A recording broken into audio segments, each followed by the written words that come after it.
Hello.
What a finish!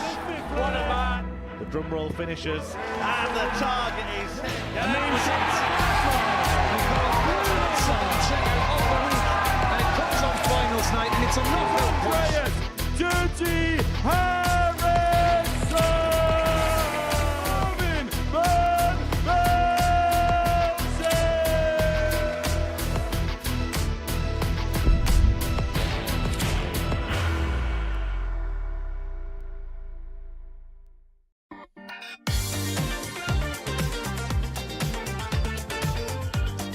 That is beautiful.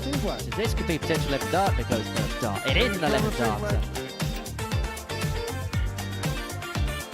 Not again. Not again. What about that double? No mistake whatsoever.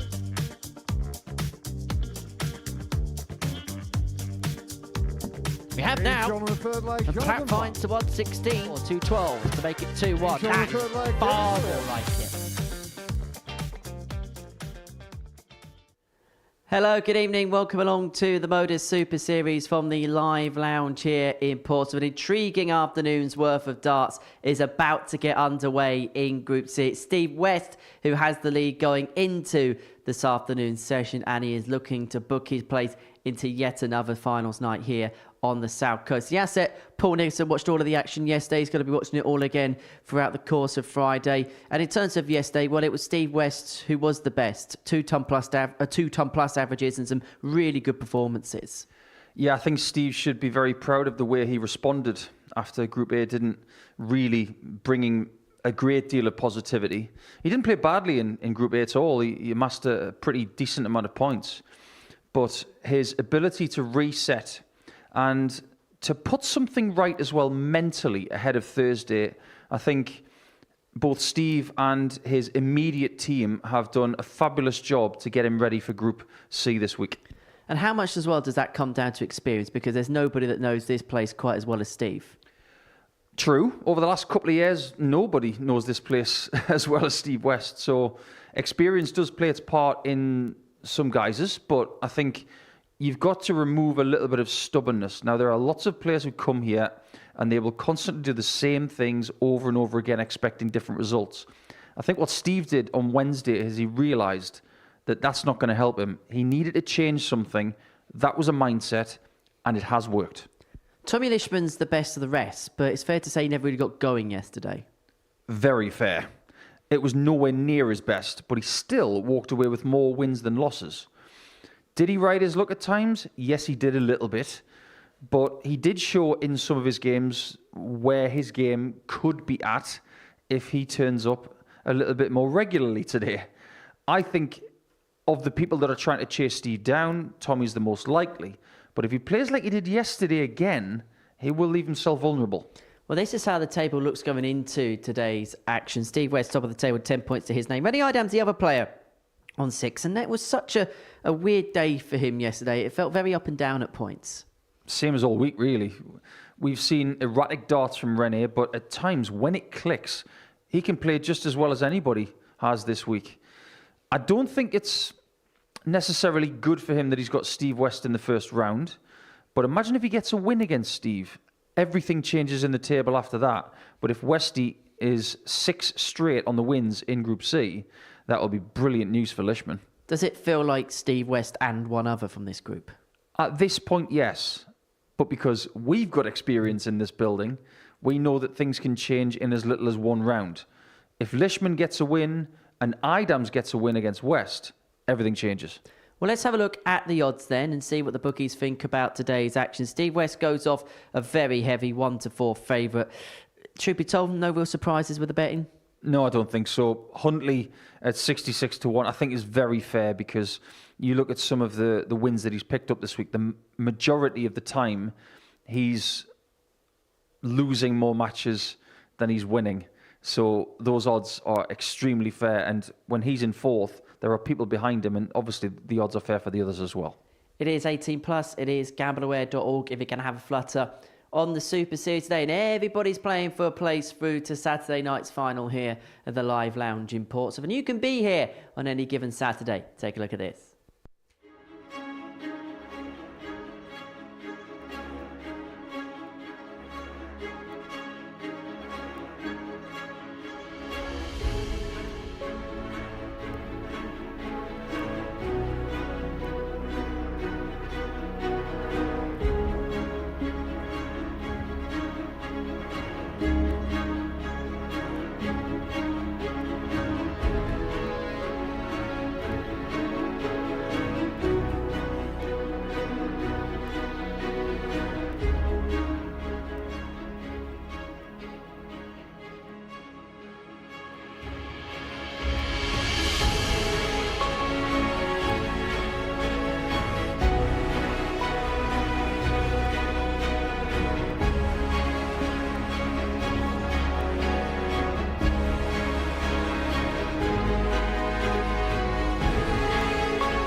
Yeah, the Live Lounge in Portsmouth opens up its doors every single Saturday evening here at the Super Series, and you can be here by heading over to www.dartshop.tv.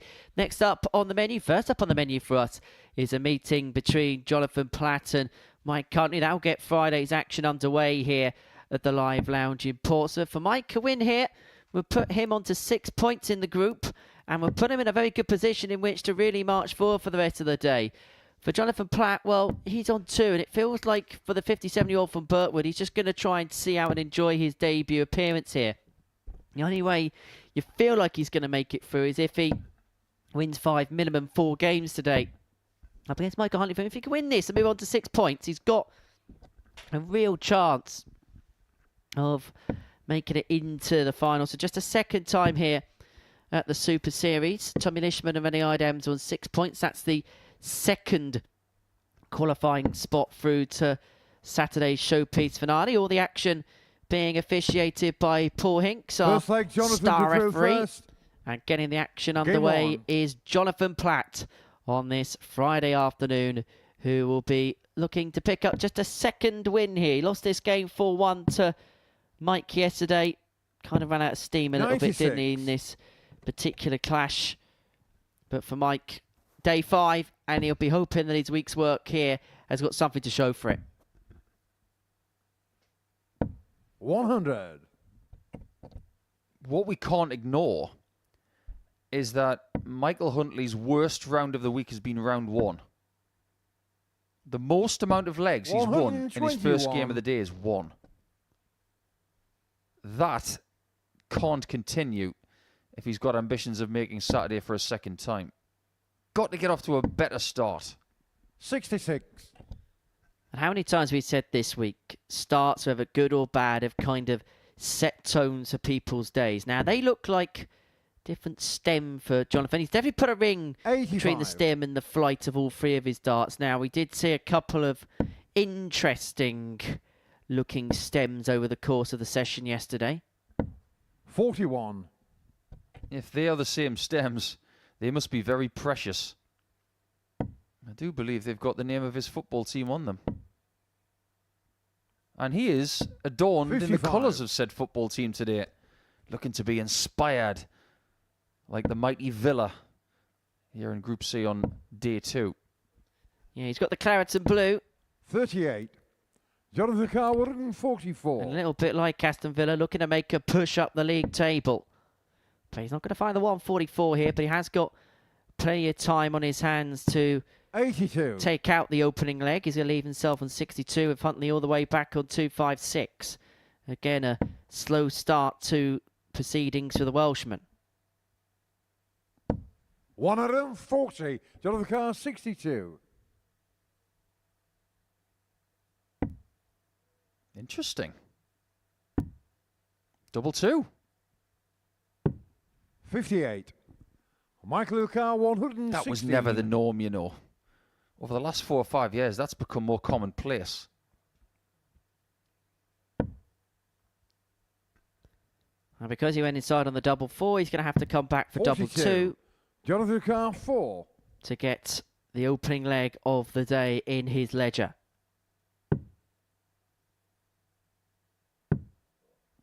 No score. Ouch. That Michael stings. Carr, 74. He's just hit the 34. Ironically, that would be a bed that would give Michael Huntley shots to win this leg. But he's not going that route. He doesn't get 34. He's overshot it. 54. Jonathan Carr, 4. So Platt looking at 2-2 to take out the opening leg of this encounter. Getting shot on the Finds first it leg. eventually Jonathan over the Platt. top, as you can see, to the top corner. And Jonathan Platt takes the opening leg. He leads 1-0. Second leg, Michael through first. Game on. I'm not sure how that could have gone worse for Huntley. He gets the 14, but then he misses the board.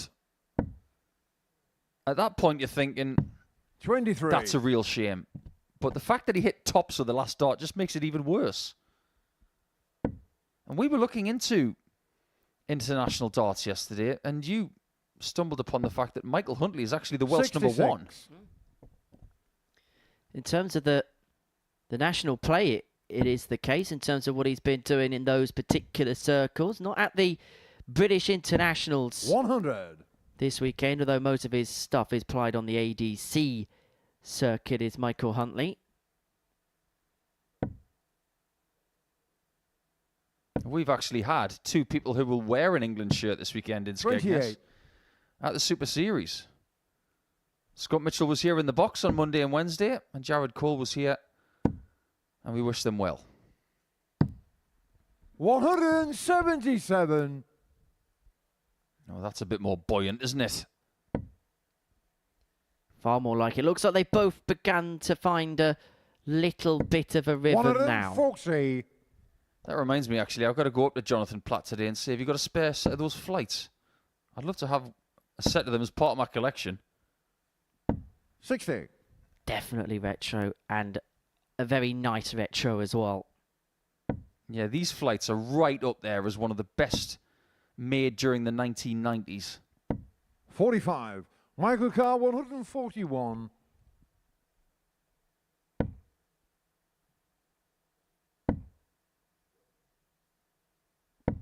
$81. That's worked out pretty well in the end.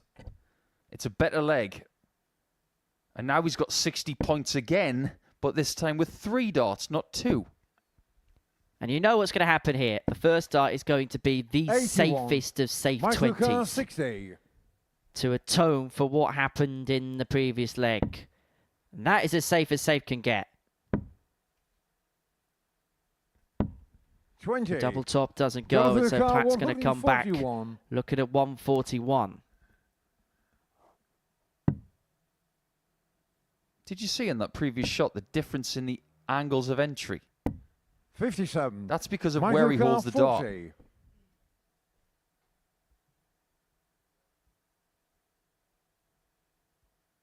Way towards the back and even on the stem. Game shot on the second works leg, pretty Michael well. Huntley.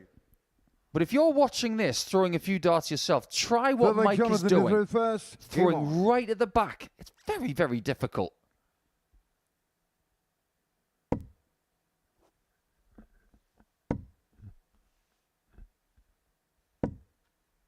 Especially with slim 81. flights as well.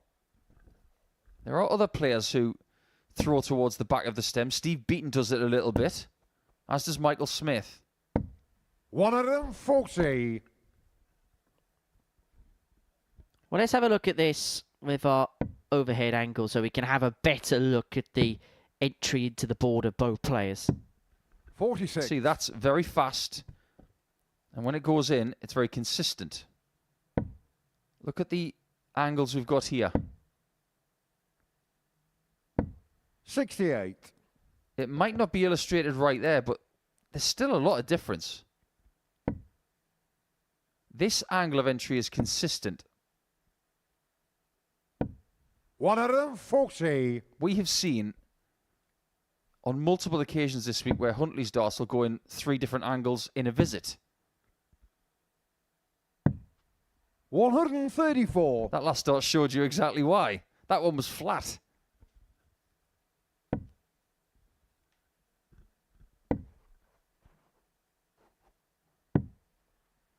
$30. Well, Platt unable to seize the initiative. So Huntley's here got 6 from 159 to get the break of throw here, which he does need at some point to pick up what will be a second 137. consecutive win against Jonathan. And he's left himself on a double after 12. The best he can do is 14 points, but that would involve beating Lisman, beating West, 60. Platt, Michael Carr, 22. and more. He's not going to go for double 11.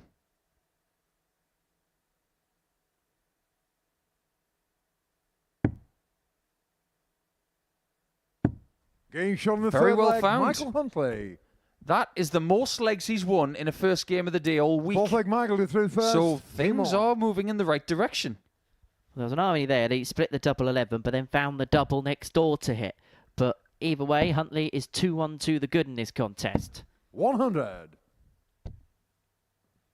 It's not a bad performance. The average is nearly 82.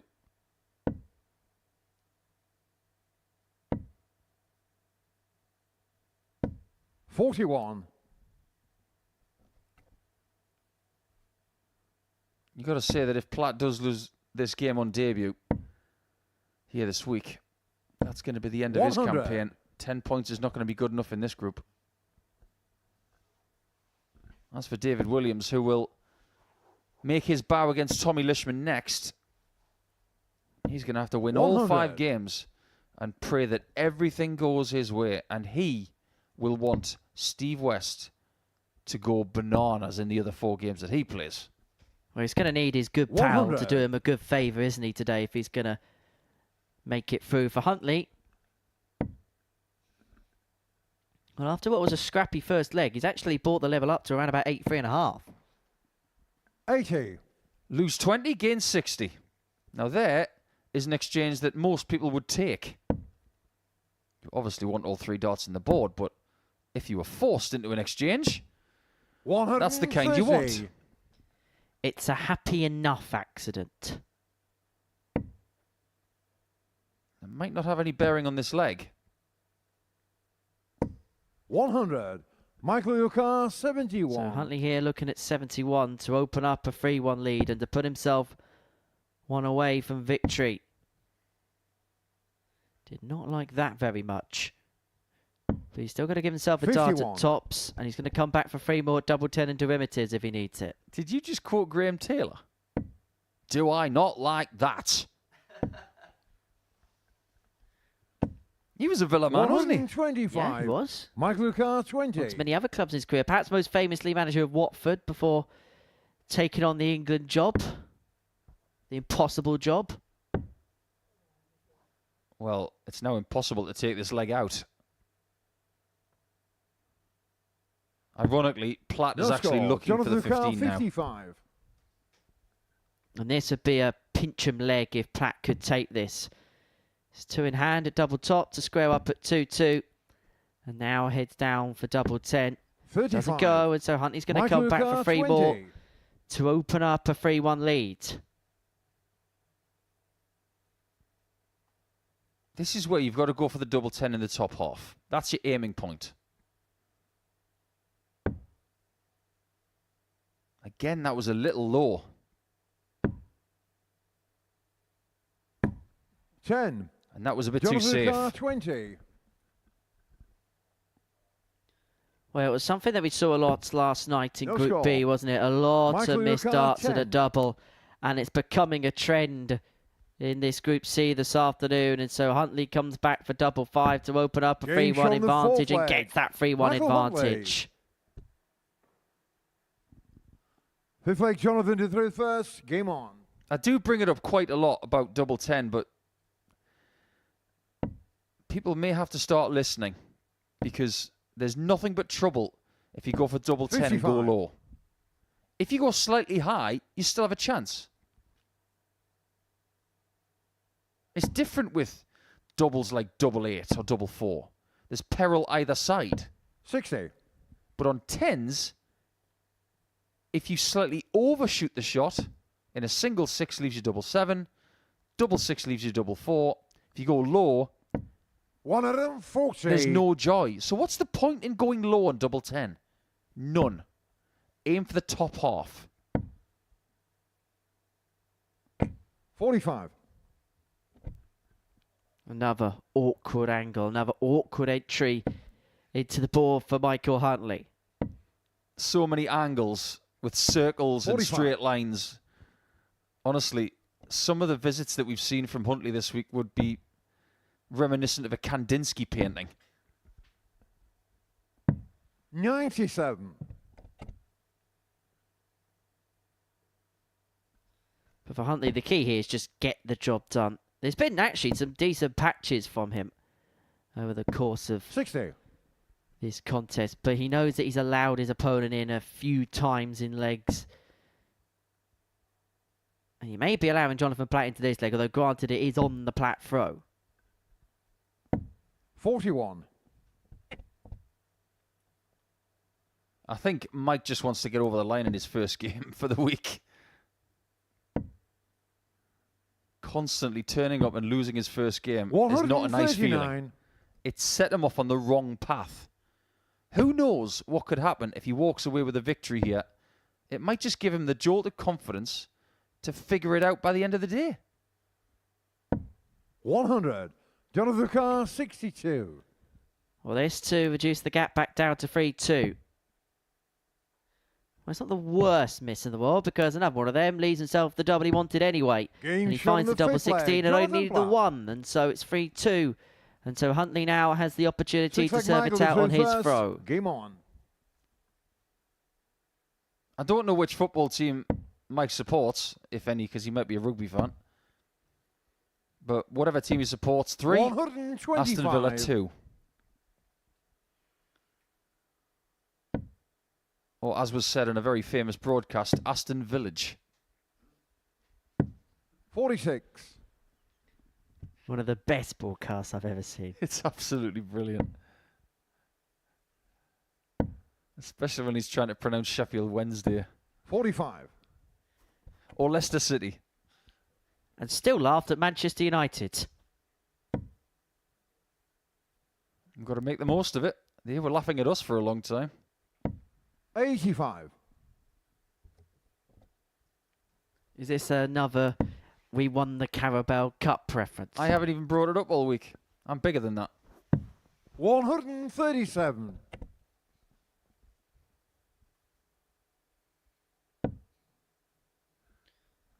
That's right. You want a trophy that apparently all the top managers and the top clubs want to 45. go out early of, according to Paul Scholes.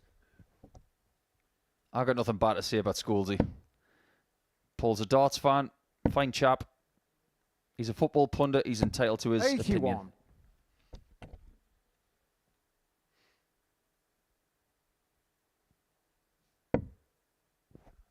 What is it Vin Diesel says in Fast and Furious? Winning is winning.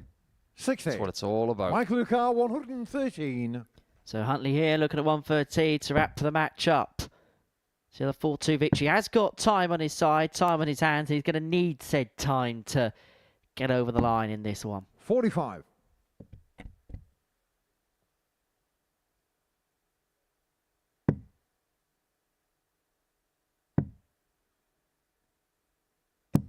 $95. Leaves himself Michael on a Lucar, finish. 68. But for the first time this week in round one, Michael Huntley is on the cusp of victory. He doesn't have to go 13 bull here. He could play the singles to leave the outer ring. What's he going to do? He's going to lay up. I think he's done the right thing. Statistically speaking, that is the right thing to do. He gave it a good old think, didn't he? And then decided that Jonathan Platt was incapable of taking out the 170. Oh, how wrong could he be? Huntley looks in the background. He can't believe it. 121. And then he set up... What? What's going on there? I think he may have misunderstood what the referee said. As Paul Hinks said, Michael Lucar, he's got 2 32. treble 20s. Whatever has happened, it was a miscommunication of some description. Getting shown in the match, And Michael Huntley seals the game as a result. Well, not quite sure what happened at the end there, but whatever's happened, Michael Huntley has ran out the winner of that contest. He moves on to 6 points. Jonathan Platt shakes his head. And this is the tail of the tape. Huntley a 4-2 winner, 4 from 13 on his doubles. And importantly for him, he's on 6 points in the group. Tony Lisman and David Williams follows on the other side of this short break.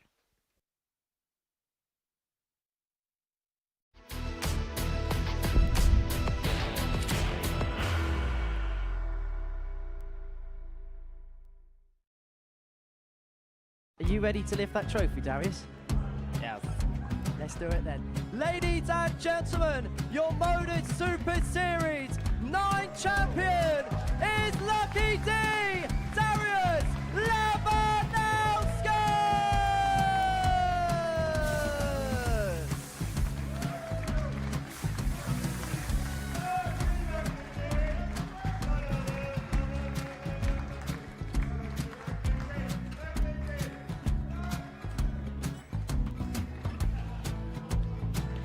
Well, what a wonderful night of darts we have seen, and we are ready.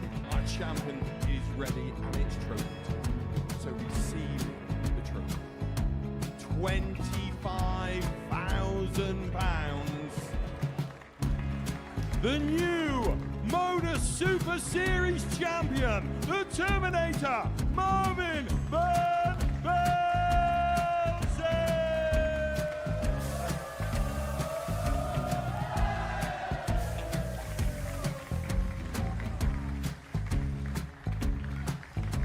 And one more time, the 8th Modus Super Series champion, the Terminator, Marvin Van Velzen.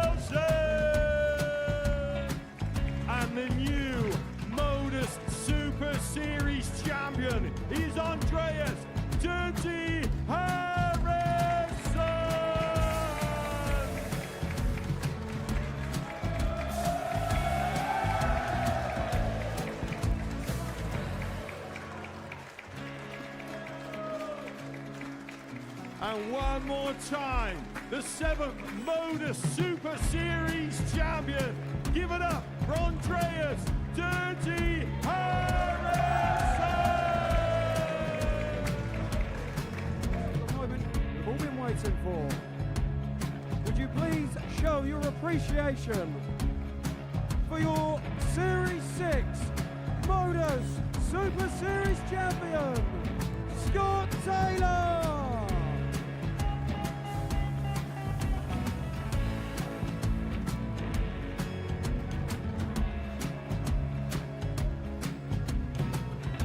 One more time, your new Modus Super Series champion. He is Chucky. He is Jim McGuire. Ladies and gentlemen, your Modus Super Series champion, retaining his title, the Nuke, Luke Lisman!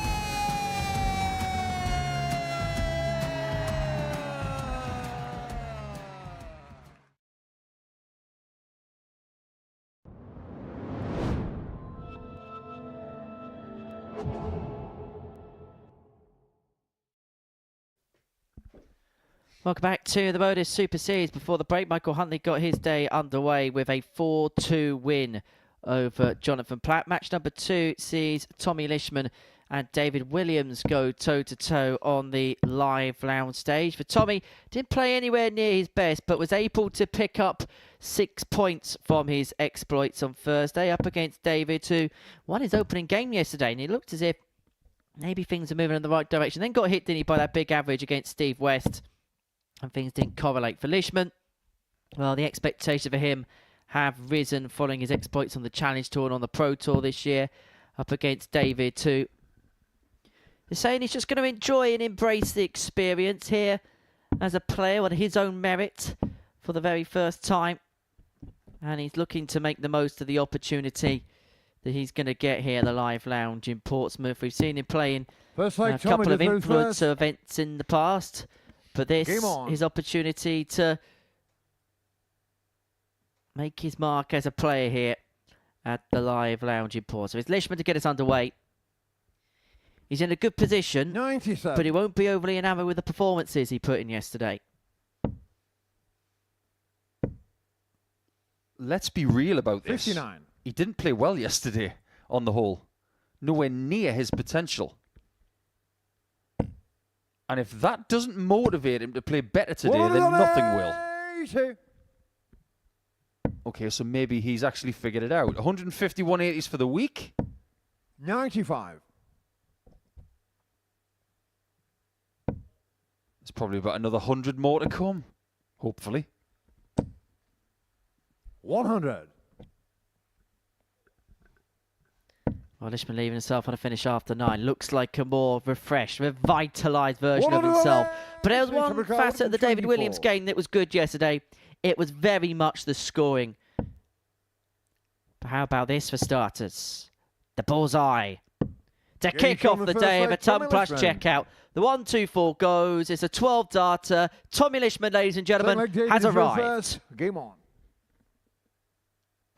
The real Tommy Lisman has arrived. Possibly 24 hours late. Those darts were thrown with real ferocity. Now here's how things can change. Just a week ago, I watched Jermaine Watamina play against Marco Cantilla in Göttingen. And on the Friday, he didn't play well, but then again, he didn't really have to. He said he wasn't feeling well. And after winning a game at 1 o'clock in the afternoon, he said, I'm going to bed, I'm going to rest to try and gain some sort of strength for the next day. And he lined up a game against Chris Dolby. 100. After resting properly for the rest of Friday and Saturday morning, he beat Chris Dolby with an average of 111. 130. You cannot tell me that rest isn't important when it comes to day-on-day sport. Doesn't matter whether it's football, rugby, 100. golf, cricket, darts, whatever. Rest is crucial. And Tommy, he must have slept like a log last night. 78. Because his pace is back as well. Everything about him is much more like him, isn't it? The pace is a little bit. So there was a couple of occasions as well yesterday where I know he did it when he hit a 9-darter, but he would just pause, wouldn't he, before a dart? Wasn't too comfortable before it left the hand. 99. David Carwood and He's 60. himself on 78. Williams has been forced to take out the 160 here, just a whole throw, and he may do. But the second dart goes a begging. And so Lisman looking at 78 to get the break and open up a 2-love lead in this match.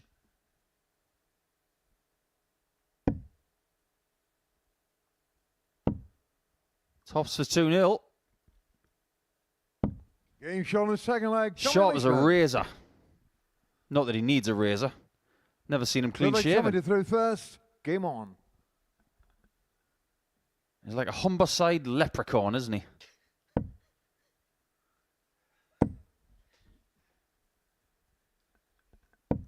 $140.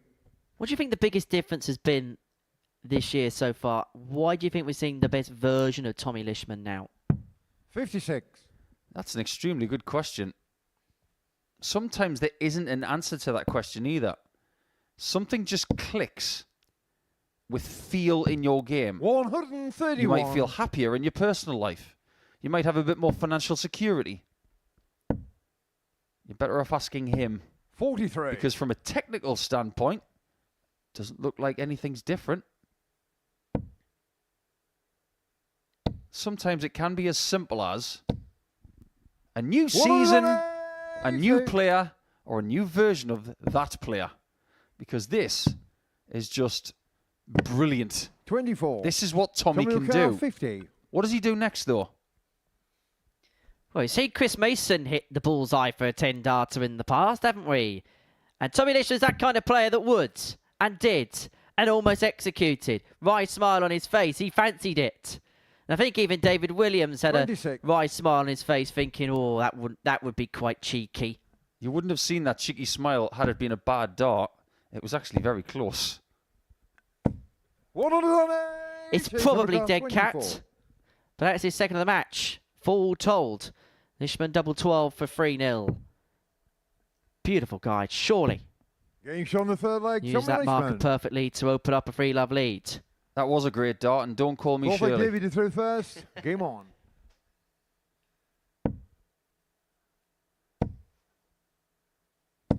$100.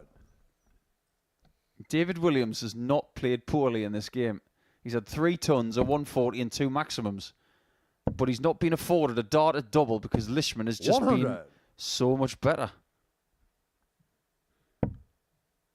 In fact, 3 tons, 140 and 2 maximums, exactly the same as Williams in the scoring pack. The separating factor, I don't think I've ever said this. The separating factor is the ton plus visits, as in 1-2-3s, 1-2-5s, 1-3-4s, that kind of thing. 96. He's got 3, and David hasn't got any. It's that first dart which is hitting so much better today than it did to at points yesterday. Third of the match, and once again he leaves himself on a 2-darter after just 3 visits to the board. He's at 5 maximums against David now in the 2 games they've played. 91. WK 84. He might not need any more. Well, this has been a rout. And this could be a win within the space of 7 minutes. 36. Here we go. Big fish again. David Carwood and 70.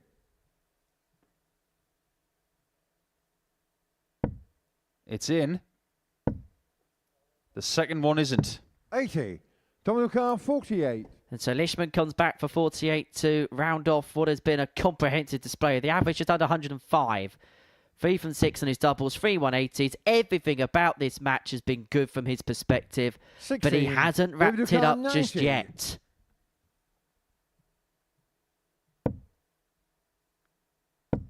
Needs the ball to stay in it. 65. Tommy O'Carr 32. That might be that for the game and his challenge in Group C. And I think he knows it. He needed to get off to a quick start. But it's Tommy Lisman, the Flame, who has come out the cage, but David Carr, 25. he hasn't quite crossed the line as of yet.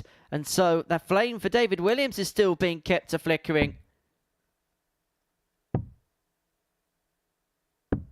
But you may be able to blow out the last candle now, because Lisman comes back double 16 to eventually wrap it up.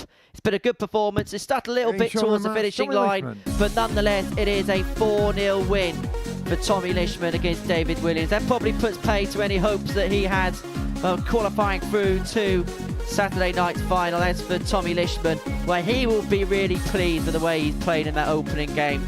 Took him a little bit of time to get over the line eventually, but an average of 95.5, 3 180s. And if he can sharpen up the doubling, he is going to be a real threat to make it through today. Steve West and Reddy Idams follows next.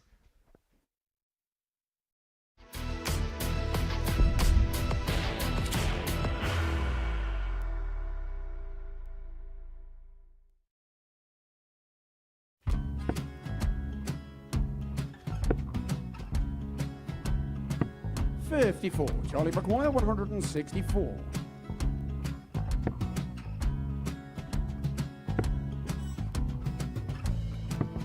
$44.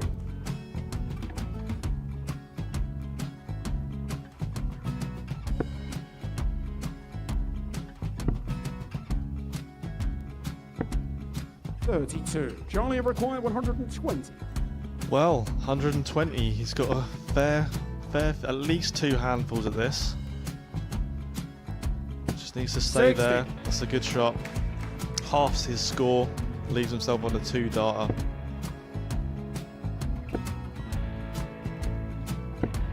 $26. Charlie Time on his McGuire, side 60. to become back-to-back singles champion.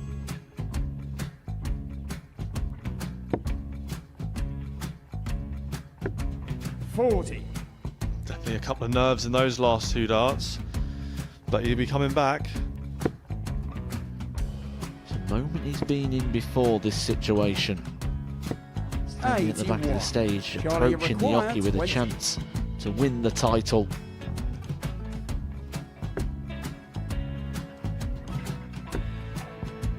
He did this to win the first title, if you remember. 11. I think he's gone. I think he's gone to bust it, maybe. The first title he won, he wanted 20. He went 6-7-7 to win it. He had a chance to replicate it again. Yeah, I get the feeling that was for a bust, and 39. on that situation there, George Scaife wasn't even 9. able to take it out going to the 18s on that switch. Yeah, I think he just panicked a bit, but he's done well to get that big one. Sometimes can be the hardest part. Georgia requires This is it. 79. It's got to be 19s. It's got to be 19s for this shot. Big 20 and a double. He's got the first one. He's going to get a match dart here.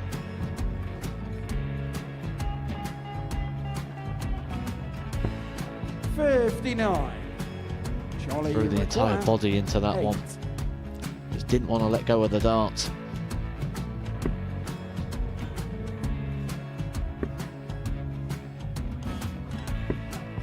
No score. He's given George a chance. Georgia require 20. I think George has been quite good on double 10 today.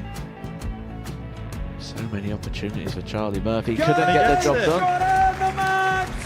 And the Red Dragon George Modus Scaife. Super Series Influencers Champion, George Scaife!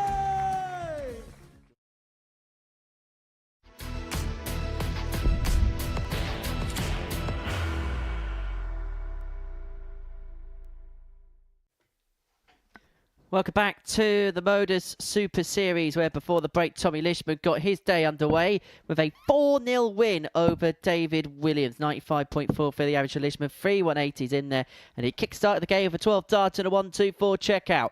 Steve West was the player of the day on Thursday, and he's making sure that the stage looks spick and span ahead of Friday's action here in Portsmouth. The 49-year-old from Waltham Abbey, a 5-time weekly winner, looking to do so for a 6th time here at the Live Lounge in Portsmouth, and he's having an investigation with Paul Hinks as to whether the Hoover needs to come out or not. He takes on Rennie Idams, the 35-year-old from Germany, begins the session with 6 points to his name. Victory here would mean that 2 points will separate the top 3 players in the group. But Steve to throw first. a win here for Steve West. Game on. You'll sense it'd be as good as job done for him, because he'd be 6 points clear of Idams and Huntley in 3rd position and 4th position respectively, and there'd only 43. be 8 more points left to play for.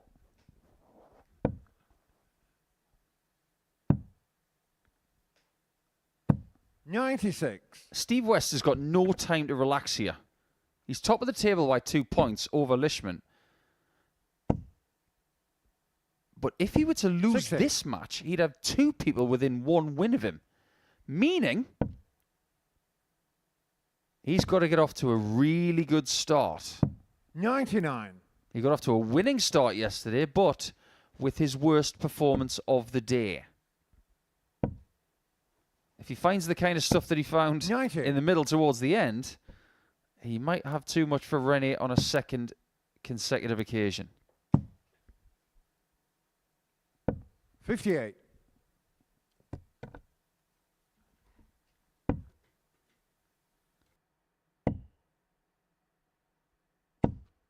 52.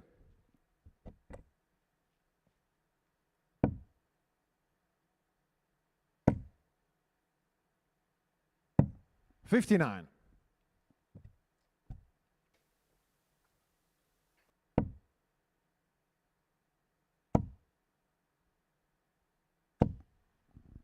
100. So West leaves himself on 156 to take the opening leg of the match. 135. Supercar 156.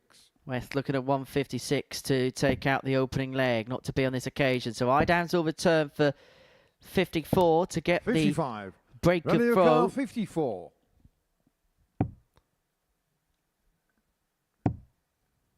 Okay, 2 11s, leaves double 16. Game shown the first leg. And that'll do Rennie very Idams. nicely.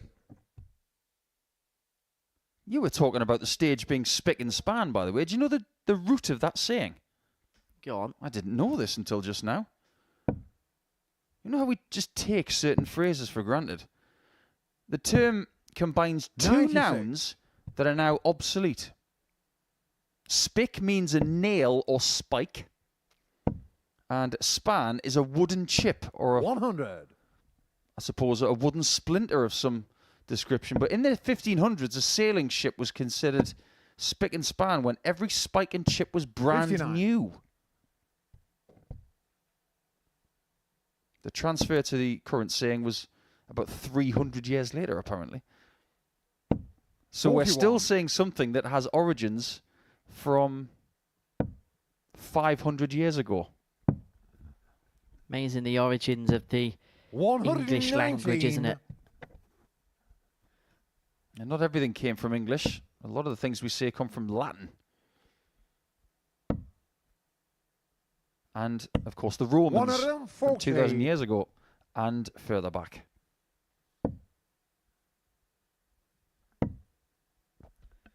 Rennie, if he wins this, he 41. puts himself in a very good position. It gives us a real table of 2 hearts. And it puts Steve West back into the mix, doesn't it? Where a win here would virtually get the job done. And he'll be the first to know, Steve, that this first game holds an extra 40. weight of importance. But this was also a little bit spicy yesterday, wasn't it, at times?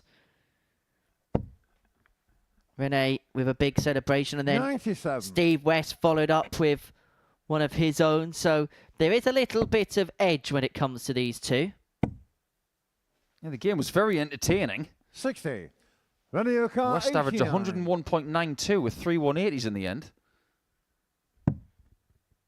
But it's Idams who's got the jump. Game shown on He's the 2-0 second up. leg. Rennie Idams. Idams is playing very Third leg steady Steve stuff to here. throw West first. hasn't turned Game up yet. on. Decent, isn't it, without then crossing to the next target. But it's been more than enough because Steve West off to a slow start, although admittedly, even though he won every single match yesterday, his first match against Jonathan Platt did leave a lot to be desired. 95. But is this where West has rid himself of the snooze button and he's finally awake? 66. Well, 6 trebles. Unfortunately, 2 of them he didn't want. Well, Steve's been saying that at times this week his best darts have just come when just 81. something's clicked. Something that necessarily he wouldn't want to click all the time. But it's been enough just to get the job that he needs to get done at this present moment in time. 60. It does feel as if his third dart is being thrown from a different position. It's like he's on his tiptoes and he's trying to float it. 140. He's just got to stay in his original position and trust his throw a little bit more on dart 3. 95. That was better.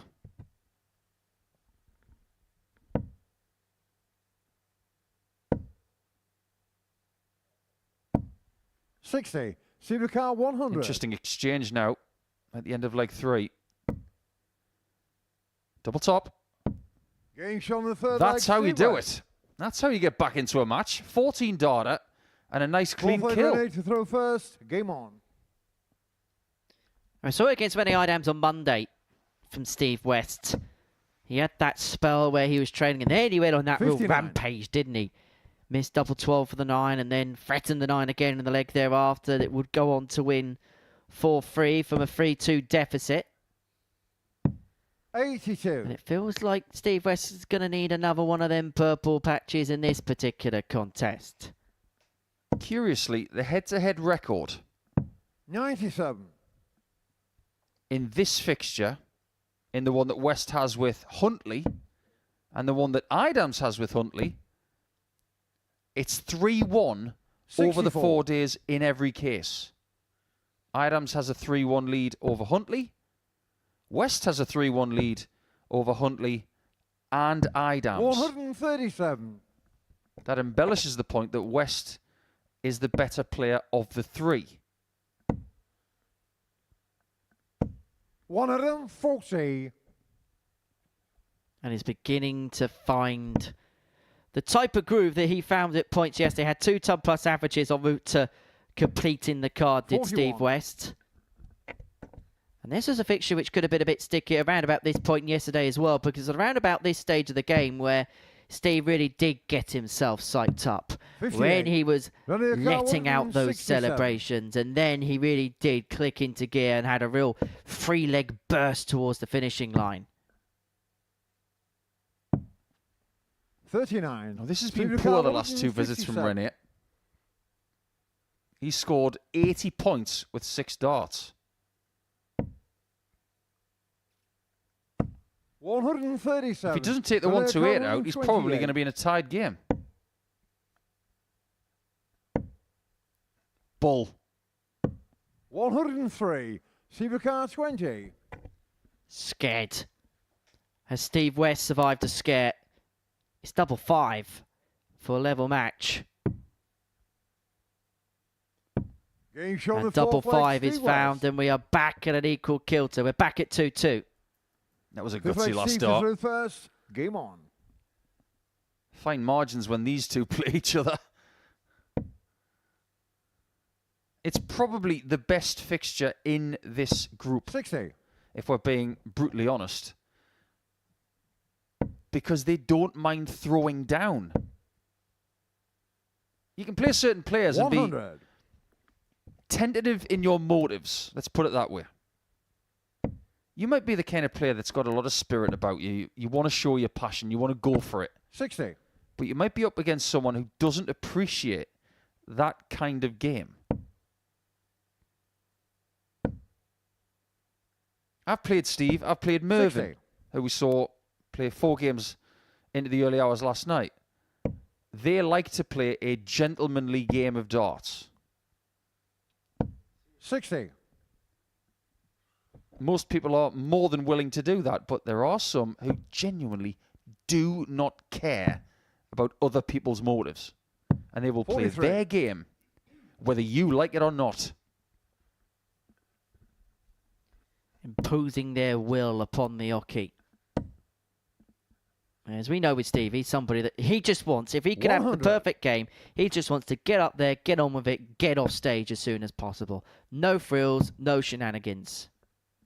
The only celebrating 58. should be done in a gentlemanly fashion when the game is finished. That's what he believes. But if you poke him, he's going to jab you back. 140. It happened yesterday.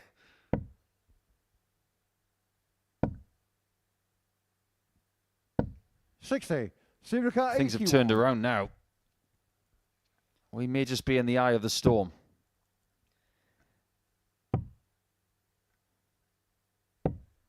$41. Decides to set up and leave tops upon his return. And Steve isn't backwards in coming forwards, and he's not afraid to say his piece, as I've once or twice 60. learnt at my expense. 40. I think we need to know more about that. Getting shot on the Now fifth that it's leg, 3-2 Steve West. 6 leg ready for the throw first. Game on.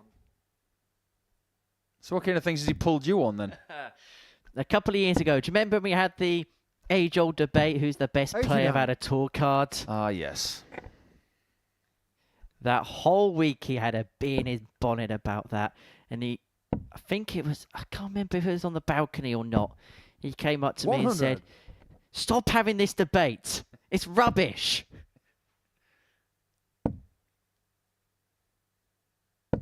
All in 81. good jest, though, with Steve. All in good jest. The thing is, Steve knows a lot about this sport.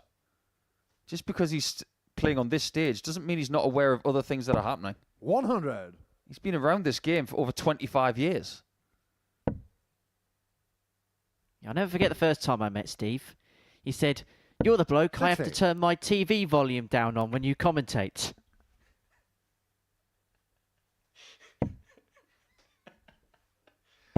That's such a Westy thing to say. 100.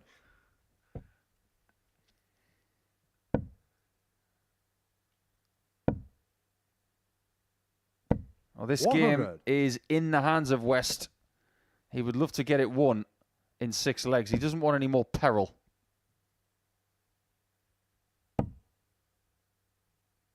Well, he could leave 1-5-6 here, which is something he took out yesterday. 28. Decided against staying up top, which is not his usual motive. And as a consequence, this game could indeed still go the distance. 60.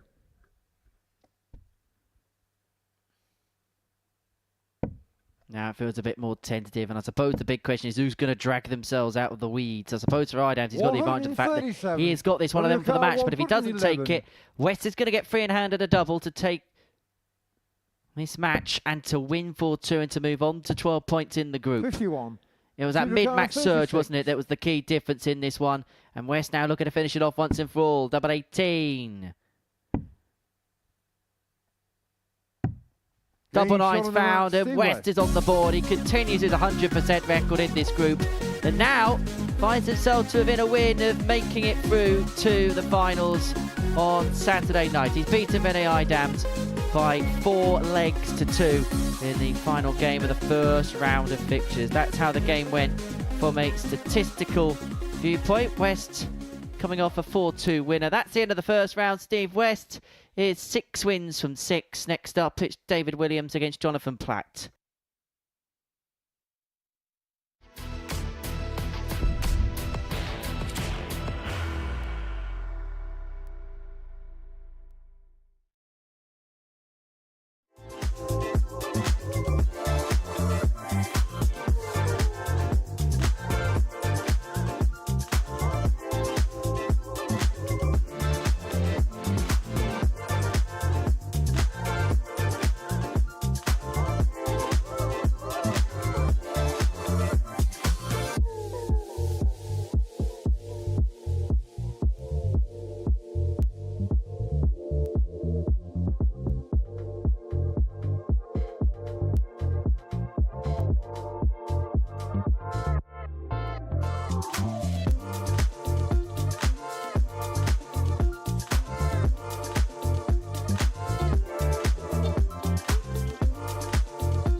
Welcome back to the Modus Super Series. The first round's worth of fixtures on this Friday afternoon has been completed, and this is what we've seen. Victories for Michael Huntley, Tommy Lisman and Steve West, and that win for Steve puts him on to 12 points, 6 clear of third place in the table, and it gives him a big buffer now going into the second round worth of fixtures. Now, we're going to see the bottom two go head-to-head in this one, as we see David Willey take on Jonathan Platt. We'll then see the middle two in Michael Huntley and Rennie Idams go head-to-head, and then Tommy Lisman and Steve West, the top two, will go toe-to-toe in the final game of the second round of fixtures. The loser of this one is 100% mathematically out. There will be no way back for them come the end of this one. Both will probably feel as if their chances have probably bide the by, but there will be absolute confirmation for the player who is defeated here. In terms of their days, as you saw in the results there, defeats for the pair. Perfect, David, to throw first. David lost 4-0 to Tommy Lisman, but Game on. not really an illustration of the way he played in that game. Averaged 8.5, hit a couple of maxims with two. Had a couple of maximums in there. Was 0 from 3 in terms of his doubling 46 attempts in that particular match.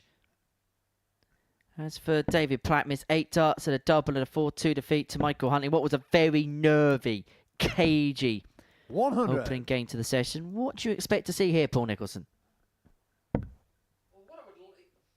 What I would like to see is for these two to just 140. forget about any sort of pressure now and just basically just go for it. Show us what you can do. Because there isn't any pressure anymore, is there? 55. From 2 points after 6 rounds of play, Check. 95. there isn't any pressure anymore. All you got to do is go up there, play, and you can feel more comfortable when the pressure is taken away. 58. Just look at Steve West at the end of Group A. We started to see exactly what he could do. Shackles are off for Steve, and it looks like he's going to make it through. Only needs one win at any point today to rubber stamp it, 50. and you're going to expect him to get that somewhere along the card without any disrespect to the rest of the competition. It's going to take a collapse of monstrous 57. proportions for him to not make it through, which brings us along to our birthdays for the day, because it's a very happy birthday to Scott Walters, who is celebrating his birthday today, and I'm sure that he's very, very pleased that I 41. brought up what happened in that infamous Group C. That is you off his Christmas card list. That was a vicious segue. 21. All meant in jest, Scott. All meant in jest. You say that again when you see him.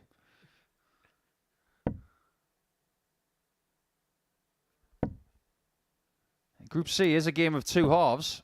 140. But if you start the second half well, you can coast towards the end. Now, just embellishing on what you just said, if West is to 39. fail in Jonathan making Carr, Saturday, 75. he'd have to lose to Lisman, lose to Huntley, lose to Williams, and lose to Platt. 55. I don't see David that Carr, happening. 140. Is there a danger that this contest could be two players? Yes, they'll try their best, but there could be a natural going for the motions about it. 60. Actually, Jonathan no, Carr, I don't think so, 20. because 2 people on debut want to make a statement. They want to prove to people why they're here.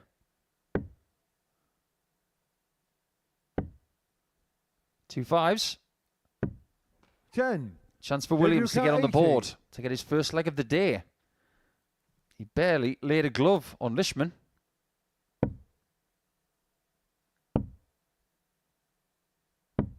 $40. Good try. Jonathan Carr, 10. Nothing wrong with his scoring the last couple of days. Game It's shot on that the first department leg, that just Jonathan needs to Platt. be a little sharper. He's got to get chances, and he's got to take them. Second leg, Jonathan to throw I think first. both players Game can on. attest to that. Both players trying to enjoy themselves, as you mentioned, 2 debutants on this stage, so we'll make the very most of the stage time they're going to get. And for Jonathan, and I don't mean 60. this in a disrespectful way whatsoever, but this might well be the biggest thing he's ever done. 100. That's a really good question. Let's investigate that, shall we? Because yesterday, we did dig into the past. We established that Jono has played some Players' Championships before. He's played some UK Open qualifiers before. But that was 20 years ago. Well before the tour card era. That was when you could plan a weekend away, in the case of Jono with his brother David. 45. Let's go to Dublin for a couple of days. Let's play in a couple of tournaments. That's what it used to be like. 100. If you had the entry money and the capital to travel and to stay, you could play. No such thing as a tour card system. So he played in Newport in 2006. He played in Dublin in 2004. 100. And Newport again in 2005. So he's made 3 trips in PDC darts in his career. But didn't win a match. 99. So maybe this is the biggest thing he's done.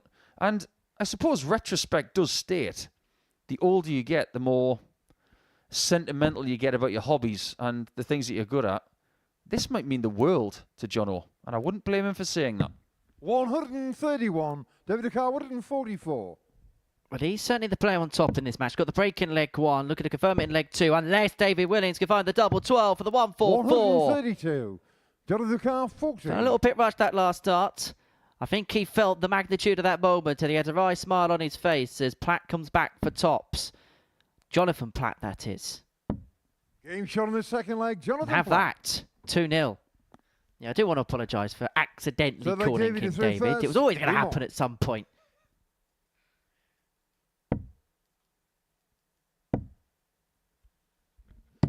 In one of those PDC tournaments, Jono lost to Dennis Ovens. No shame in that. Around 2005. Dennis is one of the best players in the world. 45. It's always interesting looking back at these old tournaments, you see. Look at the names in it at the early stages. 30. I can see Matt Clark on there. I can see Peter Manley. I can see Chris Mason, Peter Everson, Dennis Ovens, Eric Claris, Andy Calaby. More stories that you can poke a stick at. 41. Even seeing the name Ian Willis. Yeah, we lost Ian back in 2009. 140. A fabulous Northumbrian dart player.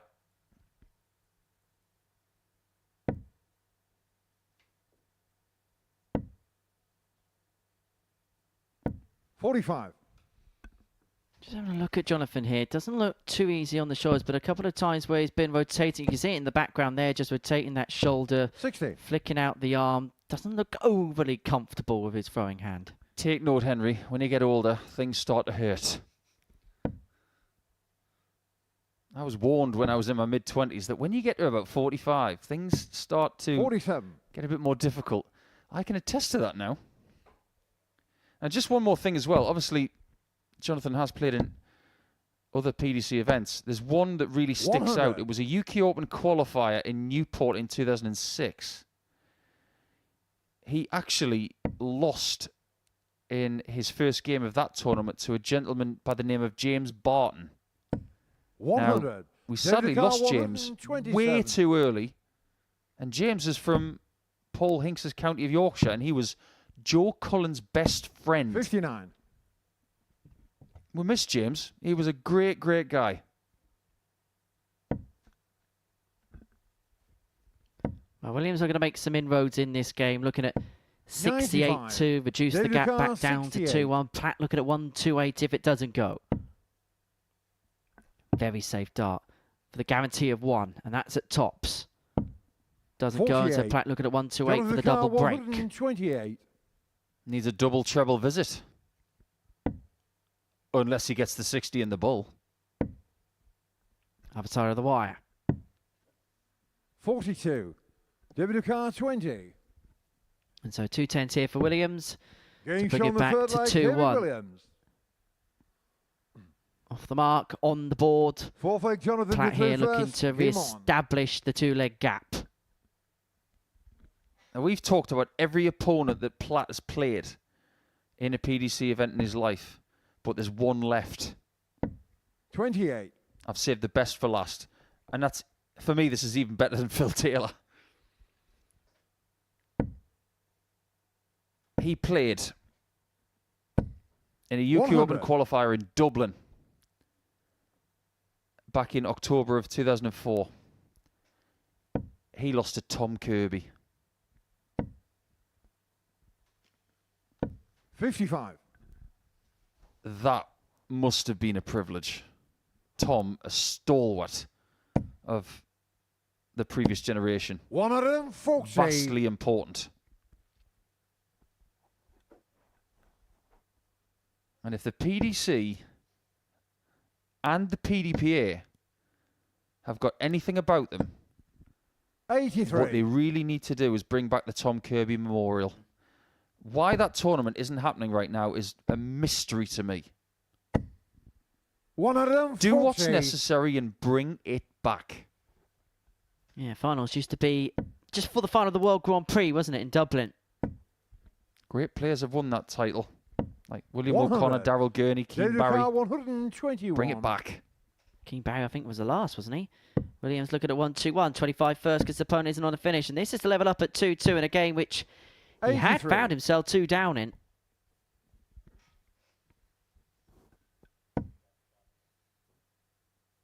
We've learned this week that no result 65. after 3 David legs Carr, 38.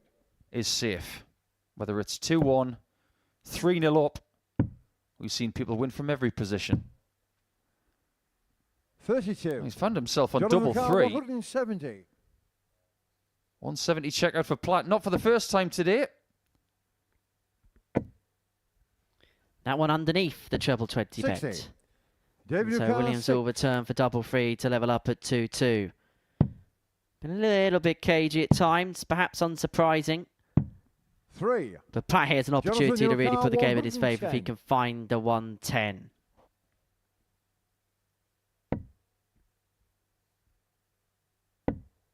Double 18.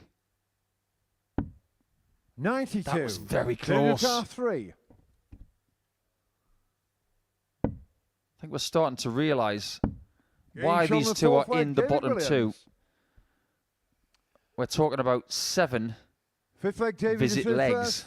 Game on. And that is 1 visit too many.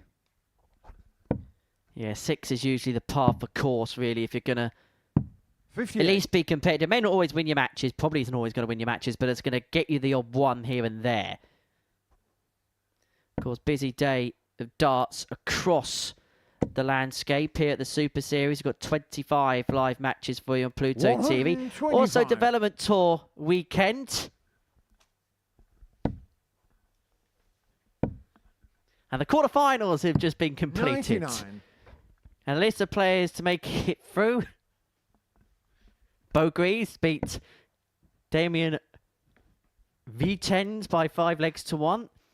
Charlie Manby beat 100. Jurjen van der Velde by 5 legs to 3. Henry Coates beat Bradley Roos by 5 legs to 2. 140. Are you okay, Henry? Yeah, just have a look at the results, that's all.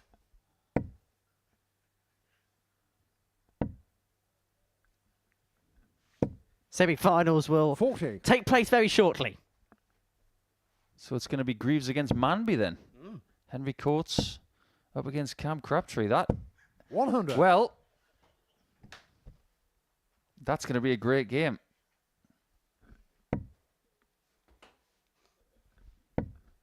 Who's he again? 125. David Carr, 104.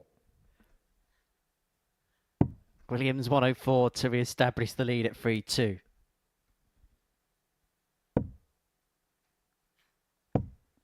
$48. The first time we've seen somebody on 111 today. Is it the first time we're seeing it hit? This is to stop the rot. He's lost the last 2 legs.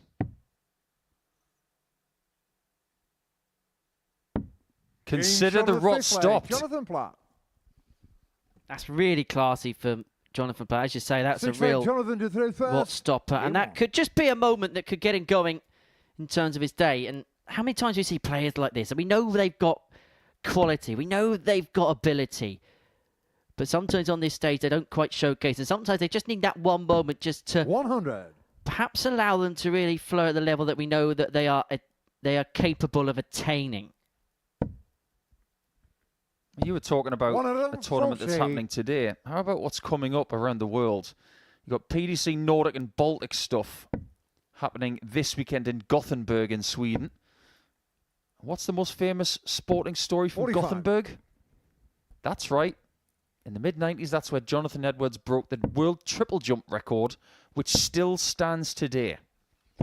Didn't Sweden host Euro 92 as well? Yeah, you don't want to bring that up to an England fan, especially with Thomas Brolin. They've got qualifiers as well, Nordic and Baltic people, for the German Darts Grand Prix in Munich and the European Darts Grand Prix in Sindelfingen. So good luck to everybody up in Northern Europe doing that. 140. And next week we'll turn our attention not just to week 10 at the Modus Super Series, but we are back with the brilliant names of tournaments in North America next week at the White Mountain Shootout. 60. David Carr, 141. Williams looking at 141 to take us all the way to a last leg decide. Now, this would be a moment for the highlight reel, but he's not going to find it there and then. But what he is going to do, he's going to leave himself on a double after 12. It's been a good response to the 111 that Platt piled in the previous leg.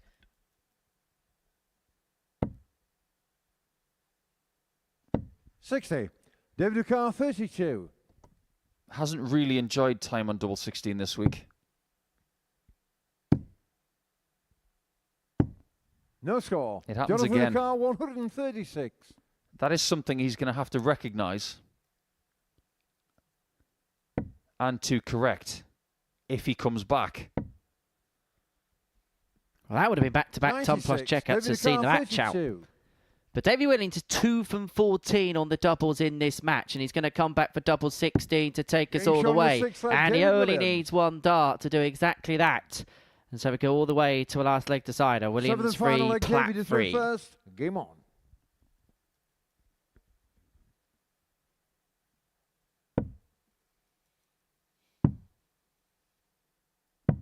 $56.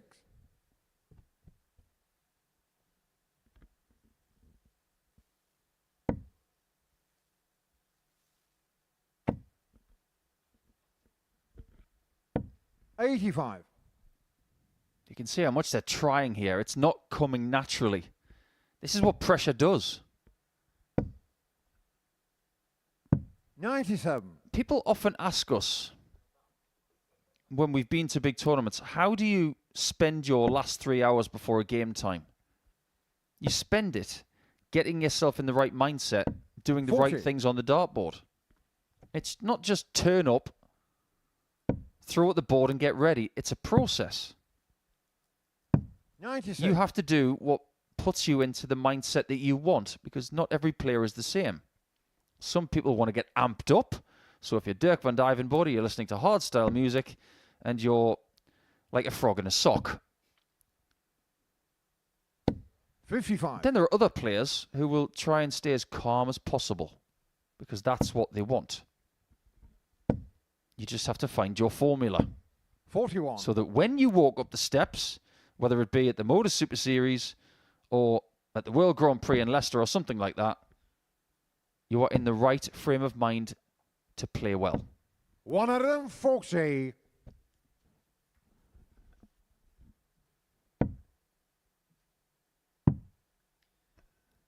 So who blinks 57. first? Williams leaves himself on 154. Platt looking to leave himself on something much more manageable than that.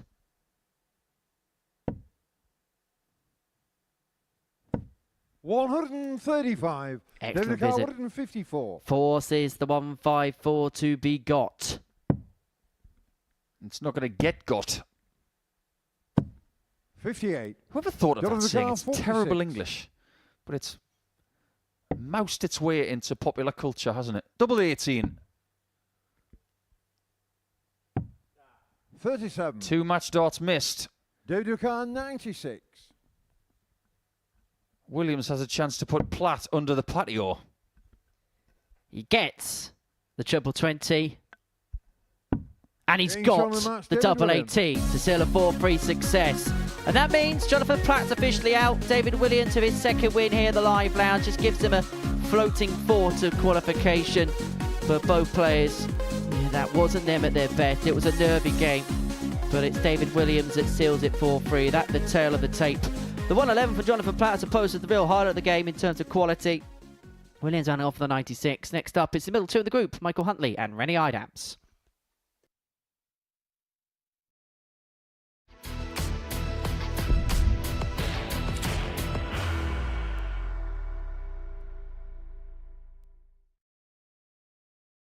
Are you ready to lift that trophy, Darius?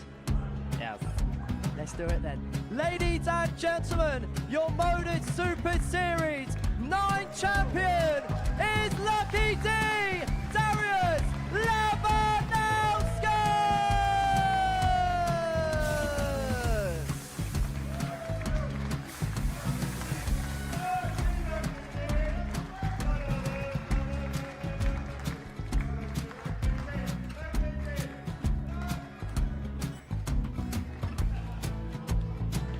Well, what a wonderful night of darts we have seen, and we are ready.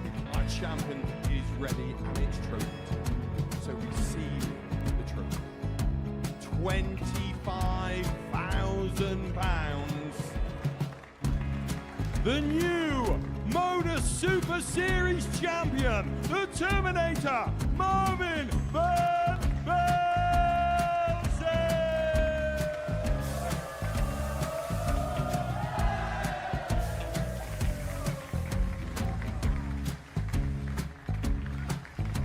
And one more time, the 8th Modus Super Series champion, the Terminator, Marvin Van Velzen.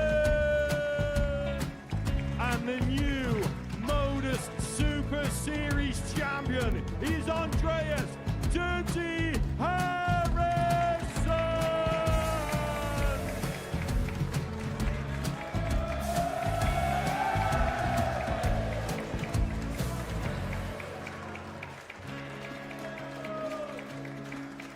And one more time, the 7th Modus Super Series champion. Give it up for Andreas Dirty Harrison. The moment we've all been waiting for. Would you please show your appreciation for your Series 6 Modus Super Series champion, Scott Taylor?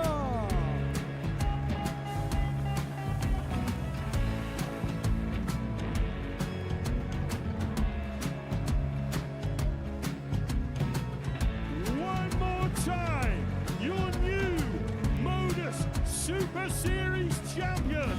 He is Chucky. He is Jim McGuire. Ladies and gentlemen, your Modus Super Series champion, retaining his title, the Nuke, Luke Lidlow!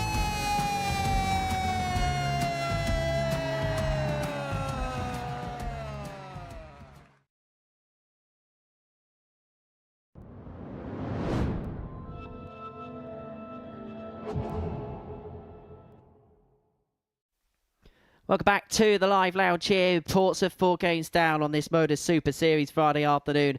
And before the break, David Williams got the better of Jonathan Platt by 4 legs to 3. Game 5 sees Rennie Idams and Michael Huntley go toe-to-toe on the Live Lounge stage. Both of these players on 6 points. And I suppose this is a little bit of a shootout to see who is going to provide the closest opposition to Tommy Lisman in second position for the remainder of the day. Steve West is probably out of sight for the pair, but second place is very much in view if they can get a victory here. They'll be on 8 points level with Lisman, who takes Michael on to Steve through West first. in game 6 of the session. on.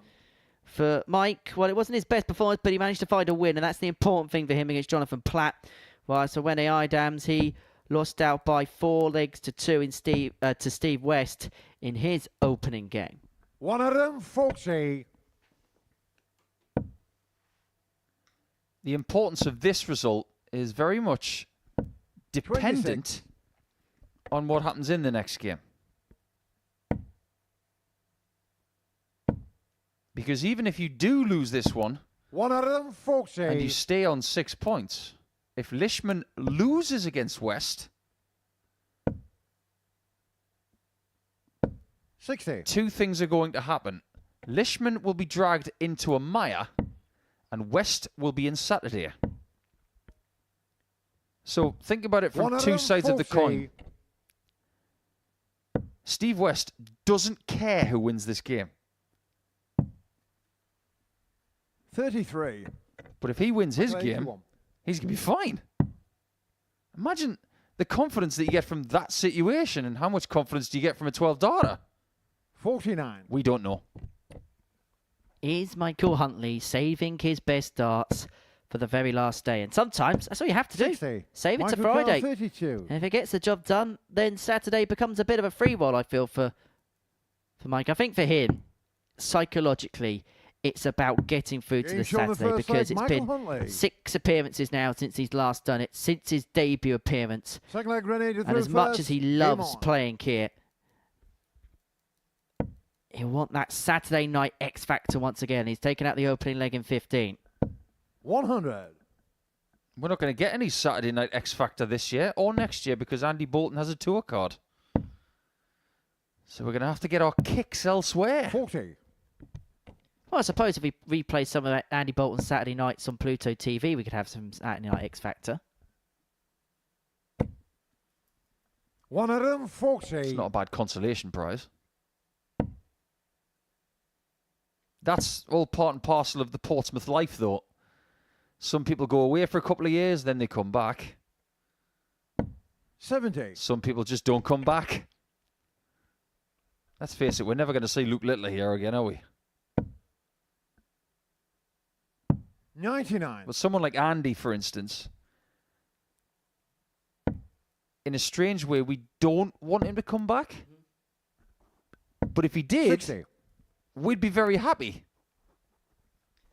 Well, put it this way, the only chance you're going to see of Luke Littler playing in Portsmouth this year is across the city at the Guildhall for the Untouchables. 46. Is he doing that gig, is he? Indeed he is. Oh. Very good lineup this year, actually. 100. Radio car 116. Needs a treble 20. And just about misses it. He gave it a really good chance. 50.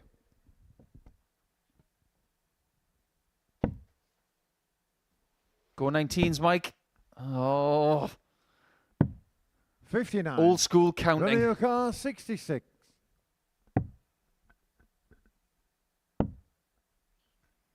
One dart in his hand, a double 16 34. to level up. But it seems to be one of those games where the player throwing first in a leg has got sheer dominance of it. You know what's weird? It's the fact that Idams on Wednesday 60. used a different Radio set of car darts and looked 32. really good with them, but for some reason changed back to these ones. Blocked. And almost score. found a way through, and that would have been one of his Michael best darts of the week if he 112. could. And so Huntley here looking at 112 to double his advantage. He's found the treble. Providing he stays straight, he gets a dart to the double. The double of choice is double 16. 96. And it's just on the inside. Radio car 32. You don't need us to tell you how he feels. He's just shown you.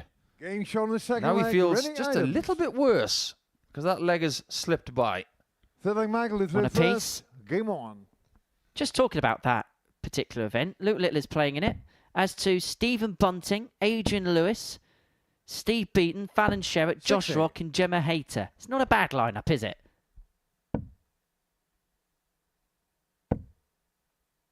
Not bad at all. 120. There are plenty of names there that we're hoping will be playing in Super Series action very soon. Hint, hint. 100. Well, we haven't seen Fallon Sherritt yet in this series. Haven't seen Steve Beaton yet in this series. We know we're not going to see Adrian Lewis 58. till at least the next one. Now, we're not going to see Josh Rock. 100. I don't think we're going to see Josh Rock for a very long time. We're never going to see Josh Rock. He's destined for great things. 140. Playing well here can also create the narrative that you are destined for great things. 95. People coming here, either they're coming off another tour or are going 93. somewhere Michael else. Calvert, This is the 46. middle ground of where people go next. But in the case of some others, we were speaking to James Richardson last night. 98. This takes The new car, primary 90. importance to some. People like Rennie on double 5. 85. Michael I get the Carl, sense in the case 48. of both of these players, this is the most important thing they're going to play in this year. I know Michael played at the World Seniors Championship at the Circus Tavern. I know how much he loved playing in that. But Games this on the is third really leg, the Michael bread and Huntley. butter of him at the top level. And he's pinned that double 16 Fourth leg to move Grenada himself through 2-1 in first. Game front. on.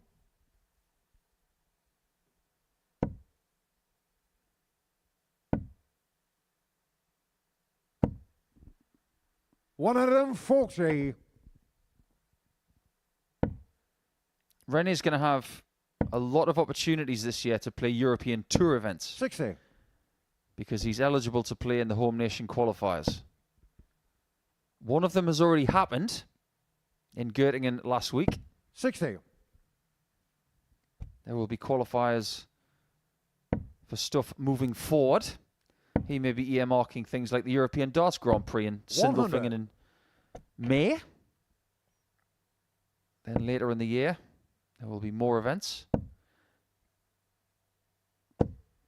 81. They might be the things that he's earmarking to make a bit of a splash.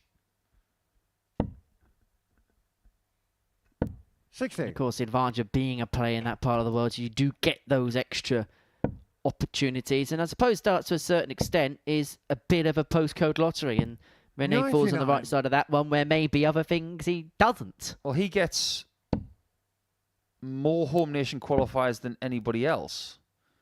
Because if you're 60. from Hungary, you get Renee one. Carr, Czechia, you get 121. one. Netherlands, you get one. Germany, you get 6 or 7. 96. Going for the bull there, does that make any sense to you, Henry? The only reason I can suspect he may have gone for it is he's 81. not Renee overly Carr, pleased with the way he's playing, so 25. maybe he's just using it as a way of getting himself going. It's the only rhyme or reason I can make of it. Double 8 to level up at 2-2.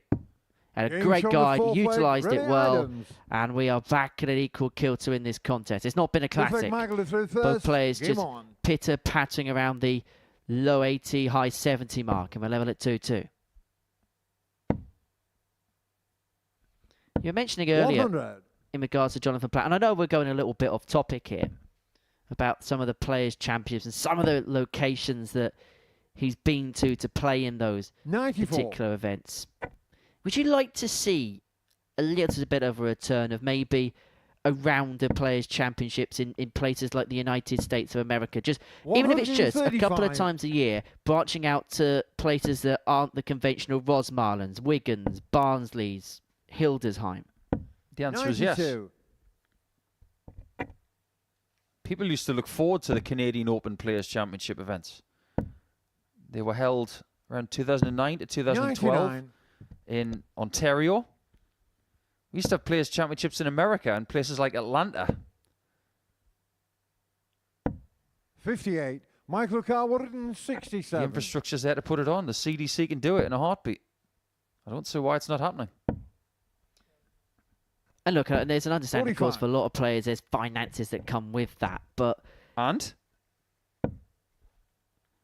the point I'm trying to make as well is you look at the development of places like the United States, you look at the development of places like Asia. Does it feel like for them to become a little bit more competitive at the level and actually give them the feeling of I can take the plunge? 93. If you give them the Michael opportunities Carr, and you give them a more 122. equal chance of maybe a World Series against the elite, then maybe you'll see the growth of the game from there. We'll talk a bit more about that in a second. Because Huntley here is looking at double 7 for the 1-2-2. Doesn't get it. 108. Rene O'Carr, 164.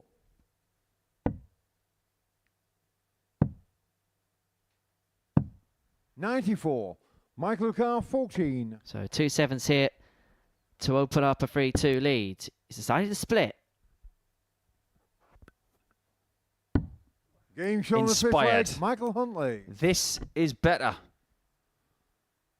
Average-wise, Six leg grenade it's to the kind of first. thing you would Game expect on. from Huntley. It's a low 80s average. But his doubles are tidy.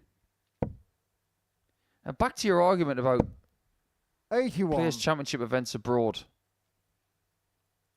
You're always going to get the same answer from me. Because we had 60. one in Australia in 2008. We had one in 2009. One 96. in 2010. All three of them were really important for somebody's PDC 100. career. I'll name those people. The first one, it was myself. I made the final, lost to Robert Thornton. That was his first PDC 100. title. The next year, I won the tournament beating Robert. That was my first PDC title. The next year, in 2010, it was won by 40. Dennis Priestley, and both finalists needed those ranking points. That was Dennis Priestley's last PDC title, okay? He beat Mark Hilton in the 60. final, who needed that to kickstart his career. Don't tell me that Players' Championships abroad, a little bit further afield, don't work, because they do. 100.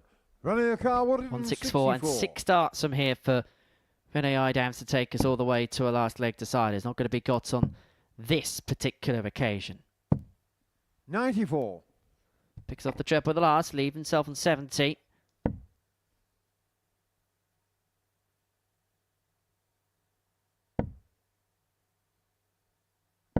$95. Rene O'Carr, 70. We might go the distance in this one. 54. Michael O'Carr, 106. Biggest check out of this match is 48. If Huntley can find a treble, with his next start, he has a chance to win. But he's unable to locate that treble with 58. dart 2. And so Rene Idams O'Carr, here 16. looking at double 8 to take us all the way. If not, Huntley should get 2 for the match. Double 4, open target. 12. Not found, and so Michael Huntley O'Carr, can put an end 48. to this game. And it put him onto 8 points.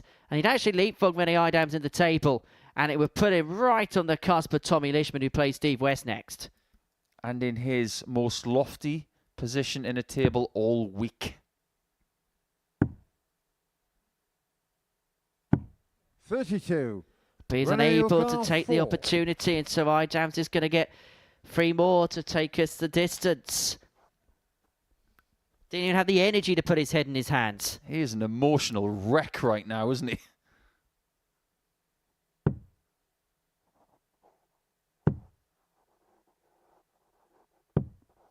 Two. He's got another chance, and this Michael one's even O'Carr, better. 16. It's 3 darts at a double, potentially, that he has to win this one. For a second win in succession on this Friday. Game Double shown 8 the match, Michael is Huntley. found for Michael Huntley to seal a 4-2 success against Rene Idams. For Huntley, that puts him on to 8 points, and it puts him on the charge and puts him on the coattails of Tommy Lisman, who takes on Steve West in our next game in a few moments' time. For Huntley, 2 wins from 2 into 3rd in the table, and he really is now beginning to make a push. It is Lisman, it is West, and for Steve, he could progress with a win after the break.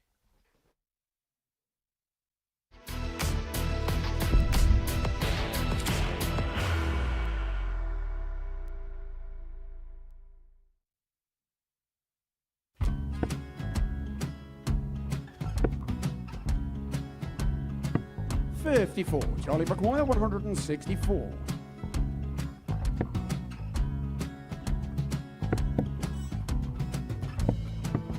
$44.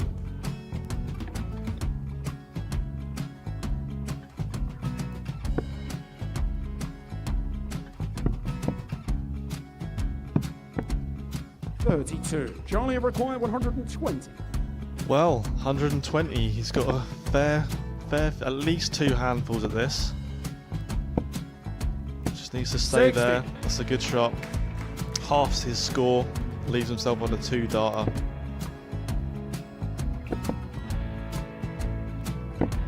$26. Charlie Time on his require side 60. to become back-to-back singles champion.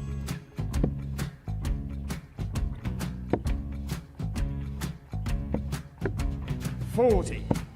Definitely a couple of nerves in those last 2 darts. But he'll be coming back. It's a moment he's been in before this situation.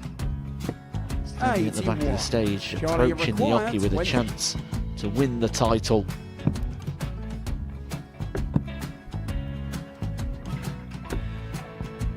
He did this to win the first title, if you remember. 11. I think he's gone. Georgia I think require he's gone to 180. bust it, maybe. The first title he won, he wanted 20. He went 6-7-7 to win it. He had a chance to replicate it again. Yeah, I get the feeling that was for a bust, and 39. on that situation there, George require Scaife wasn't even 9. able to take it out going to the 18s on that switch. Yeah, I think he just panicked a bit, but he's done well to get that big one. Sometimes 1. can be the hardest part. Georgia requires This is it. 79. It's got to be 19s. It's got to be 19s for this shot. Big 20 and a double. He's got the first one. He's going to get a match dart here.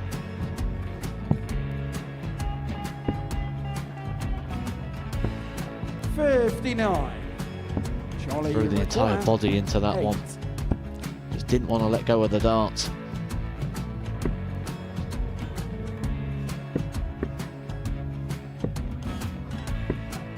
No score. He's given George a chance. Georgia require 20. I think George has been quite good on double 10 today.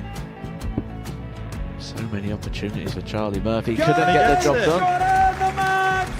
And the Red Dragon George Modus Scaife. Super Series Influencers Champion, George Scaife!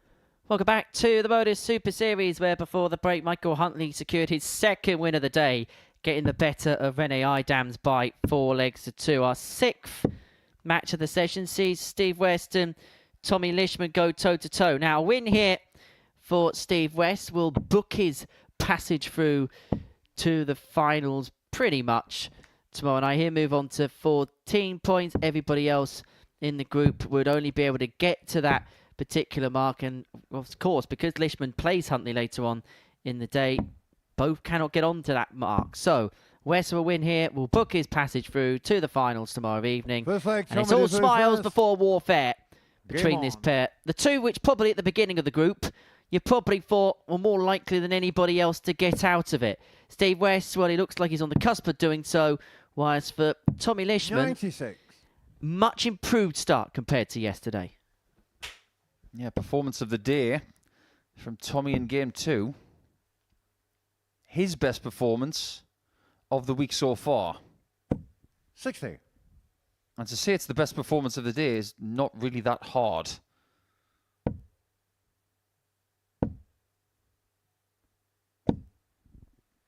$121. Because it is the best performance by about 13 points. The disturbing thing is, 26. it could have been so much better. He missed 7 darts at a double towards the end.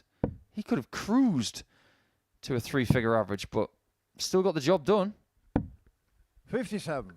That's all that matters. And Steve West has shown in the 2 games that he's played to start today, he's averaged 81 in both. It's been a little bit scrappy at times. But that's just been the fuel he's needed to light the fire, and just what he needs just to get himself up and running.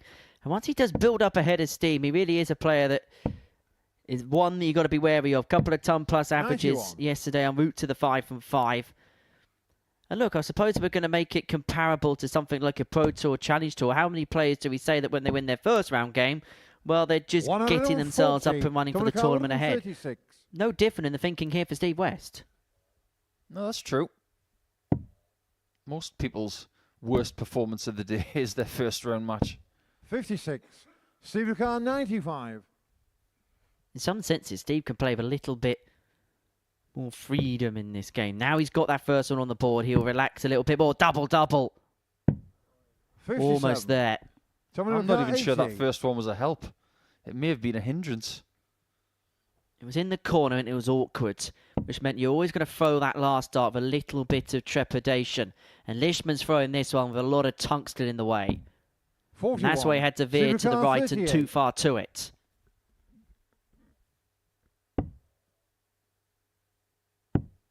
Not a split that Steve West has to do very often. 22. Tommy Carr, 39.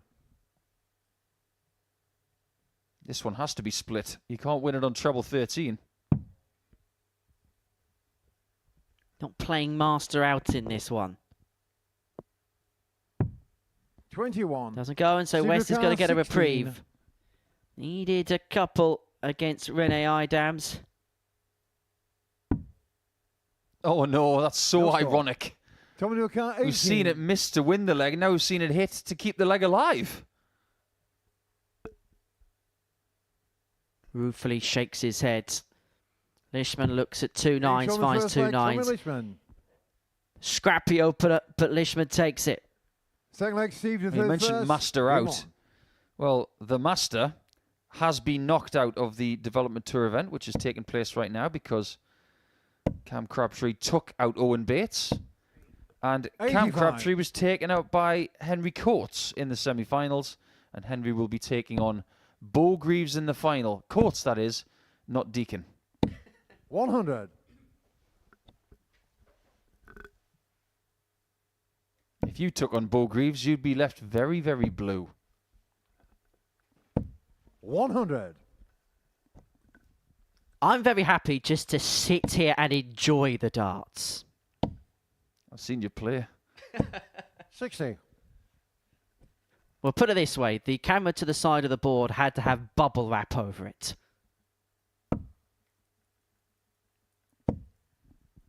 $85. It's not the start that he had in his first game. 81. But it still looks fairly relaxed from Lisman, even though he's the one who is in the sights of Huntley and Idams. 180. I think it would be in the best interests of Steve West to win this game, obviously. 140. Steve Carr, 51. Because he could relax for the rest of the day and just scupper everybody else's plans. Double top with 1. Game shot on the second Right leg, in the Steve heart. West. And Steve West is back Third leg, beating Tommy again, through back first. level at Game on. 1 apiece.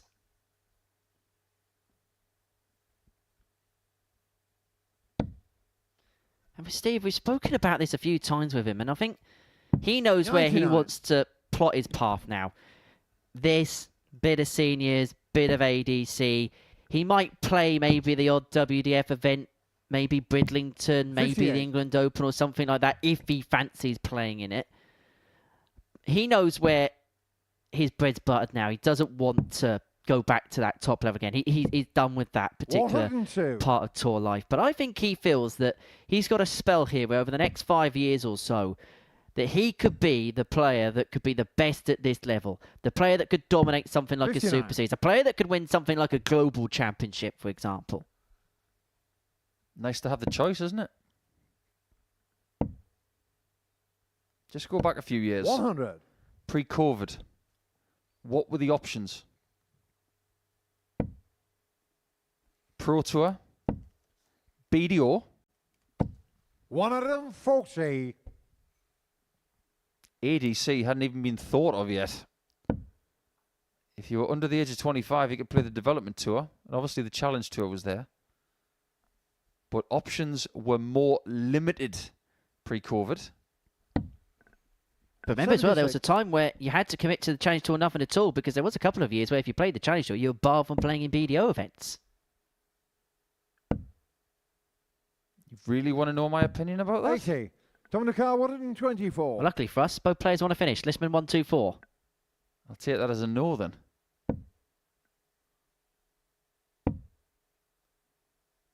Well, Steve did have a big finish 63. yesterday. Steve Carr 156. 164. And it was a belter. This one's harder. Well, that one's come out of the cannon. Land ho! 96. I think he was looking over the Dominic solar to Carr, try and find that 61. particular dart. Lisman comes back looking at 61 to open up a 2-1 advantage. 18 leads double top. 41. He cannot get in, so West Steve has got a Carr, break 68. opportunity here. What does he want to leave? Tops, obviously. 48.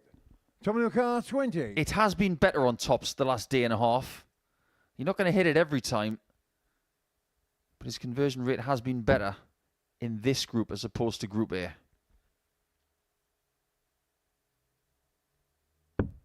Getting shot on the third leg. Tommy Lisman gets a Lisman. double 10 and opens up a 2-1 advantage. We mentioned the ADC Global Fourth leg, Championship. That's going to be Steve taking first. place here Game on. at the Live Lounge in Portsmouth at the end of 2025. You can watch every single dart live with us here on Pluto TV. £150,000 £125,000 is on offer, including 60,000 to the winner. 56 players will be playing in I suppose, a tournament format which is kind of akin to, 140. I suppose, the Championship League, which you played in, and similar to Premier League pool. So 56 players all play in the first week on Monday, December the 1st. 100. It'll be 8 groups of 7 players each. The top 4 from each group advance to the knockout stage. And they will all be played over one day. Then following that, you'll have knockout groups where 8 groups of 4 players, with only the winners progressing through to the grand final, which will take place during the first week of January at the Modus Live Lounge. And they will all be played on consecutive days. So 60. I hope you've got your diary open for December. Is that your way of saying it's nearly Christmas? Why have you said that 91. word in March? I said it twice in 2 days. Everybody loves Christmas. Especially dart players. Especially modern day dart players. 54. Dominic Carr 90. All the best checks are written in December and January. Oh, look at that. Thing of beauty. Game shot on the fourth leg. The tops Tommy isn't Lisman. bad either. Second 11 dart of the week. And Lisman Fifth gets the leg, break, Tommy opens up a first. 3-1 lead. Game And for on. Steve West, this could be his first defeat in this Group C. And it would mean that Lisman would be on 10 points with a couple of West. Now, Steve would still be in a very good position before clear of Michael Huntley, who he plays next. 97. But it just makes it a little bit more awkward than perhaps he'd like it to be in terms of qualifying through. I'll stick my neck out. He's going to be fine. 60. He's just got to be a little bit patient. Having said that, when he spoke to you yesterday, 43. what did he want today? He wanted 20 points from 20. Maybe that's why he's feeling a little bit forlorn at 3-1 down. 135. He was always going to be tested the most by Tommy. And he was tested yesterday. It was only 4 legs to 3. 96. There were a lot of darts at double in that match as well. 33 in total.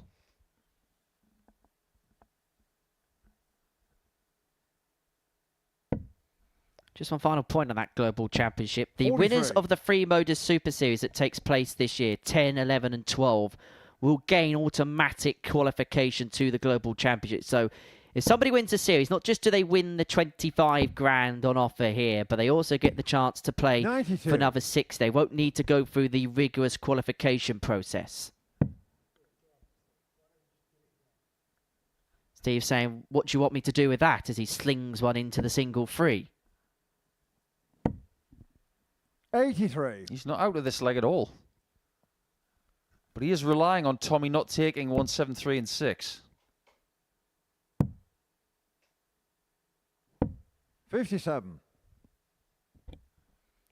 It's okay, but it could be better. And it's a position where if West can find a couple of trebles here, he'd really fancy his chances. Needs to find 41. one, and he doesn't. And Tommy so O'Carr, 116. this feels like, to all intents and purposes, Tommy Lisman's to lose from this point onwards. 96 left for the match. Double 18, and it would have been for his second ton plus check out of the day. Didn't like it, did he? Interesting. He went for the 39 first. 39. It was creative. Tommy O'Carr, 18.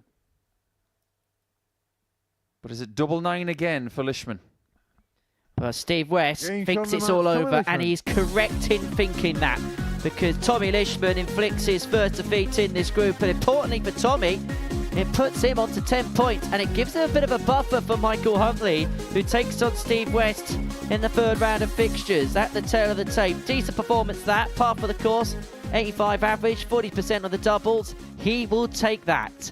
And we will now move into the third round of fixtures of a meeting between Rene Idams and David Williams.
Welcome back to the Modus Super Series, where we've completed 2 rounds worth of fixtures on this Friday afternoon, and this is what we've seen thus far. Michael Huntley, 2 wins and 2. In fact, he's the player of the day so far, alongside Tommy Lisman, who's won 2 of his matches, dropping just a 1 leg against Steve West before the break. And so they've made some severe moves on this Friday afternoon, and you can see that On the table there, Steve West, 12 points to his name, plus 10 in terms of legs difference. Tommy Lisman in a very good position. Not just is he 2 points clear, but look at the gap he's got as well in terms of legs difference of Michael Huntley in third, who does take on Steve West in this round of fixtures. But first up on the menu, and Idams takes on David Williams.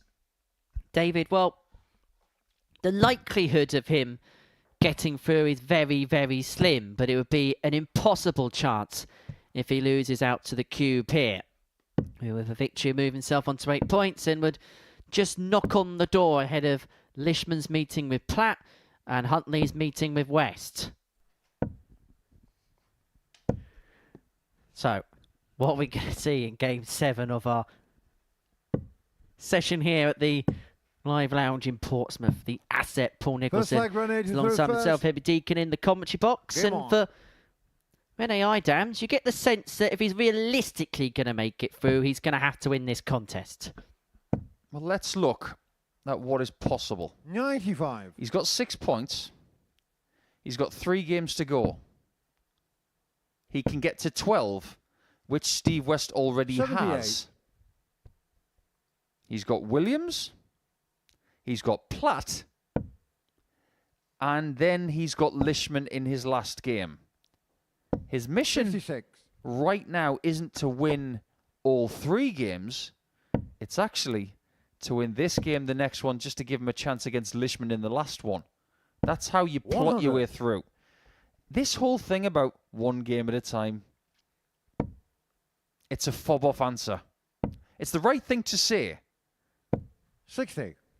But you tell me that Liverpool don't look ahead at the fixtures they've got coming up. They do. But they say, let's just take 1 game at a time. No. Actually, no, you don't. 25. Because you have to plan your squads for games coming up. Now, in an individual sporting sense, 145. you can only win 1 game at a time, but you do look ahead.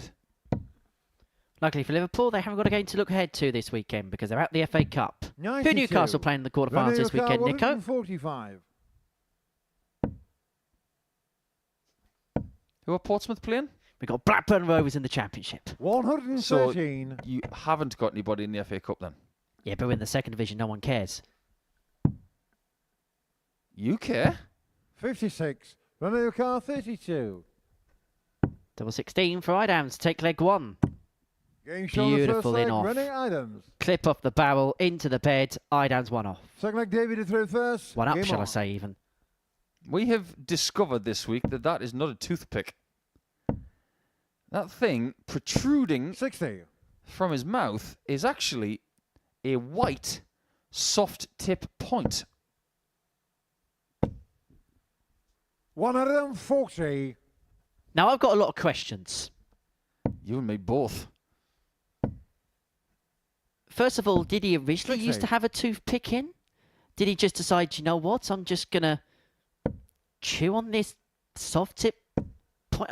What? I'm confused. 26. I'm just confused, okay?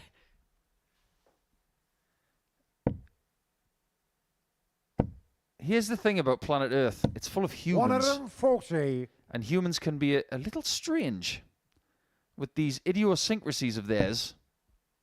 And one person thinks that 125. having a soft tip point in his mouth is good for concentration. Can't say I've ever seen the like. 82. We have seen other idiosyncrasies from German dart players. Remember when Kai Gotthard was here? He would kiss a towel. However, 100. that was an inspirational piece of fabric because it was a gift from his daughter. Just the little foibles of being a performer on the stage. These things that we find. 29. They're for our Romeo Car, performance 110. and mental well-being in pressure situations. Well, yesterday we saw Mervyn King 78. dry himself off David with a Carr, full-scale 130. hotel towel yesterday. Williams looking at 130 to level the scores up. He's going to get a poke of the ball.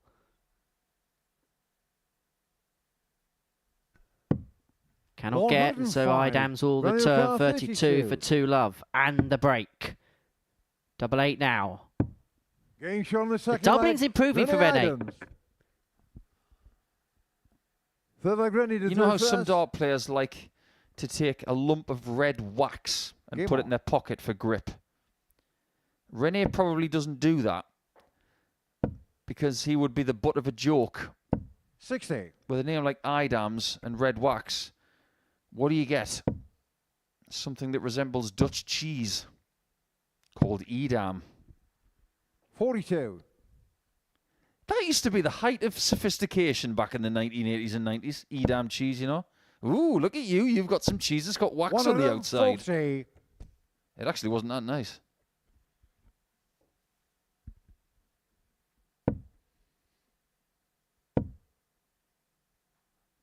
What's your 78. favourite cheese?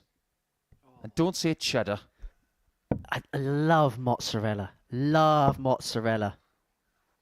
Steady on. 100. Honestly, mozzarella goes on my spag bowl. Mozzarella goes on my chili con carne. Mozzarella on chili con carne. Don't knock 95. it until you try it. Unbelievable. As a certain Chris Kamar 99. would say. Honestly, put it on with, alongside the beans as well. Oh, it's brilliant. Right. First and foremost, a proper chili con carne doesn't have 81. beans. Rennie car 102. Anglicised chili con carnes have beans. And mozzarella does not belong on chili. That's like putting 79. a plum tart in your tea. Do you know my other weird food habit? I really want to know this. 96. We'll do it in the Rennie next car leg 23. because Idams is looking at 23. Yeah. One of the letters spotted. This is weird, leaving 23. 7. Yeah, it's mozzarella on Rennie chili car weird. 109. 109 for Williams. Come on, Williams, change the subject. 51. Rennie car 16. Idams looking at 8 to open up a 3-love lead. Getting shot on the third Another leg. good Rennie guide and another Idams. beautiful shot. The end of legs are becoming Fourth quite leg, David profitable is for through Rene. first. 3 for 8 Game on the on. doubles. The scoring's okay. 3-0 in front. Go on then. I'll give you my other weird food thing. 60. I'm waiting. You know when you have a full English, you have a hash brown on there, and they'll give you Very rarely. and 92. they'll give you a little bit of butter to put in your toast. Well, I butter the hash browns, and that, let me tell you, 56. adds so much flavour, particularly if the hash brown's a little bit dry.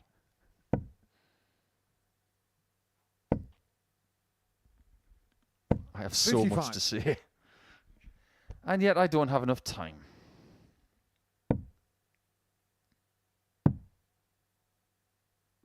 $96.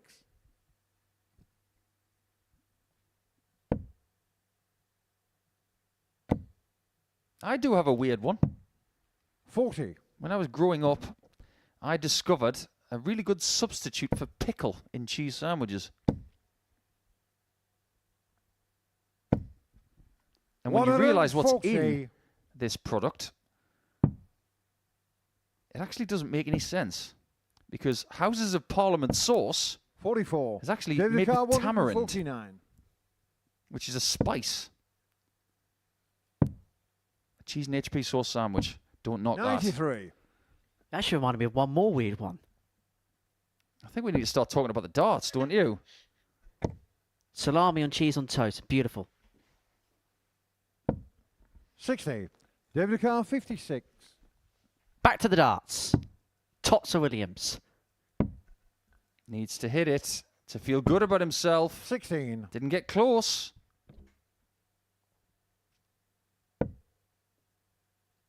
Seen other Williams players at the Modus Super Series. We've seen 60. Scott here and Louis. David Carr, 40. Neither have a weekly title. Each on the fourth leg, David David Williams. Isn't going to get one by the looks of it, but he has got leg 4. He's not going to be bageled Fifth leg here. grenade through I first. don't even want to know what you Game put on on. your bagels. Well, I don't have bagels. I don't know why. You have buttered hash 100. browns.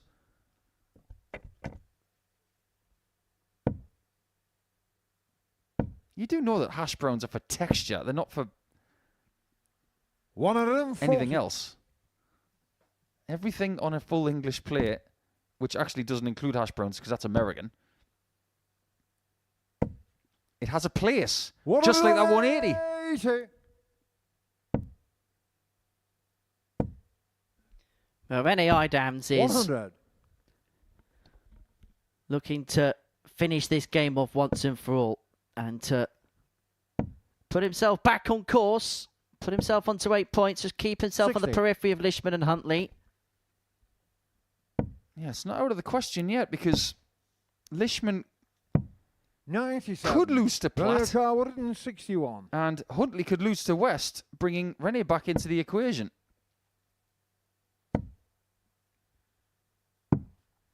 Great setup. Absolutely stunning. 137. David Carr, 164.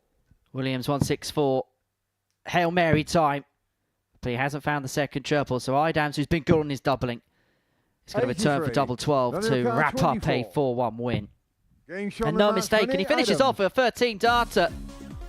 And Rene Idams seals a 4-1 win against David Williams. That now ends his hopes of making it through. But for Rene Idams, well, he just keeps himself an interested party, moves up to third. Needed a big win, got a big win. And that is how he did so. The doubling was really good. Just one could do with some improvement. But coming up after the break, it's Jonathan Platt up against Tommy Lisman.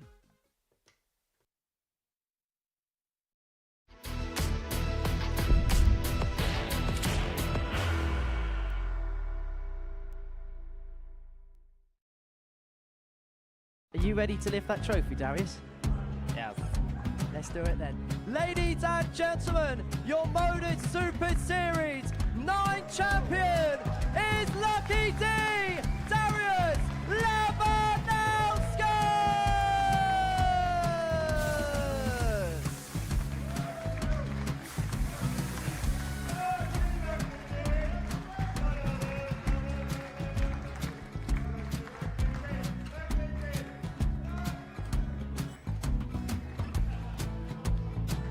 Well, what a wonderful night of darts we have seen, and we are ready. Our champion is ready, and it's trophy time. So receive the trophy. £25,000. The new Modus Super Series champion, the Terminator, Marvin Van Velzen.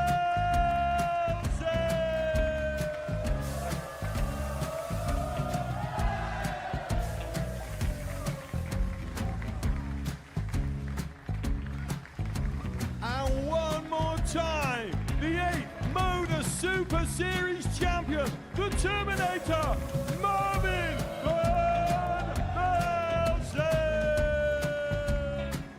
And the new Modus Super Series champion is Andreas Dirty Harrison.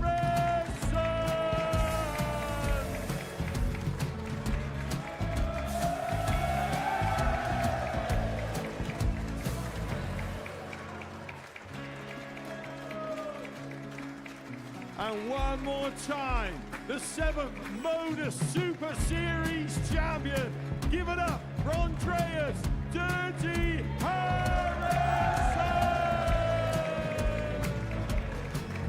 The moment we've all been waiting for. Would you please show your appreciation for your Series 6 Modus Super Series champion, Scott Taylor?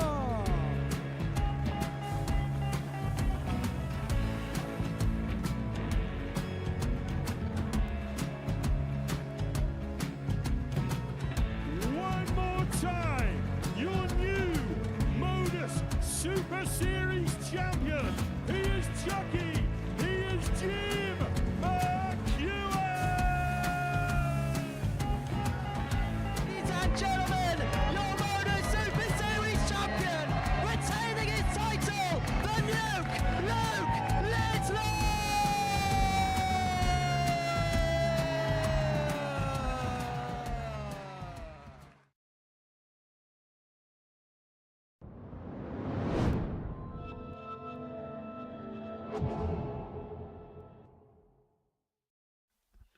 Welcome back to the live lounge here in Portsmouth. It's the Modus Super Series. We're at the midway point of our afternoon session here at the live lounge in Portsmouth. And before the break, we saw Rennie Idams get the better of David Williams by 4 legs to 1. Our 8th match, the middle game of the day, sees Jonathan Platt and Tommy Lisman go toe-to-toe. For Lisman, an opportunity to move level on points with Steve West. That's something we haven't seen too often. In fact, with a win, because of his legs difference over Steve West, he would actually go to the top of the table ahead of Steve's game against Michael Huntley in game number 9 of our session here at the live lounge in Portsmouth. But for Jonathan Platt, he has lost both of his matches so far today. 60. We've seen glimmers and we've seen moments, but if we're going to be brutally honest, we haven't seen more than just those moments just yet from him. Yeah, a bit like your buttered hash brown. Jonathan Platt is done. But he's worked hard to get here. He qualified to get this position. 60. He's now got 3 games that he can enjoy and take it all in. 83. This is not an unknown sporting quantity, because you can still be in a tournament knowing that you're not going to win or even get to the next stage. 45. But why would you just go through the motions? Go up there with a bit of pride and enjoy it and see if you can spoil somebody else's day. Or does that make me slightly sadistic? Because that's what I would do. Well, I think Jonathan, we mentioned it earlier, this may well be the biggest thing he's done. The first time he's played in front of cameras like this in his career.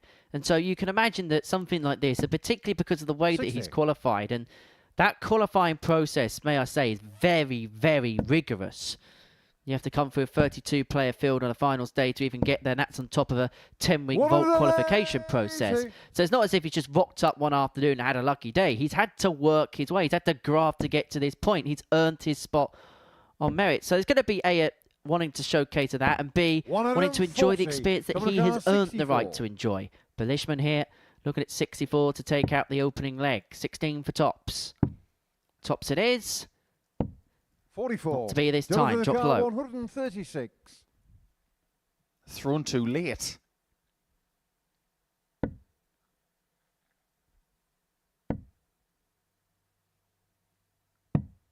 $64. Tommy McGuire, 20. So Lisman double 10 for the break for 1-0 lead. Ensure the first leg, Tommy Lisman. Lisman 1 up. Lisman looking good. Second leg, Tommy to through first. Game on. This is a clash of generations as well. But that leads me to something that we never really pay any attention to. We did reference on Wednesday with Scott Mitchell how much Mervyn King used to wear a lot of gold jewellery on his hands when he threw. And when he took all the rings off, or most of them, 45. he would have been throwing darts with a lighter hand.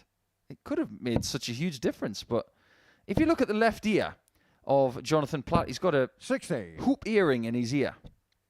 Very much part of being cool when he was younger. That's what people used to do. If you look at Robert Thornton, he's got an earring as well.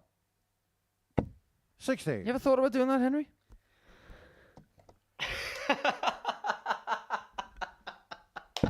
I'll take that as a no. But that leads me to my point about 100. people from the Netherlands. You look at Dirk van Dijvenbode. I was really curious to figure out why he would wear a certain pair of earrings. And he told me that they're cultural. They actually have cultural meaning.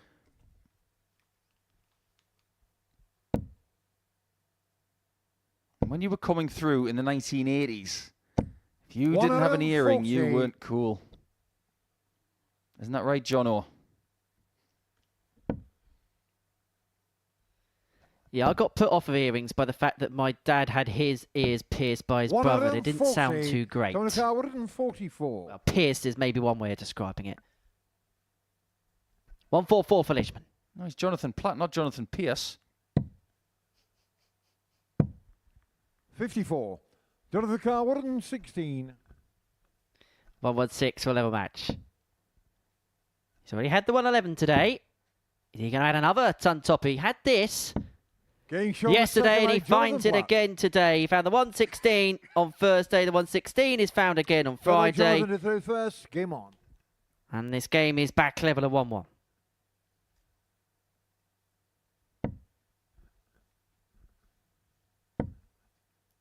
Be an interesting dynamic on the stage if 55. Jonathan was playing against Rhys Colley.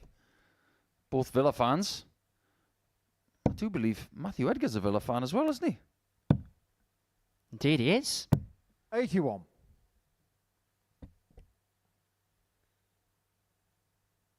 Big Villa fan is Edgar TV. I remember this is how, as he finds a max there, Jonathan Platt. I remember this time last year when Villa were in the Conference League semi-finals and Matt's gone, have you got any way of watching the match? And I've got 96. a subscription to the host broadcaster's subscription service. And so I had to leave my laptop in here for 2 hours between sessions so Matt could watch the Villa game whilst I head off to the Italian. 57.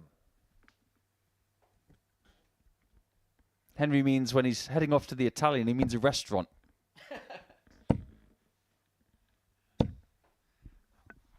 140.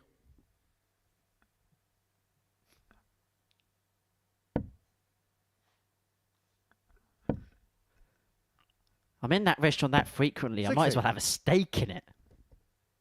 No, you always get the carbonara.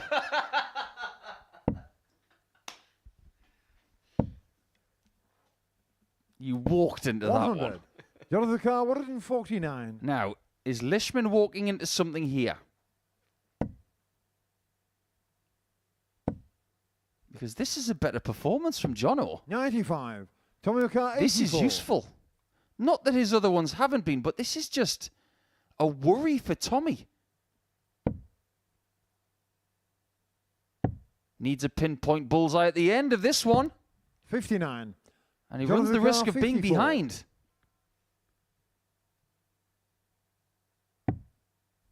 Double top again.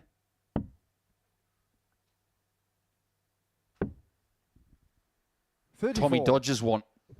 Tommy McGuire, 25. This could have been a lot worse. Lisman for the break, double 12. Loves this target. But not that much there, so double 6. And it goes, Lisman gets the break. 2-1 he leads. Just avoids a little bit of a skirmish on his opponent there. He's just starting to use his reserves now. It might not be his most vintage performance, but you can see the little gesticulations of, come on, Tommy, keep digging. The freedom that we saw him play with in his first game 23. today has disappeared because he knows he's not safe. That's for Jonathan. It just looks like he's throwing a little bit more freer, doesn't it?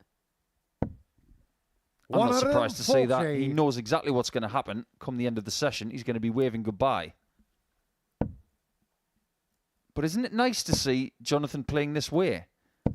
100. This is why he's here. This is what he can do. And I think when you're in that situation, I mentioned a couple of legs ago, like Jonathan is in, you want to prove why you got through those qualifiers. Not that you have to prove anything to us, but I suppose inside you want to feel like whatever happens on that stage, how many points you get, how many wins, how many defeats you get, you've at least played the type of darts that have done yourself justice.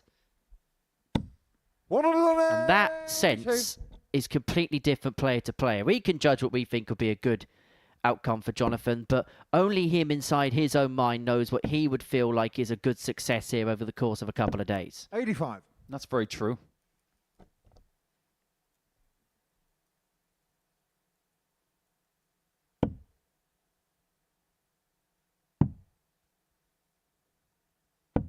He did the right thing going 18s, but that is not a plan he wanted to use towards the end of the visit.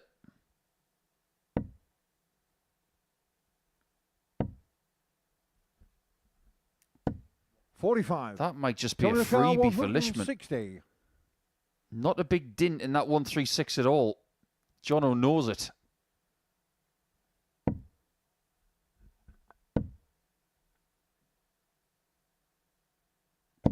100. Great fun with the Jonathan last. Carr, 91.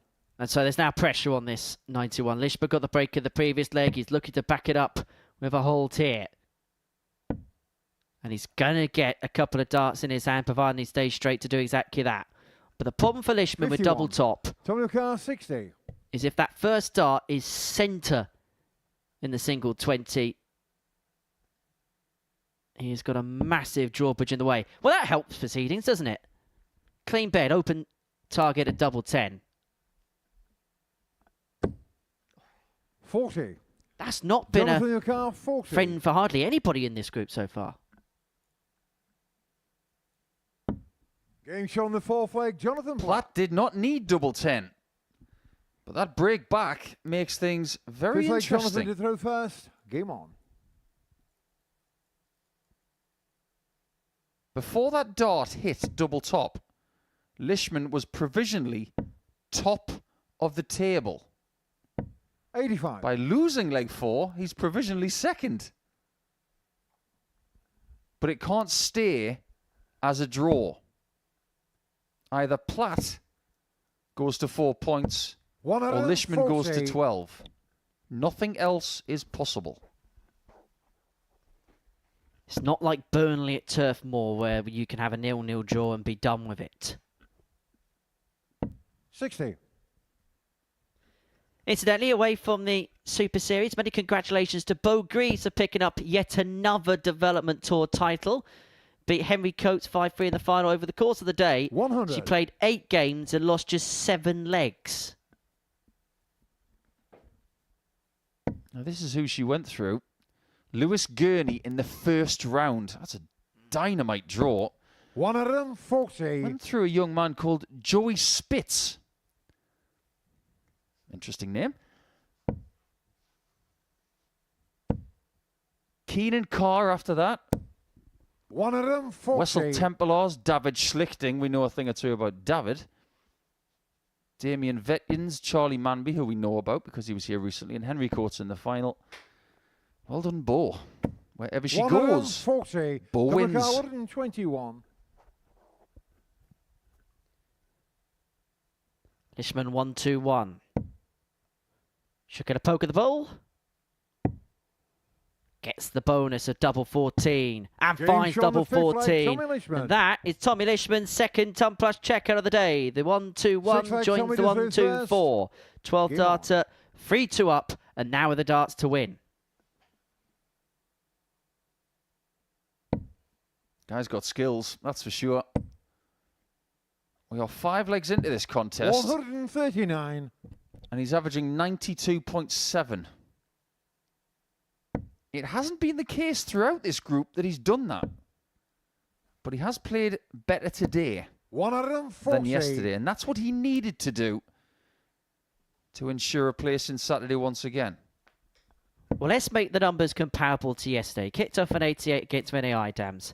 81, 72, 41. 85, 89. They're okay numbers. For a lot of players, we'd say they're good numbers. But what he's done this year has meant that we judge him from a very, very different base to what we did before. Kicked off with a 95.43 against David Williams. That really set the tone for him. He'd then average 85 against Steve West. Missed a few darts at double. And here, this is another really handy performance. But he's had to play 121. in excess of 90 because that's the level that Jonathan Platt's attaining himself. This is his best performance on this stage. That it is. But great players will perform when pushed. 85.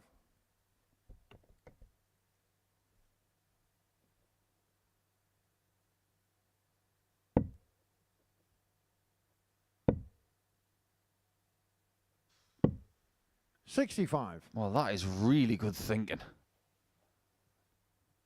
Sometimes we can criticise a player for what they do in the case of board management, but right there, Tommy Lisman, I applaud you. 43. That was an Tommy outside-of-the-box thinking 135. kind of play. I love the bull on that last dart. Lisman could be looking at the ball at the end of this. Gets it at the start of the visit, but that's a Brucey bonus. He's not going to find the treble 15. But what he is going to do is set himself 79. up handily. He's going to leave himself in a Jonathan single to double 152. if Platt cannot find the 152. Ah, the Keegan Brown 152. Not this time. 98. Chance to win. Car 56. And a chance to get to 12 points with Steve West. But having played one game extra, he could be top for now. For a 4-2 win. Tops is found, no mistake. And Tommy Lisman continues to knock at the door on Saturday night. He gets the better of Jonathan Platt by 4 legs to 2. He's now top of the table. Him and Steve West both on 12 points. And West could do a big favour for himself and for Tommy Lisman in a few moments' time. At the tail of the tape, both players with a ton plus checkout there. Lisman with an average in excess of 90. And it is West and Huntley who will go toe-to-toe on the other side of this short break.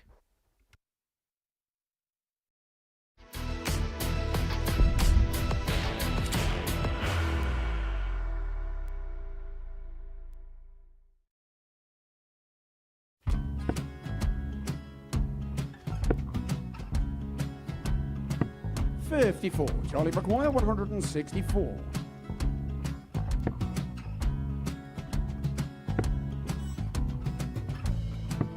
$44.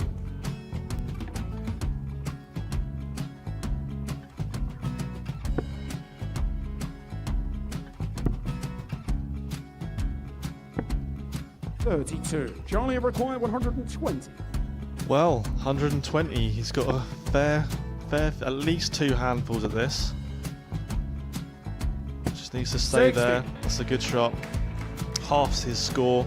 Leaves himself on a 2-darter.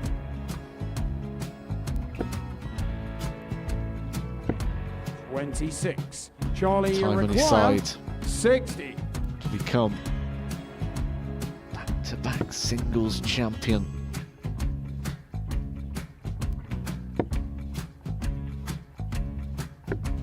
$40. Definitely a couple of nerves in those last 2 darts. But he'll be coming back. It's a moment he's been in before this situation. Standing at the back of the 81. stage, Charlie approaching the McGuire, jockey with a 20. chance to win the title.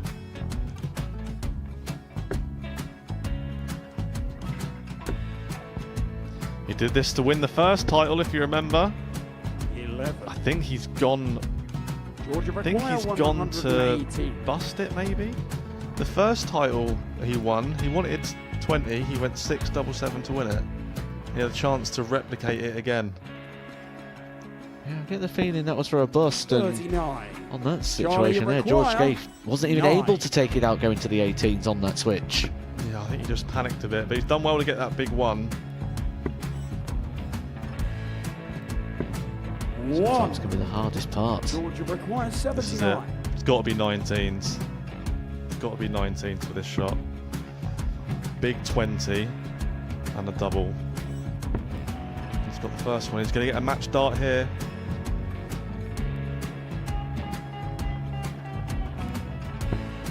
$59. Charlie Threw the entire McGuire, body into that 8. one. Just didn't want to let go of the dart.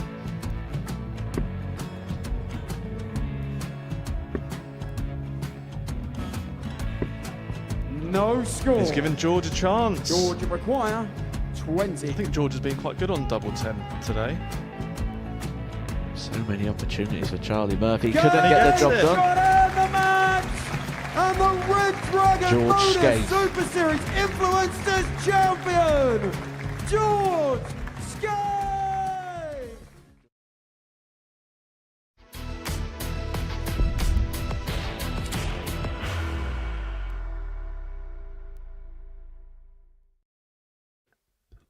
Welcome back to the Modus Super Series, where before the break we saw Tommy Lisman get the better of Jonathan Platt by 4 legs to 2. That now puts him to the top of the table ahead of Steve West's game against Michael Huntley. Win here for Steve will put him on to 14 points, and it will guarantee that he is into the finals on Saturday night. Once again, Steve West will be into the big throwdown at the Live Lounge in Portsmouth. But if Michael Huntley can win here, things get a little bit interesting, because Lisman and West will both be on 12, Huntley will be on 10. Now, he does need First leg, to Steve to throw do first. some damage in terms of the leg Game difference to get himself through. But If he loses this, then you get the sense that it's pretty much as good as a done deal. And Lisman does take on Huntley in the next round of fixtures as well.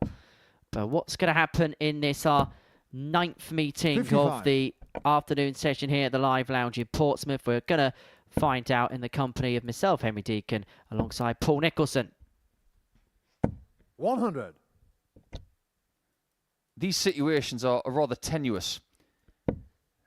Because how many times have we said, if you win this game, you're through. 38. Then that person loses, and then we say it in the next game, if you win this game, you're through. We are running out of games. Just before things get a little bit squeaky, 140. West has got to figure this out. I hate to bring this up, but the situation I remember the most was Matthew Edgar. He had 2 games to 100. go in Group C. If he'd won either of them, he would have qualified. He lost both of them at the end and then ended up 60. giving a spot to Matthew Dennant. That's the one that keeps sticking in my head. 138. And here's the thing, he's taking it to the next level. If West was to win 1 of his last 4 games, he will be fine. But it very much depends 72. on that Supercar leg difference that you've 170. mentioned. So for West, winning legs is the first step on the menu because he could continue to restrict Huntley even if he wins this match. But a couple of wayward darts, which we saw at times in his opening 85. game, even though he beat Benny Idams for 2. 129. And no doubt this is the best version of Michael this week. A little bit of a change of equipment is bringing different results. 57. Supercar 85.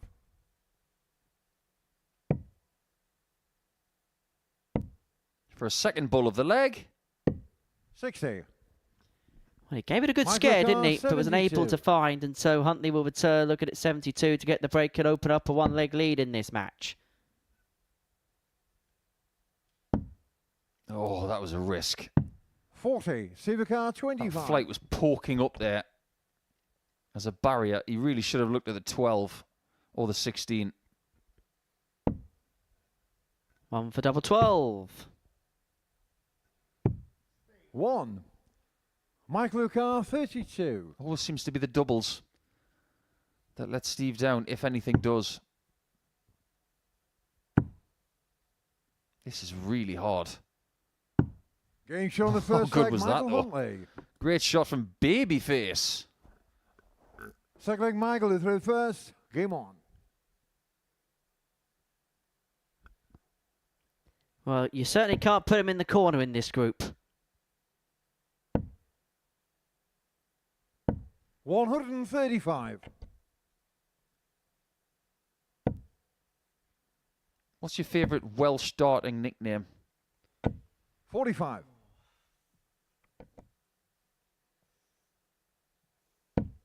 I like Fireball for Jamie Lewis.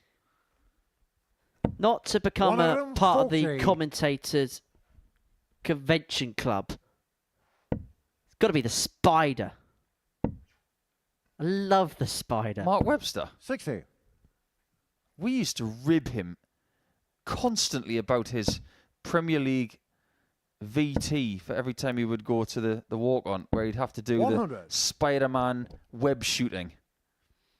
We used to do it from across the room towards him. He hated it. Champagne Barry Bates 60. is always going to be a Michael Carr 126. personal favourite as well. Yeah, good friend of Michael Huntley. And also very responsible for finding Gezi Price.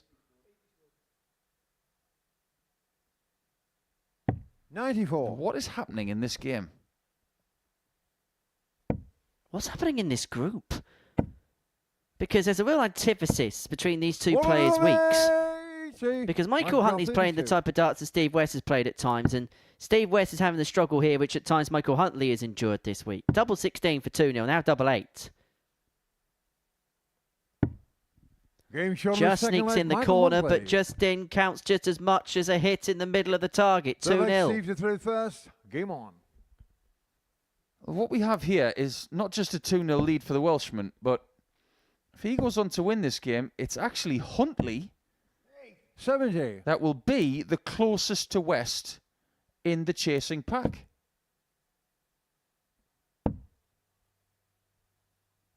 $81. I think West is getting annoyed. But sometimes when he gets annoyed, he does unlock a little something. It definitely worked against Idams yesterday. You won't like Steve when he's angry. 40. Yeah, I don't think the Incredible Hulk was ever called Steve. He was a Bruce. 55. And that Bruce was a very clever man.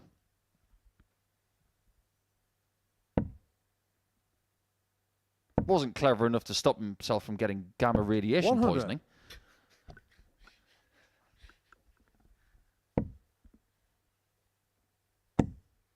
Well, West is beginning to find something a 60. bit better. It's not anywhere near his best, but he's finding at least something that's making him a bit more competitive, and he has charge of this third leg on throw. 60. Steve West and Michael Huntley can't be superheroes anyway. Because predominantly, superheroes have the same 100. first initial and second initial. Like Bruce Banner. Although Bruce Wayne doesn't, does he? 95. Civica 81. So West looking at 81 to get a leg on the board to reduce the gap to 2-1. 2 darts at double 12. 69. Feels like the Michael sights are off on Carr, double 12 a little bit. 125.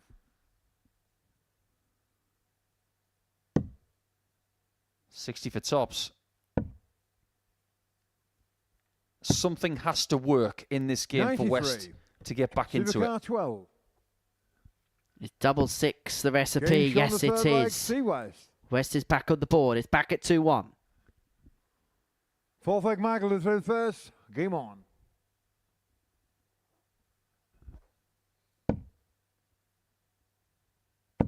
You know, there's actually, in a superhero sense, there's a 122. Deadpool Derby game. Do you know what the Deadpool Derby game is? No. It's James Wilson versus James Wade. Because 60. Deadpool's real name is Wade Wilson. And they're just both called James. Weird factoid of the day. You're talking to someone who's been around this sport for more than 20 years.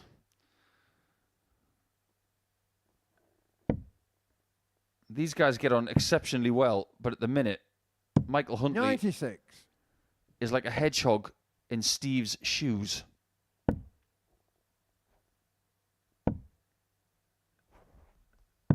$137. We've mentioned the struggles of Steve West, but we need to compliment how well Mike Huntley's playing here. Average just under 91. He's found a better level today. Remember, he's unbeaten for the 100. course of the day. And he Michael Carr, could find 62. himself in a leg here or going 3 from 3.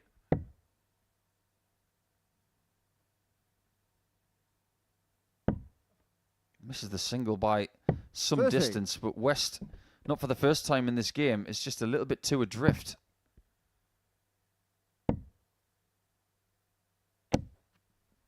Going for the last, a 101. clatter of the barrel. Michael Carr, Huntley 32. comes back looking at 32 to open up a 3-1 lead. Game In it shot goes. the That's a fourth leg, 14th Michael darter. Huntley. And Steve West, who, after he won his first game, has found leg, himself Steve on the is hill. first. Game on. He's finding himself in a very precarious position now in this group. News is this, he's still in an okay suit, but he is precariously looking over his shoulder. 83. He's playing pretty much exactly the same way as he was in his previous match. Against Lisman, it was just under a 79 average. 140. That is exactly what's happening here.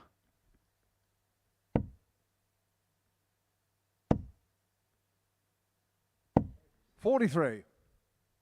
I think he's struggling on that third dart. He's jumping on it. Which means that he's not staying in a stable position as he throws. 180. He's actually jumping his body after it.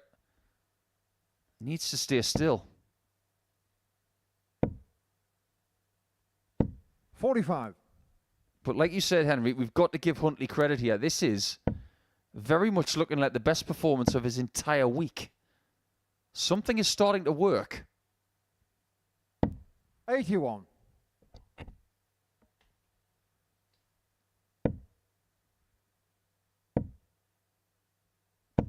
$100. Michael Carr, 100. Biggest problem here is that Huntley could completely destroy the leg difference advantage of West.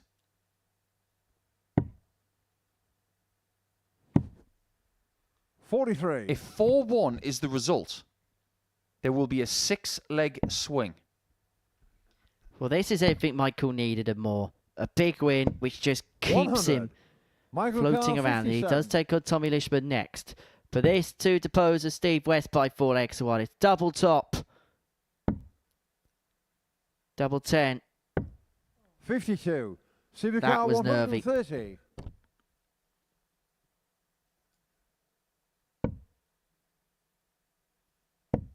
Needs 5s. 125. Good try. Michael Carr, 5. But now 5s is what both of them have. 2 2s. Getting shot on the match, Michael Huntley. Well, Michael Huntley is showing that at the Super Series, sometimes it's not about the way you start, it's about the way that you finish off a campaign. Friday has been his best day by some margin, and it could be a day which sees him maybe just sneak through in second place in this group. He's beaten Steve West 4-1. He is asking questions of the top 2 in the group. Coming up after the break, Jonathan Platt takes on Rene Idams.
Welcome back to the Modus Super Series. 9 games have been completed on this Friday afternoon. Before the break, Michael Huntley got the better of Steve West 4-2. Him and Tommy Lisman have both won all 3 of their games that they have played today. They're making a real chase at that top end of the table. Steve West, well, I think he won his opening game against Rennie Idams. It looked like things were going to be so comfortable for him, but now he's in second position and he's precariously lurking over the shoulder.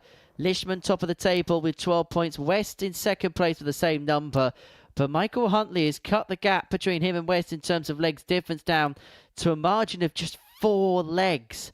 Be interested to see how that battle pans out for the rest of the session. Next up for us, 2 players who, well, we're probably not going to see tomorrow night. Rennie Idams got an outside chance of making it through, but he's going to have to win both matches and hope for miracles to happen elsewhere. He takes on Jonathan Platt, who picked up just that solitary win. He's looking for win number 2 here at the Live Lounge in Portsmouth. This was a game which Rennie won by a 4-3 scoreline yesterday.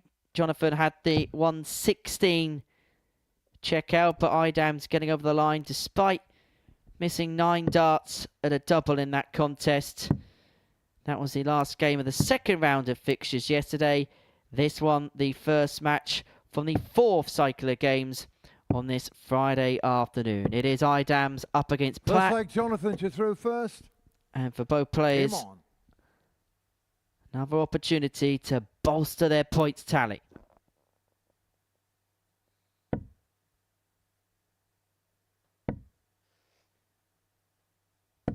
$45. Idams did qualify for one European Tour event. Idams did qualify for one European Tour event last year.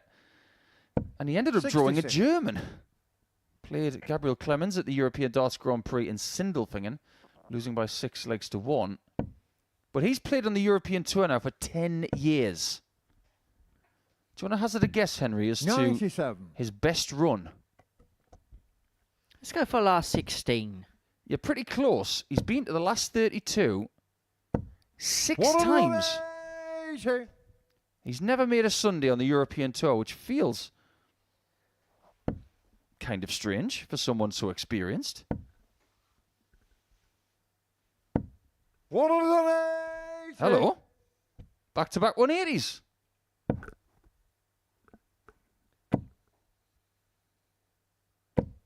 $30.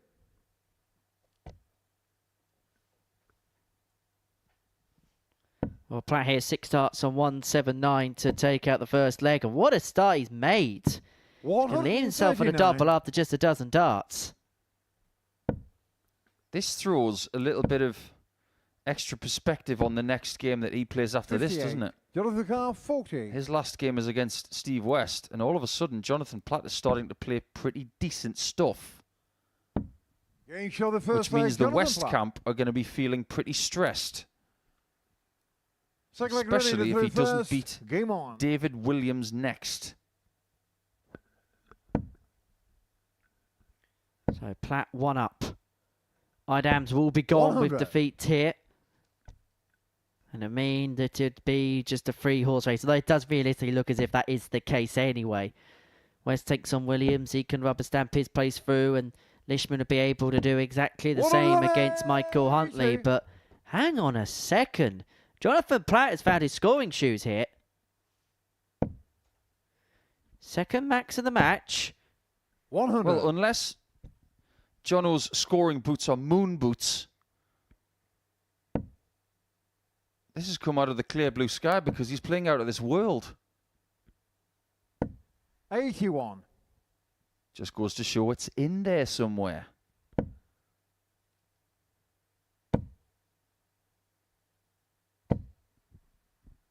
$100. Thank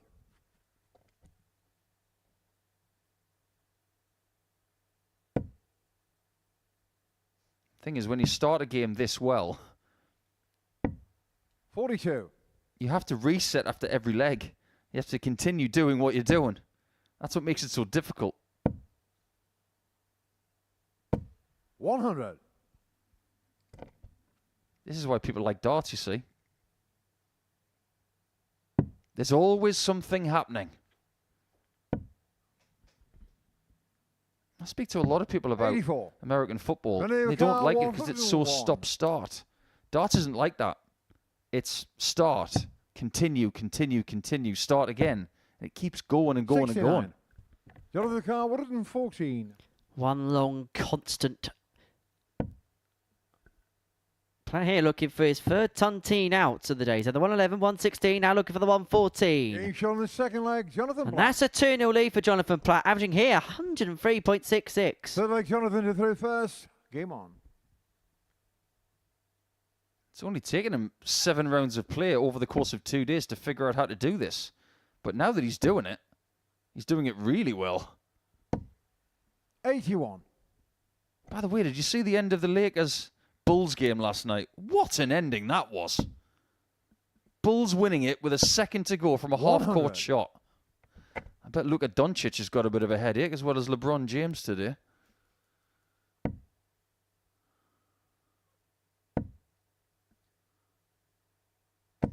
One of them, 40. Just goes to show, doesn't it?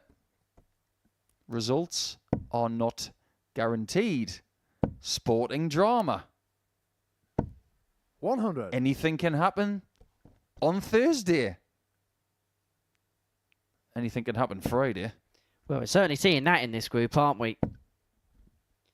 He's not missing a thing here. 100. He has found a real purple patch here, Jonathan Platt. Average of 110 right now. And he's on for a potential 11 darter. 21. Ding dong. Grandfather Jonathan Carr, clock. 100.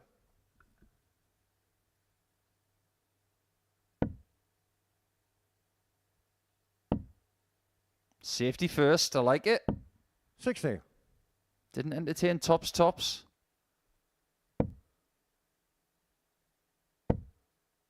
He has not put a foot wrong so far. 100. Jonathan Carr, 40. 6 darts for a 3-love lead. Double 10. I think he was surprised he missed the tops. He's been fairly handy on that target today. 30. But he's going to need 3 more.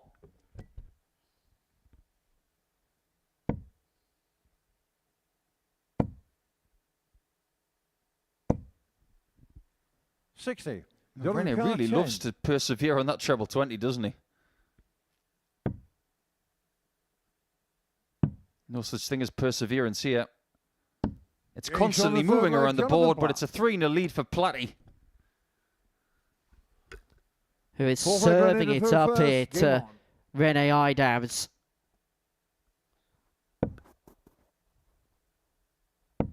Who looks set now to be 60. joining Jonathan Platt in the departure lounge.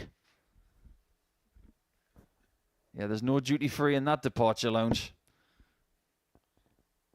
The Live Lounge Departure Lounge. Check your luggage and go home. 60.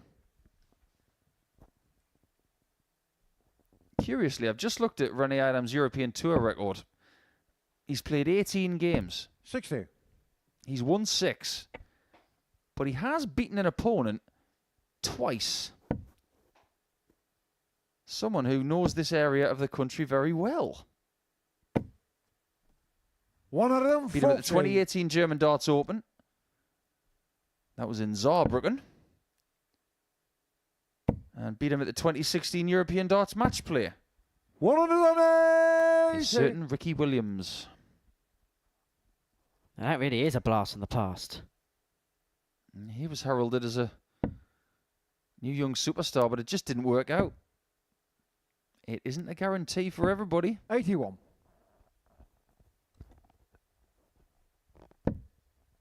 He's also beaten Peter Hudson and Justin Pipe and Jeffrey 137. Desvan. He's had some good wins on the European Tour stage. But his biggest win on a stage of this kind of magnitude was against Steve Brown in his final here. 60. But his participation Ready in to week go, 9 is 64. hanging by the finest of threads. It's double 8. He's been good with these in-offs today. 48. But this time the Jonathan Carr, deflection goes the other 160. side of the intended target. Now, this would be some way to round off what has been quite the performance. Jonathan Platt's best on this stage, but the 160 isn't going to go, and so Idams will return for 95. 2 8s to Jonathan bring it Carr, back to 16. 3-1.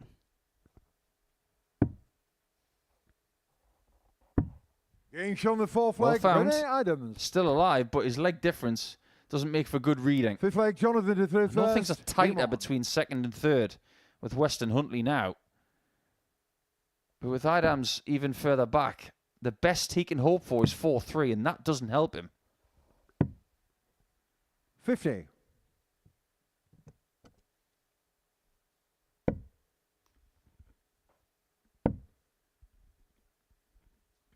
$60. Well, Platt with the darts in this leg. Neither player able to find a big treble with their first turn. Platt did find 2, but not the intended targets. Treble 3, treble 7. Had the 19 surrounded, but couldn't find a way through. And he's done exactly the same again here. 46.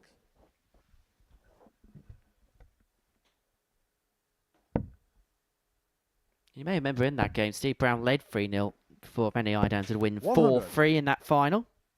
So Rennie does have form for 3-0 comebacks. You can't do it all the time. That's leaving yourself with a lot of work to do. 30. There are some people who weren't great at comebacks. But what's the biggest comeback you can remember that really sticks out in your mind? 100.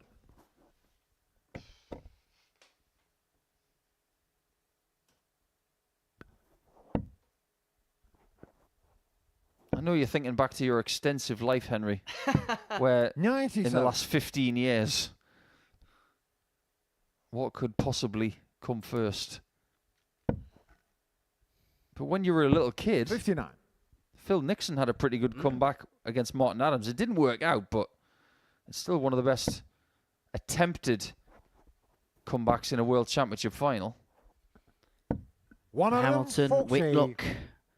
Match of the match play is certainly one that stands out.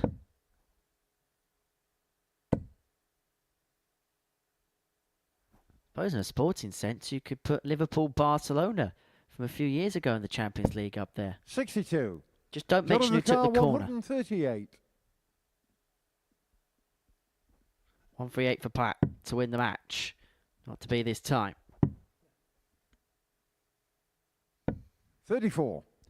Renee That did not work out very well. And Idams' last start that left this 120 was very good. 2 balls?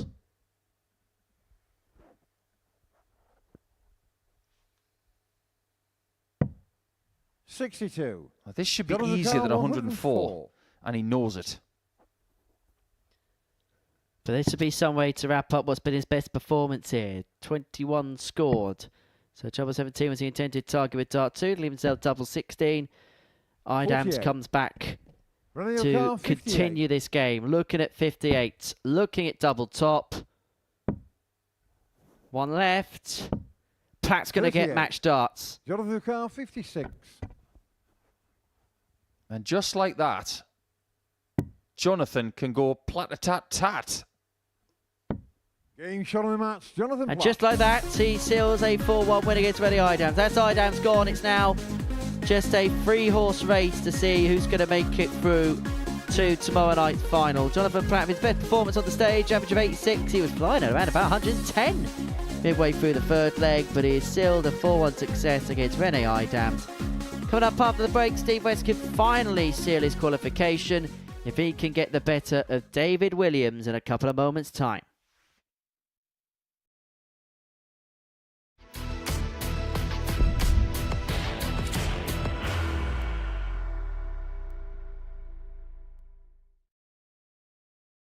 Are you ready to lift that trophy, Darius? Yes. Let's do it then.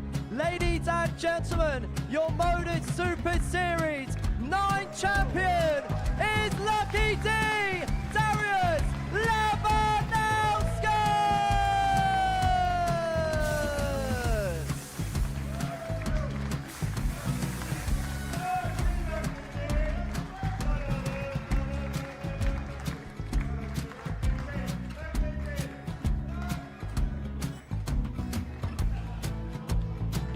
Well, what a wonderful night of darts we have seen, and we are ready. Our champion is ready, and it's trophy. So receive the trophy. £25,000. The new Modus Super Series champion, the Terminator, Marvin Van Velzen.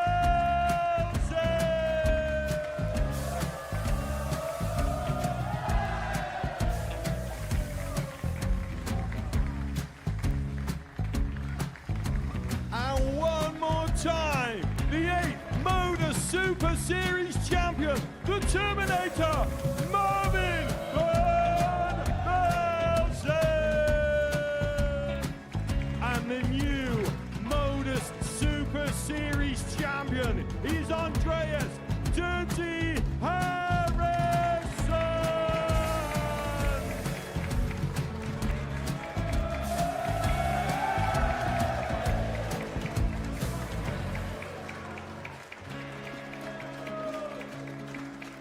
And one more time, the 7th Modus Super Series champion.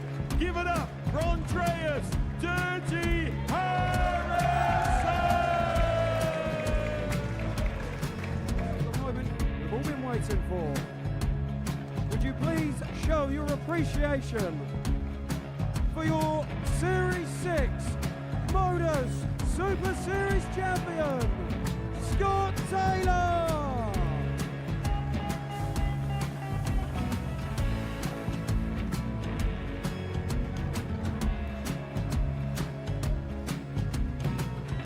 One more time, your new Modus Super Series champion. He is Chucky. He is Jim McGuire. Ladies and gentlemen, your Modus Super Series champion, retaining his title, the Nuke, Luke Lisman!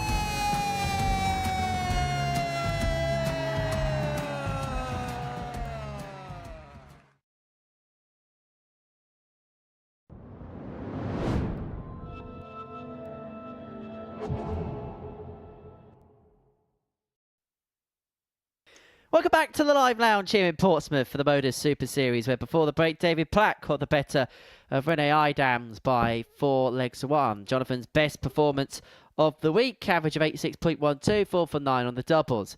Next up for us, David Williams takes on Steve West. It's game 11 of 15 that we're bringing to you from the live lounge in Portsmouth. Just like the last couple of games, a win here for Steve West would book his passage through to the finals tomorrow night here on the South Coast. These two good friends, of course, they won together on this stage in the past, but for the next, 10-15 minutes or so, they're going to have to be the best of enemies. David looking to stop Steve in his tracks in terms of qualifying through. Game on. And for Steve West, I think now he just wants to get it done. Just get it over the line and then not have to worry about it going down to the last game. Well, David isn't really an 93. enemy right now. He's just a player that he has to sweep aside. I think there are 3 different types of opponents that you have 60. in darts. You have people that you really care about that you have to beat. There are people that are just people you have to sweep aside. 81. And then there's the enemies, the people that you really don't like. But you have to rein in your want to win, because if you want it too much, you won't win. 180. We've all got them.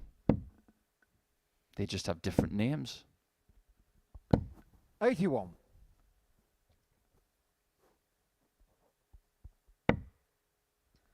That is more like a Steve West first start. And we do know that Steve West can save his best for when he plays people he knows quite closely. This game yesterday, he averaged 103.66, was 4 out of 4 on his doubles. David averaged just under 8.5 and only had the solitary dart at the outer ring.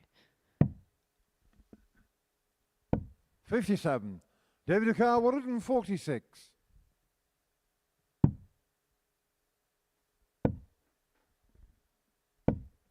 $99. Steve Ducar, 64. He could really do with this. 24. David Ducar, 47. David could stop him on 10s. 27. Steve Ducar, 40. This game is really swift. It's going to be played at quite the pace, and Steve West will be hoping it's being played at quite the standard. 16 darter shakes his head as he walks back down the Yogi, having got the break in the opener.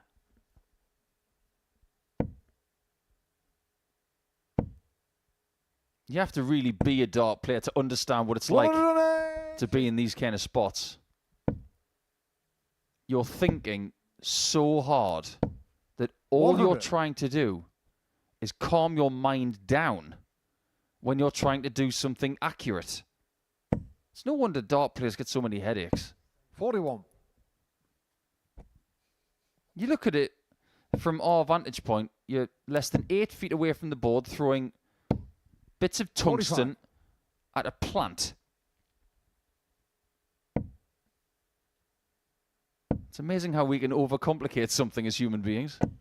180. Well, this is rather impressive, isn't it? Although I'm not sure the idea of selling this would be, welcome to the Modus Super 42, Series, a place where 100. people throw things at a plant, but quite catch on. Tops. There you go, that's a 12 darter. He's at it again. Second time, he's taken out a ton today. Hey, I'm not the first person to say it's throwing metal at a mat, because that's exactly what Sid Waddell used to say. But even the dartboards have gone vegan because they're made of plant-based materials. Fourth 180 between the pair after just a couple of legs. 83. I get the sense these two being the best out of one another. Sometimes they say that it takes two to tango. Well, they tango quite well with one another. 41. I can understand that because if the rhythm is good and you don't have any 100. peripheral motives with the opponent, you can just play. Everybody's got someone. If you've got a decent level of ability, let's say 87. Steve West's level of ability, Pro Tour, BDO competition winning kind of form. If you've got his experience of 25 odd years, there's got to be someone who you think, I love playing him or her. Everybody's got one. 46.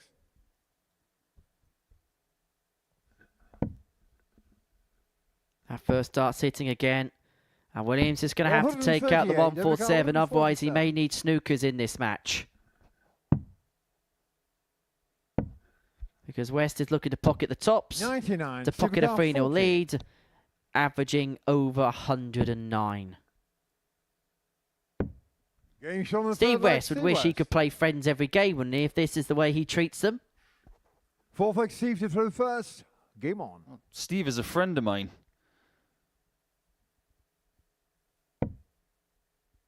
I don't really want to play him anymore.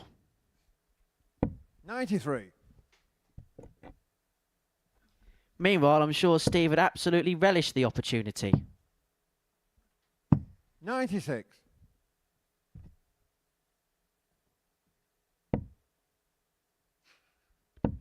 It's a good job our head-to-head record is 3-3, actually. 100. Who won the last one, though? That's the most important. It was a while ago. It was 2018. 59. I won the last one in a qualifier for the European Darts Grand Prix.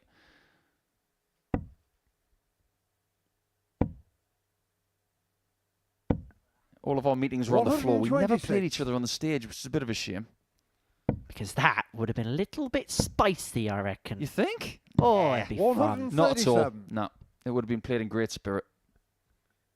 Both would have given as good as you could have got. Stop trying to get an answer that isn't there, Henry. Such a journalist, aren't you?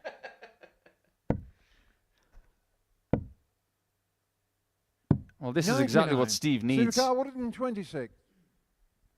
That invitation to Saturday night has had the rubber stamp hovering over 102. it for maybe an hour and a half. 110. And if this doesn't go, he will finally have darts for it, and he's going to get darts for it. 86. And what a performance he's put in Supercar 24. to get the job done. Double 12. Double 6. is found, and Steve West once again qualifies for finals night of the Super Series, and he does so with a ton-plus average. He beats David Williams by 4 legs to 0. And I'll give you one word of advice. If you're friends with Steve West, expect his best when you play him on the big stage. That's the turn of the day. And for David Williams, well, once again, he's played very well against Steve West, and he's got absolutely no change for it. West, the 4-0 winner against David Williams. Tommy Lisman and Michael Huntley follows on the other side of this short break.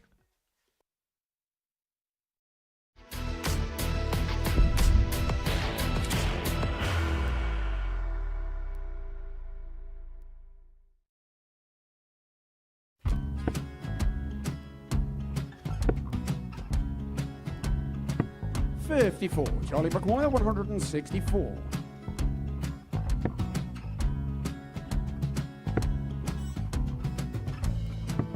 $44.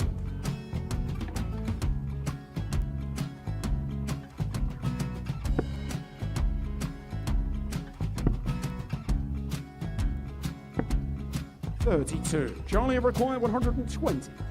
Well, 120. He's got a fair, at least 2 handfuls at this. Just needs to stay 60. there. That's a good shot. Halves his score. Leaves himself on a 2-darter.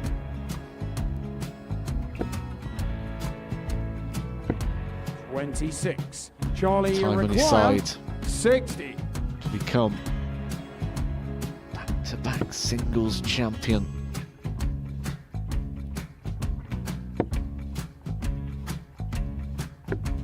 $40.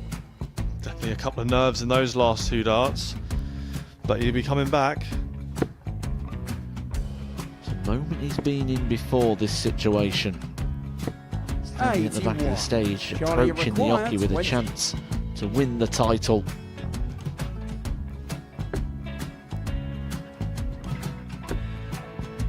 He did this to win the first title, if you remember.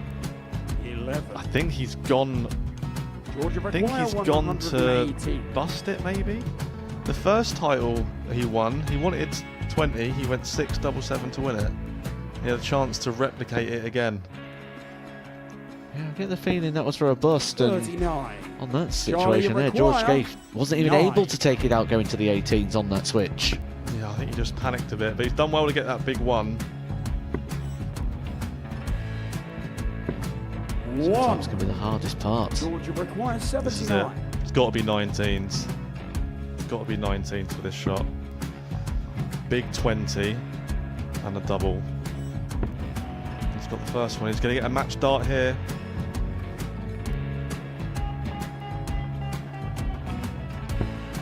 $59. Charlie Threw the entire McGuire, body into that 8. one. Just didn't want to let go of the dart.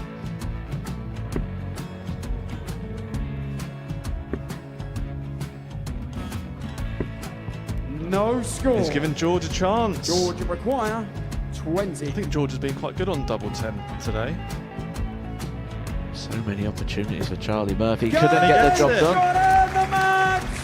And the Red Dragon George Modus Scaife. Super Series Influencers Champion, George Scaife!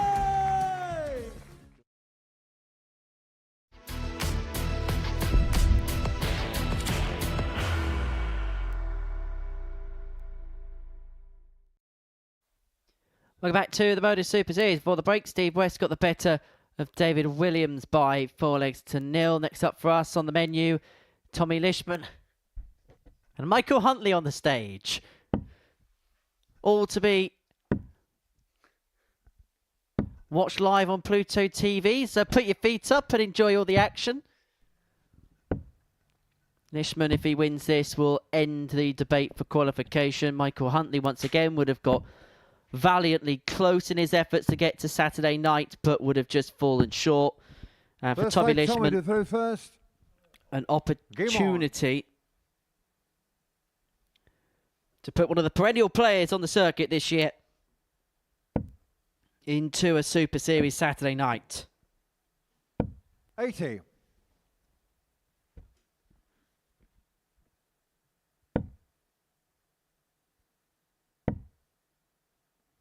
I think the biggest thing about this, if we take the table out of it, these two are undefeated for the day. Who predicted that at the start of the day? 121. Nobody. There's a lot of things that have happened today that we would not have expected before dart was thrown. 41. Tommy Lisman is going to be the favourite for this game because he's shown the bigger ceiling of performance. 100. But if we're learning something from Friday, it's that we should expect the unexpected. The only constant really has been 60. Steve West beating David Williams with a ton plus average. Predict the unpredictable. And, you know, players say so often, 100. oh, darts is on the day. No 2 days are the same. Well, this has been a real example of that 32. particular phrase, that particular philosophy from a lot of players. Well, Huntley has done a very good 60. job of keeping himself in the fray here. But because of that 4-0 win for West and the healthy leg difference 42. for Lisman, Tommy McGuire, 40. he doesn't just need a win. He needs a big one. And so 2 10s. 20. Oh, they were both really close to the wire. But luckily for him, he is going to come back. That double 10 has been so pesky. 85. Tommy McGuire, 20. Can he pop the double 10?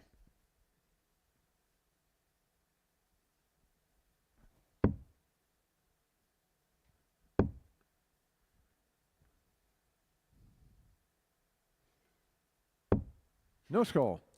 No Michael pop. Carr, 156. Yeah, the pop man's got no bottles. Wasn't that the Corona man? 40. Tommy McGuire, Different 20. generation. I'll enlighten you in the next leg. Do you want to hit the wire any more times, Tommy? Good lad. Being Well shown the done. first leg, Tommy Got there Lisman. eventually. Yes, the pop man Second leg, Michael did through used to first. be Game on. a gentleman driving a lorry around the estates of Scotland, England, Wales, and other countries. 100. And the back of said van would have lots of crates of fizzy drinks. You didn't used to have to go to the shop to get your fizzy drinks. You could wait for the pop man to 100. come. And then you would get the most impossibly fizzy drinks you've ever thought of. So fizzy that would make your ears turn 140. purple. Yeah, it's fair to say the word Corona means different things to different generations. It was pop 85. for one generation. It was a Mexican lager with lime for another. And for this generation, it's face masks and hand sanitizer. 140. Also, it could be described as the rhythm of the night. I wonder where you got that reference from. 97. Michael Carr, 121. From our resident 90s DJ. One down, 120 to go. Suppose that and pop do go quite well hand in hand 22. together. Oh, that didn't work out very well for Michael at all. And he knows it. He's gone from being on a 2-darter to a 3-darter. 95. Michael Carr, 99. And Lisman is on his tail. And he only needs a triple here. Does the man from Hull to give himself a dart at the 24. bullseye Tommy to Carr, double his lead. And we already 124. have one man from Hull into Champions Week. That man is Rhys Robinson. The man from Hull does not get a shot at the bull. 88. Michael Carr, 75. This is not the start of a limerick. Double 12. Might see the end of the leg. Game shown And the it second does. leg. Michael Huntley. He's digging very deep now in his 24th Third game leg, of the Tommy week. did through first. Game on. He's rescued there what could have been a very, very delicate situation. He could have found himself 2 down, could have found himself broken, having had the leg in his own hands for so long of it. But we're back level, 40. back at 1 apiece. And Lisman's going to have to do the work on throw again.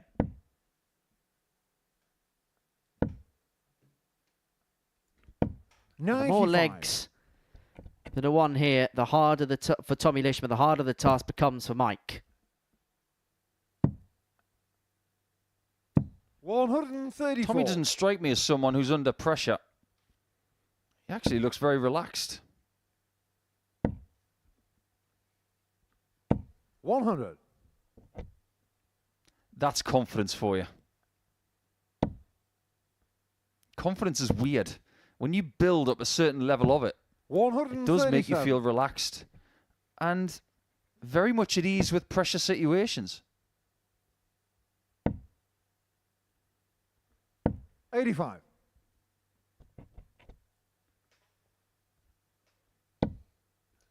That's more like a Lisman first dart.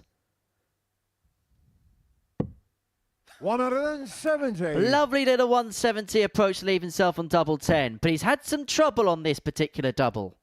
What is going on with people going for bull on 70? 61. Tommy McGuire 20. Well, double 10 it is. Wire, wire, pants on fire. Game show on the third leg. Tommy And the Lisman. flame is on fire. It's a 2-1 lead. Fourth leg Michael to through first. Game on. 3 legs in. Tommy's had 11 darts at a double, and most of those have been at double 10. 85.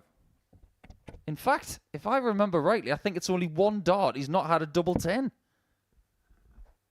10 darts at double 10. 140. Well, Tommy Lisman's looking to be a little bit like Celeste's Premier League Sky Sports anthem. He doesn't want to stop this flame 123. going into tomorrow night. Do you realise that it's actually the joint longest Sky Premier League intro music of all 41. time? Is the other one Kendo Nagasaki? The other one is Written in the Stars by Tiny Temper. Both survived 5 years before getting the chop. 177. You the chop in a minute. Is there anything you don't know about football? 58. What's Steve McManaman's inside leg 116. measurement? Triple leaves double 18 for a level match. Really Finish on the good fourth leg, leg, really Michael good Huntley. fifth. It's a dozen darter for Michael Huntley, and we are back Fifth on leg level Tommy to through terms. first. This Game guy's on. got some grit. Fancy finding a 12 darter right at that moment. He's working extremely hard for this. But the tighter this game 60. is, the better it is for Lisman.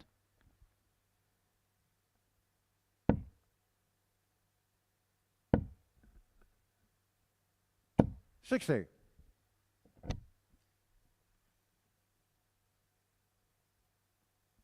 So you're saying you don't know Steve's inside leg measurement. So you don't know everything. Bit before my time, Macca. 60. Honestly, when he won the 2000 Champions League, I wasn't even born. 81. Put it this way, in my lifetime, there was not an FA Cup final at the old Wembley. Was not alive for any of them.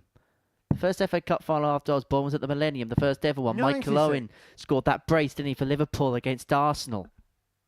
Do you remember he did the somersault towards the corner flag? Yeah. There was a lot of things that Michael Owen didn't do 100. right. Won a treble that year, didn't they? League Cup, FA Cup, UEFA Cup, under Gerard Houllier. Bully for them. 92. I've got nothing against Liverpool. I've got some stuff against Michael Owen.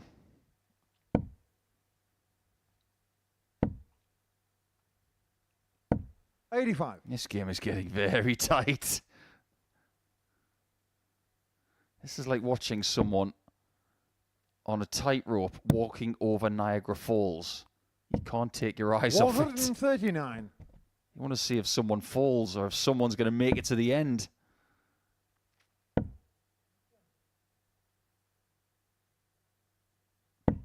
$68. If Lisman wins this Tommy leg, McGuire 54. he's getting very, very close. And he's deciding on double 18.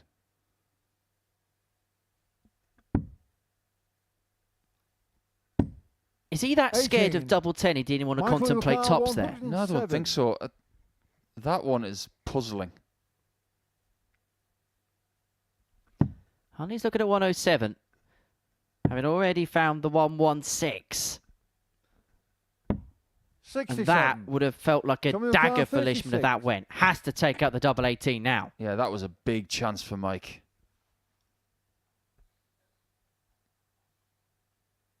Look at the emotions. Game shown on the fifth It's leg. a different one now. He's 3-2 down. Was that his opportunity? Was Six-leg that Michael his to through opportunity first. to Game really on. grab a grasp of it?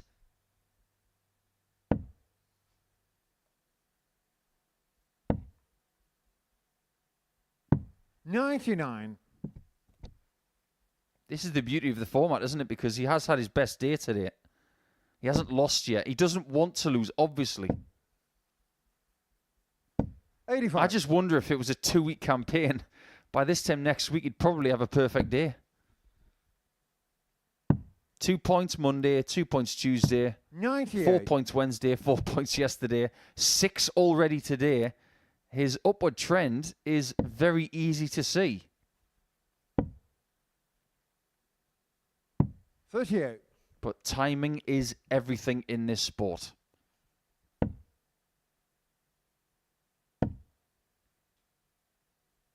$135. But one thing you'll get from Michael Huntley is his never say die attitude. If there is an opening, he will take an opening. He will fight for 140. every last scrap he can possibly get.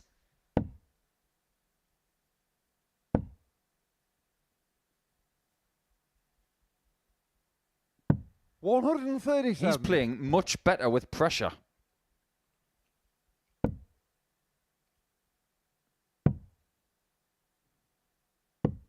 $68. Another great Michael bullseye McGuire, from 32. Lisman. And how good was the thinking on that? Game shown on the sixth leg. Michael Huntley. It is completely swept aside in a matter of 3 or 4 seconds. Great thinking from Seventh Tommy, final but leg, now, Tommy to through first. Game on. if he doesn't win this leg, Lisman and Huntley will be tied on 12. 100. Then it gets really interesting going into the final round of fixtures. Huge leg, huge consequences. For Huntley, it's win or bust. It's as simple as that. His 92. whole week is dependent on what happens over the course of these 501 points.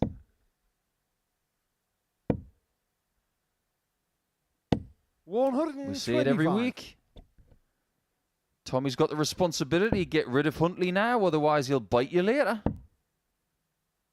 We've seen it twice 59. in 2 series with Paul Hogan and Devon Peterson. If you don't get rid of somebody on a Friday, come Saturday, they might be your worst nightmare. 56. Well, Lisman has a lead. Huntley's not going to find the 3:15.6, and so Lisman will feel here that he's 135. got 6 on 220, but he may have to get the job done in 220.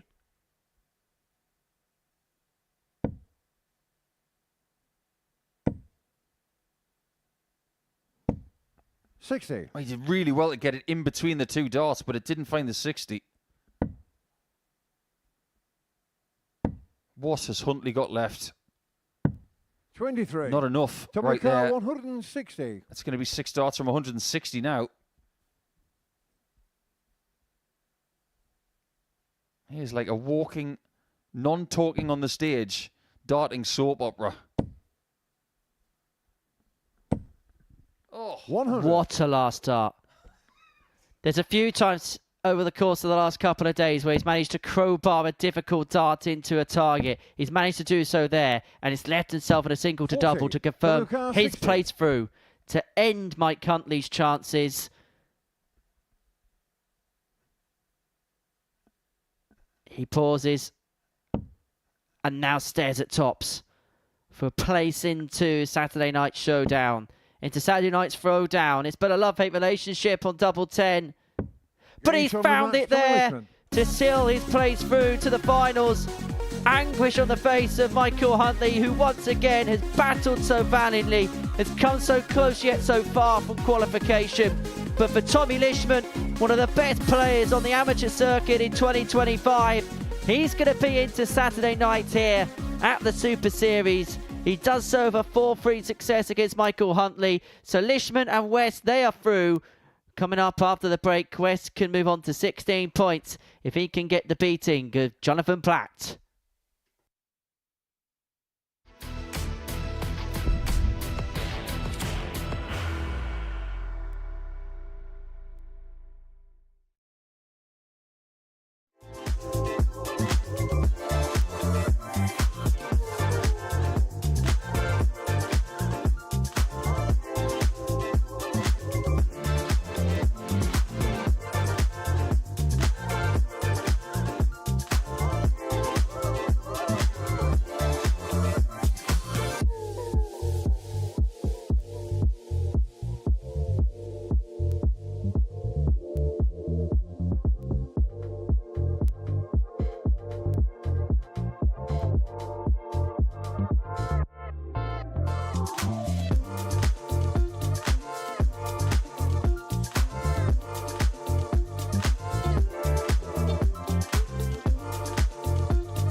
Welcome back to the Modus Super Series, where we can confirm Tommy Lisman and Steve West's places through to the finals tomorrow night. Tommy Lisman beat Michael Huntley 4-3 and Steve West beat David Williams 4-0.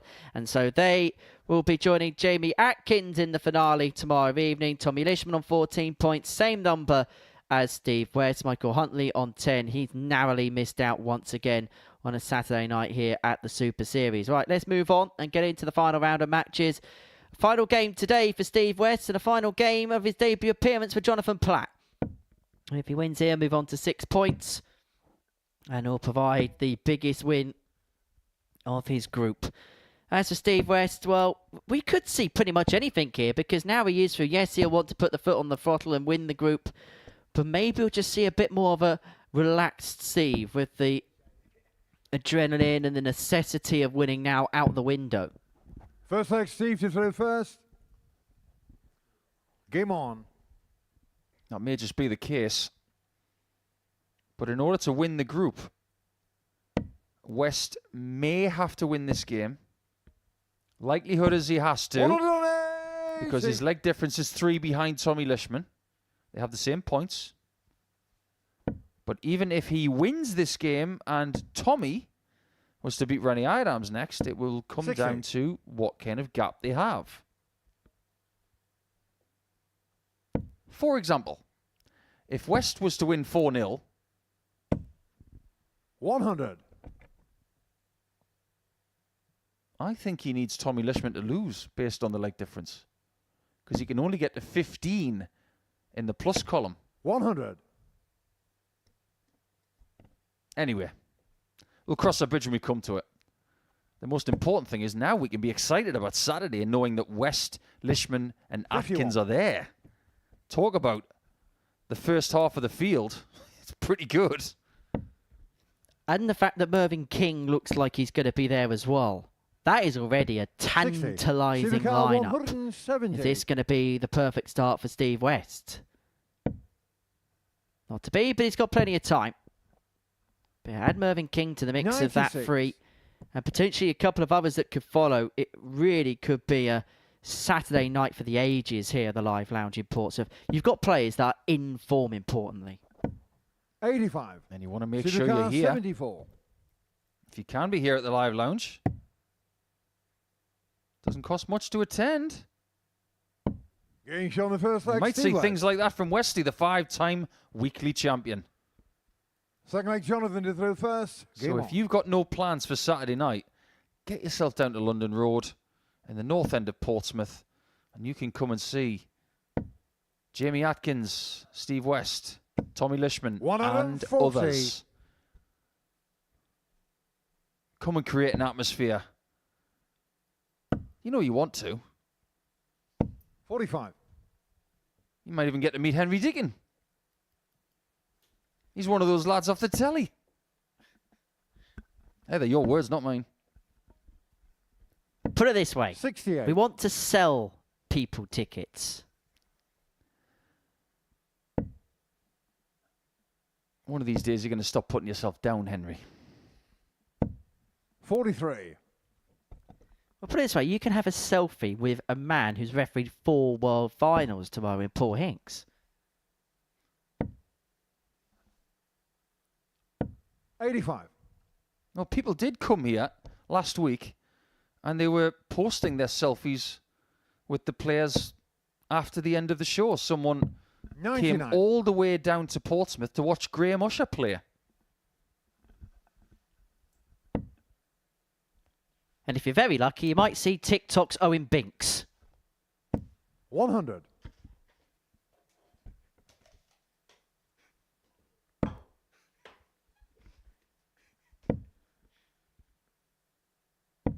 $134. Jonathan Carr, 108. Platt looking at 108 to level up at 1 apiece. Well, this would be another big video to the 90. collection. It would have been his 4th Tub Plus checkout of the day if he found the double 18 on the Shanghai.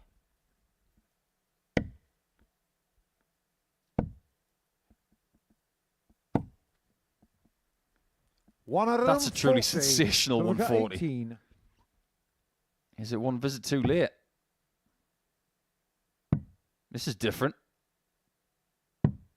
Getting shown the second leg. Jonathan But it works. And we're back at an equal kilter. Third leg, Steve to throw first. Game on. Sometimes all you can do is laugh. Who in their right mind goes 3-3-3? Oh, Jonathan Platt. 60.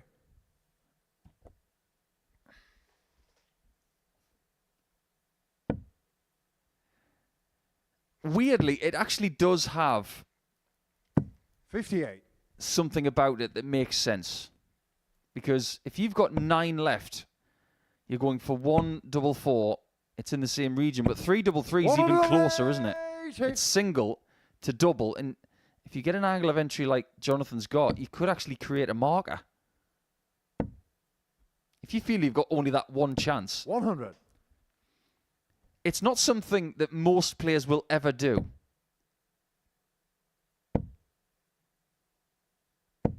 $140. But it's not like going for 2 double 16s and 64. I can understand it.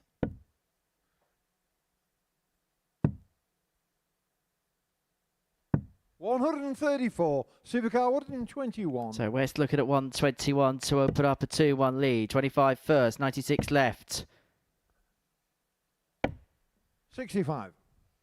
It's cleaned up okay. Yeah, the shot wasn't bad either. 41. Supercar 56. And he's got plenty of time to put his nose back in front. Double 10. 36. Has not been kind at all today to any of the players. He's definitely lost his compass on double 10. He just doesn't seem to have a natural sighter for it. Maybe he needs to play a few more tournaments just to try and figure out where that sighter 100. is. His Supercar tops 20. have improved in this group. The Getting shot on 10s third have leg, improved Steve right West. there.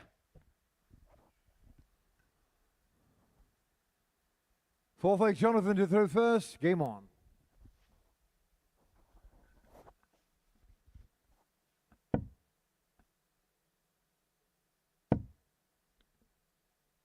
Steve's record of making 95. Saturdays has now changed. He's now 8 from 9. And for someone who spent the best part of a year 60. rehabbing a hip, that's just an amazing record. It's the best record of anybody who's playing here this week. And he's looking to make it 6 wins from 8 Saturday nights as well. 100. Every single series, bar one that he's played in, he has qualified for a Champions Week. 180. That's the record he has in this building. And he really is finding his best as the day comes to a close. Third 180, average in excess of 98. 100. I can't imagine watching him today as being stress-free.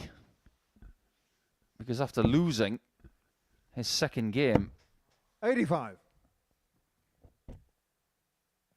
you just got the feeling that maybe it could slip away if he didn't just grasp it and put it right. I 90. suppose there is such a thing as playing the right person at the right time, and playing David Williams in his second last game has proven to be exactly the right opponent. Well, it just lit a fuse for Steve West. And to be fair to David, it was his best performance of the 92. day in terms of a scoring stake. Just couldn't get an opportunity at a double because Steve ran away a winner with a 100.2 average. And he's running around a 97 here, looking to open up a 3-1 lead against Jonathan Platt, 55. Supercar 84. who will be bidding us farewell following the conclusion of this particular encounter. It's the ball for West. 59. Skims Jonathan the Carr, 25. 132. Same target for Platt. Shot's gone. 83. Supercar 25. Right in the middle of the one. Getting shown the 4th And that's how you take out 25 and 2. Steve West gets the break. Fifth He leg, opens up a Steve to throw 3-1 lead, first. averaging 93 and a half. He didn't know if he was throwing first there. He somewhat speculatively, is it me? Oh, it is. Which kind of says, in some senses, that Steve West is so far locked into the zone, he don't 41. quite know what's going on. You can be confused on one thing or the other, two extremities. Either you're so focused that you can't see what's around you, or you're so distracted that you haven't got a clue what's going on.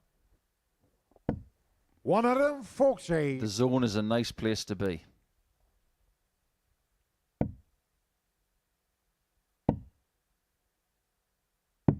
Well, Steve West will be back into the Saturday night twilight zone here at the Super Series. Yeah, we don't mean Twilight Zone in the shape of weird things. It's actually a 100. night tomorrow that is going to be starting at twilight. Not the movie. 59. I'll let you describe what that film's about because I've never seen it. Neither have I. It's a film you haven't watched. Yeah, I'm not really into teen vampire things. 36. Well, West looking to close this game off once and for all, and what a first start that is. 85. First dart, brilliant. Second dart, not so great. Last dart, yuck.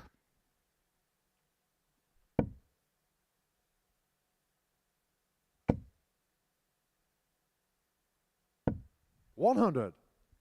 He can still win this game by 3 legs. He's thinking 139. He's thinking treble at all costs now. 99. Finds it with the last. Middle of the car, 125. Platt, 125. This would be some way to save his Super Series skin. Not to be this time. And so West to end his campaign with 16 points. 85. Supercar 80. How many tops does he want?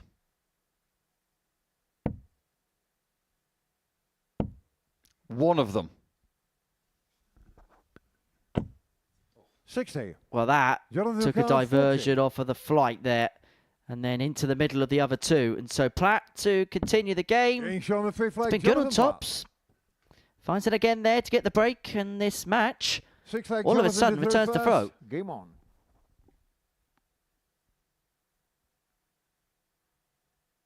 Position in the table for Platt is not going to change. Unless... 43.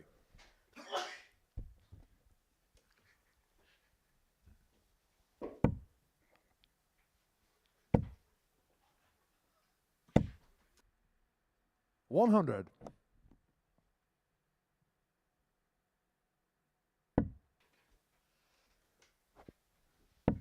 Sorry about that. We just had some technical difficulties. 83.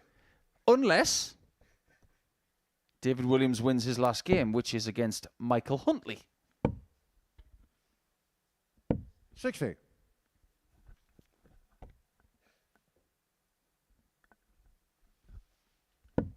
Must be hay fever season all of a sudden. 36.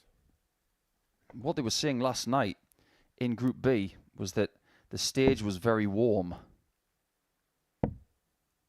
We haven't seen anybody 83. perspiring a great deal on the brow this afternoon. It has looked quite comfortable. But we did see Mervyn King struggling with the conditions a little bit, but it didn't stop him from getting 8 points from 8. Now, I've got no experience playing on this stage. 43. Well, he's playing properly on this stage. But I do have a lot of experience of being in this building.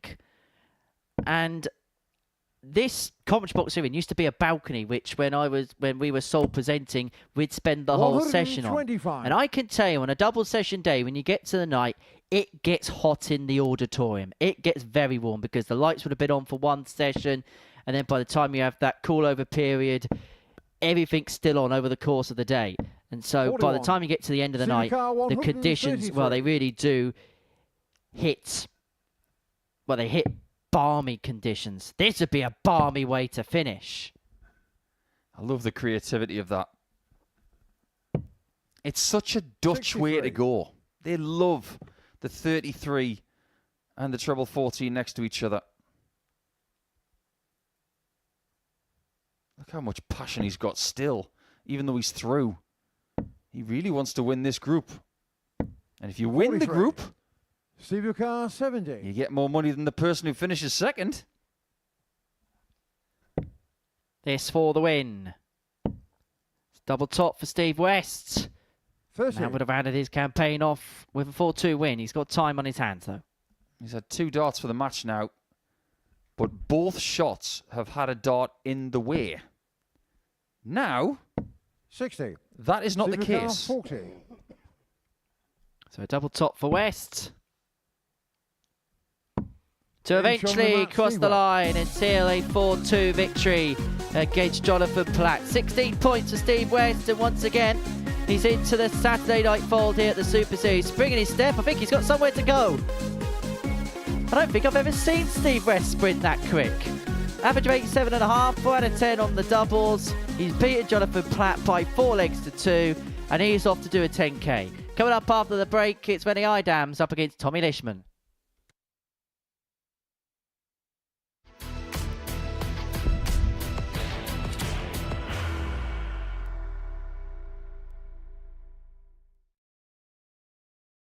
Are you ready to lift that trophy, Darius? Yes. Let's do it then. Ladies and gentlemen, your Modus Super Series 9 champion is Lucky D, Darius Labanowski!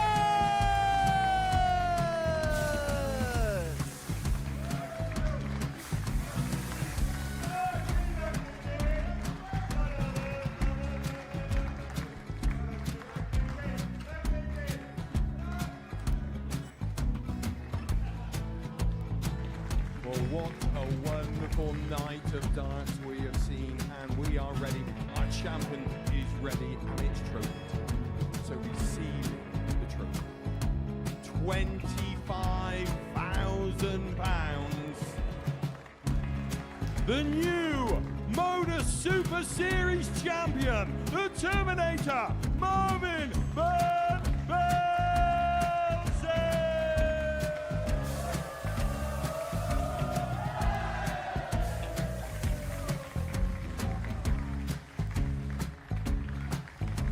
And one more time, the 8th Modus Super Series champion, the Terminator, Marvin Van Velzen. And the new Modus Super Series champion is Andreas Dirty Harrison.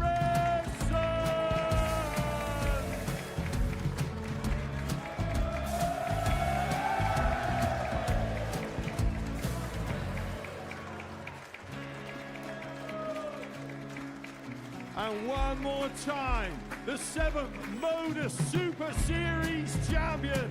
Give it up for Andreas Dirty Harrison. The moment we've all been waiting for. Would you please show your appreciation for your Series 6 Modus Super Series champion, Scott Taylor?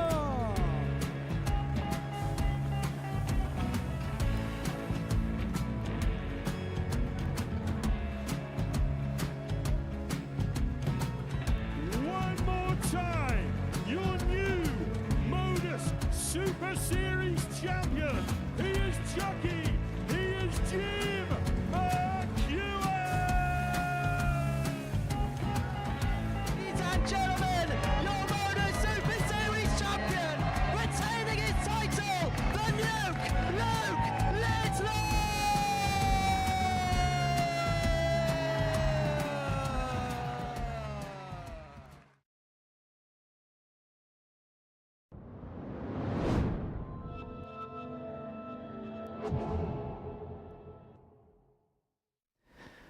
Welcome back to the Modus Super Series. We've got Steve West alongside us here. Steve, many congratulations into another Saturday night. More than anything, is it a little bit of relief in the end, the fact you got through?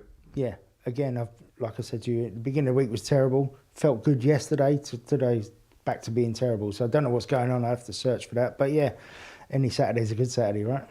It's a little bit frustrating because there's points today. Obviously, we saw the game against David. There's points where when it clicks, it really clicks. But I suppose it's that consistency at the minute that's lacking. Yeah, against Tommy, I didn't even think about I need to win. It wasn't anything about him chasing me or any of that. I just did not feel right. And then when I felt right, they were in wires. So, you know, you got to take it. You got to move on. And luckily, I got it done the last 2 games. So. Is it one of those difficult ones which you can't really put your finger on? 100%. I don't know what's going on, but hopefully I'll find it in the morning with breakfast or something and then work it out for tomorrow night. But this is Steve West and the Super Series, isn't it? Saturday nights are different beasts. Yeah, I like to think so. I look, if you can put me anywhere and play darts and it's quiet, but put me in where people are going to, judge me. I tend to turn up a little bit better than I would on a floor tournament. So yeah. And you look at the clientele you're going to be with tomorrow. This is a tough Saturday night, isn't it? It is. I've got a couple of grudges I've got to, try and make right tomorrow. So, Jamie Atkins, look out. But yeah, they're all quality players. And it's been a really tough week, if I'm honest, right the way down to John, who I've just played there. And, no game's easy. So David, he's come here and he's done himself proud. And, I can only be proud of him. I love the geezer. And he's been brilliant. So it's been a tough week. But we're back. We're back on Saturdays. We shall see you tomorrow night, Steve. Well done on getting through. Cheers, pal. Yes, many congratulations to Steve West in making another Saturday night. Is it going to be another title? The last time he won a weekly title was week 11.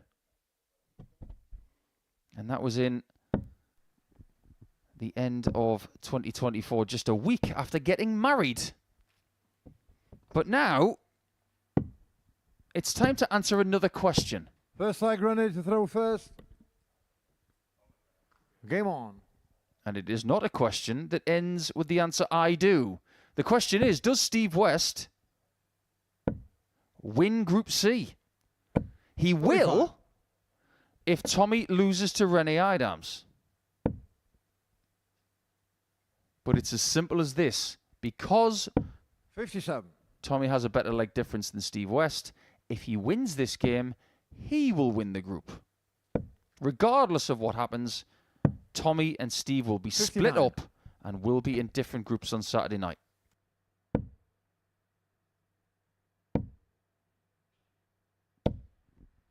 $60.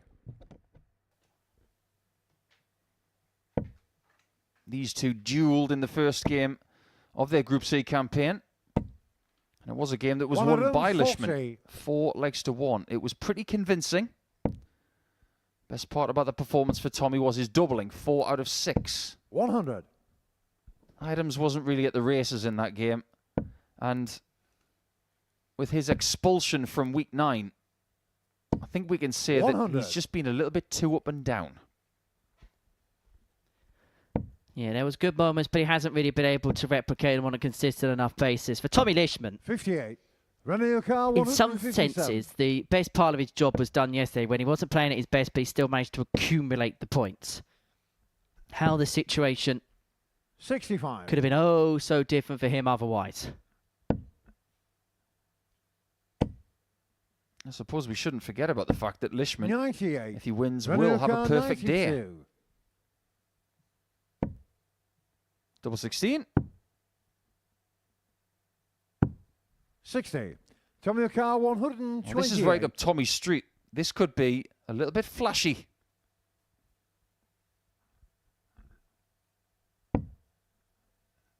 Double 20. There's that little slight stutter again. And it doesn't quite 40. work out for him. So Idams will return for 32 to take the opening leg. Getting shown the first leg, ready, 1-0 to the German. This week we have seen perfect days for Mervyn King on Monday, Game on. Jamie Atkins on Wednesday, Steve West yesterday in Group C, and Mervyn King last night in Group B. So we haven't been without 81. people having their day. And we'll see Mervyn King later on tonight. He just needs the one win to qualify himself through Group B. That will get back underway 95. from 10 p.m. on Pluto TV, available in the United Kingdom and across associated territories. And if you haven't done so already, you can download the Pluto TV app. It's available to your App Store or Google Play, wherever you get your apps from. Pluto TV, stream now, pay never. If you download it to your smartphone and you want to use it to watch on the move, very simple. Download the app, and then when it's up and running, just go to the search function, search for Modus, and you'll be directed towards the correct channel. And also, if you click the little star button, it could be your favourite channel. 145. And who knows, if you're maybe travelling back on the commute and you want to watch a little bit of darts on the train and your laptop with the headphones in, might not be a bad idea. It saves the squalor of the 136. train back, doesn't it, in the afternoon? Some people don't use the train for the commute on a Friday. They're smart. 81. Yeah, trains on a Friday were not fun. When I went to university, I had to go in on a Friday and have to leave at 6 o'clock. It weren't fun at all. Double top for a level match. Double 10. 36. Running car 40. He's had more darts at double 10 than anybody today, and he's Getting shown the 2-0 second down. leg, ready, Idams. It might just be Steve West's group after all. Is this going to be a parting shot Third from leg the ready to cube? throw first. Game on. Well, for Rene, he'll want to prove a point. Prove why he is held in such high esteem. We know he's seen glimmers of it. 94. But when you're in his situation, you want to sign off on a high note.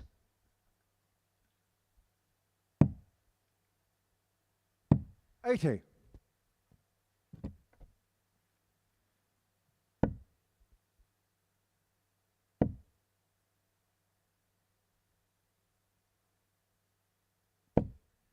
$100. I was just about to say staying on the 60 is the wrong move, and then he goes and hits it. The reason why he keeps doing it is because he keeps 100. hitting trebles that are blocked. This must be a soft tip darts thing. 140. If you're not aware, when they play soft tip darts on computerized boards, all of the darts go in at the same angles because they hit holes in the board, and they all go in perpendicular to the floor. Run your car 167. In this format, his darts stand up to attention. 139. Well, Idams here is averaging in excess of a ton. This is by far the best that we've seen from him so far this week. Domination's averaging 8.6, 41. but isn't getting any kind of look in. Well, where's this been? Game shown the third. Well, that's going to be the question Adams. he's going to be asking more than anybody else. 45 darts for a 3-0 lead. Four fake Tommy to throw first. Game on. His best average of the week, 98.56. Not that dissimilar to this.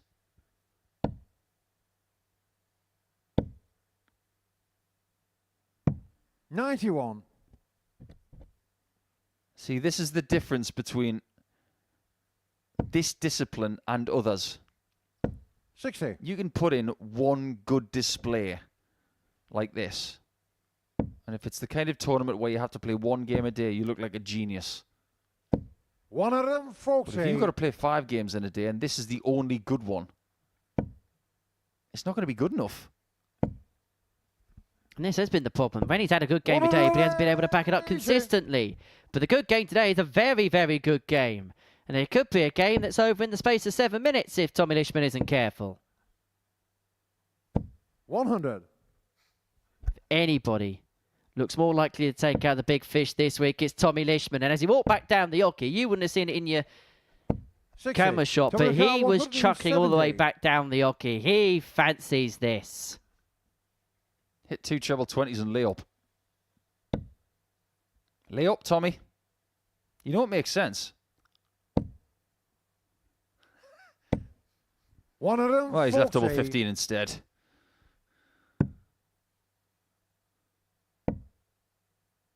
Doesn't matter, he's already hit one on this stage. 84. He's got a 9 darter, he's ticked those boxes. 30. It's about ticking the leg 4 box right now. That's the most important thing to stay in the match. It's double 15. 13 dart response. And Tommy Lisman forces Rennie Idams to serve this match out.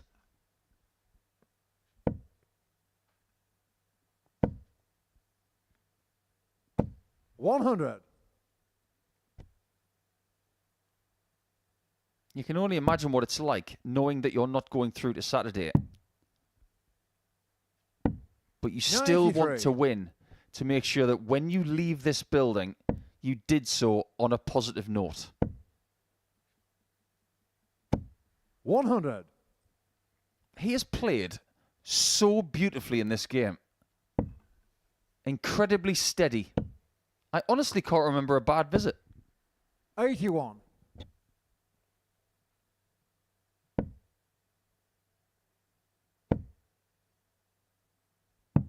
$59. That's about as bad as it's been.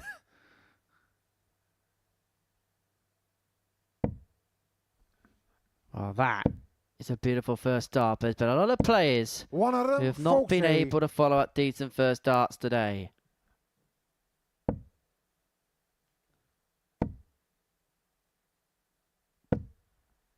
$81.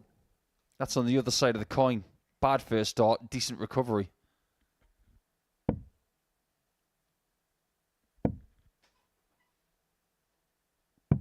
$57.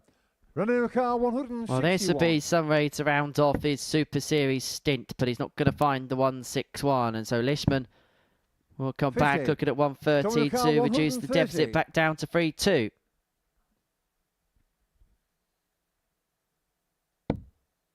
He didn't want a big fish.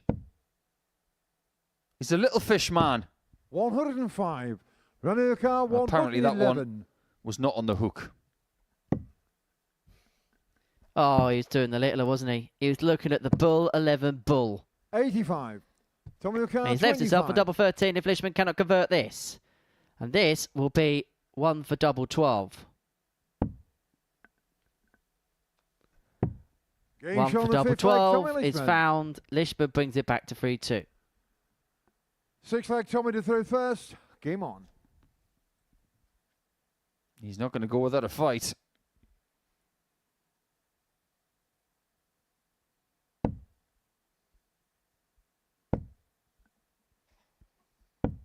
$41.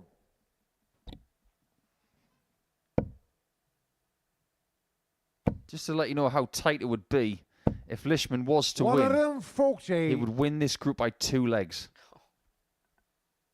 2 legs, that's it. 180. That's more like the stuff that we saw from him in his first game today. When he was beating David Williams 4-0, 92. he looked imperious. And at that point, you're thinking, surely he's not going to mess this up today. And he hasn't really looked like he was going to mess it up. 86. He's looking more like a man that's built up a bit of a reputation today.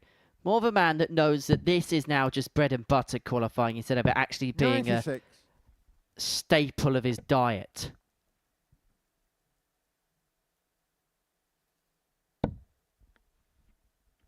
I don't think Rene was thinking that one very clearly.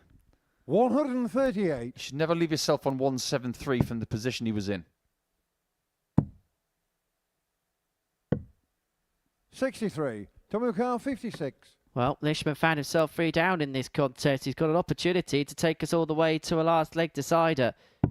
If he can find double top. 2 10s.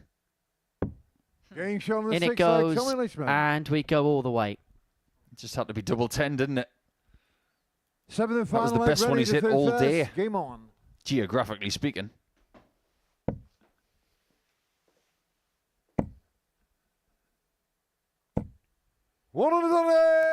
This is probably the best game of the day as far as a toe-to-toe battle is concerned.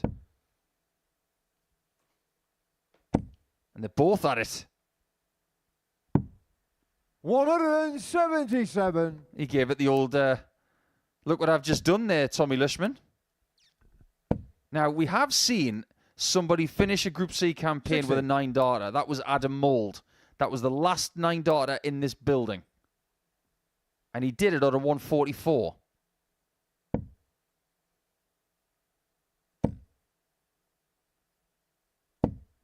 Ah, well, 123. just off the mark. When it comes to Dart 6, you are thinking about it. 97. And he's done it before in this building, and how he would have liked to have joined the likes of Steve West to have hit 2 9-darters in this building. Conor Heenahan has done something of similar proportions as well. 97. Running the Idams car, looking at 164. 164 to eventually wrap this match up. The Bull to sign off in style. Be kind of funny if he laid up. David Palletesque. 170. Yeah, should have laid up, Rennie. Tommy the car, 104. No, he did the right thing. He's been ahead pretty much the whole game. In fact, he has been ahead the whole game. And now he can be the leader forever in this 80. game. Running the car, 47. To finish his week with a win to his name, Rennie Idams looks at double top. And gets double top and eventually gets over the line. He beats Tommy Lisman by 4 legs to 3 to end his campaign. And that means that Steve West has won this Group C. Idams 4, Lisman 3 in our penultimate game of the day. Decent averages, 95 apiece. But coming up after the break, we're going to round off proceedings of a meeting between Michael Huntley and David Williams.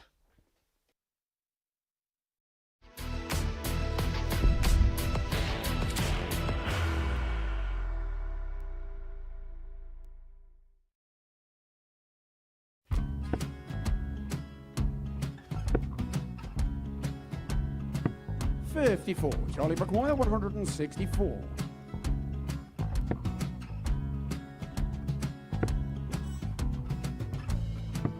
$44.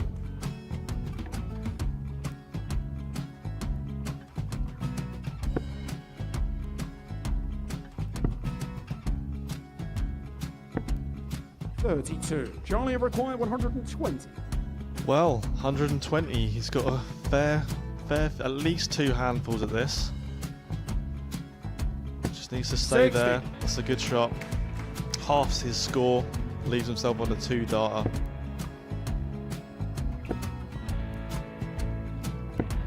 $26. Charlie Time on his McGuire, side 60. to become back-to-back singles champion.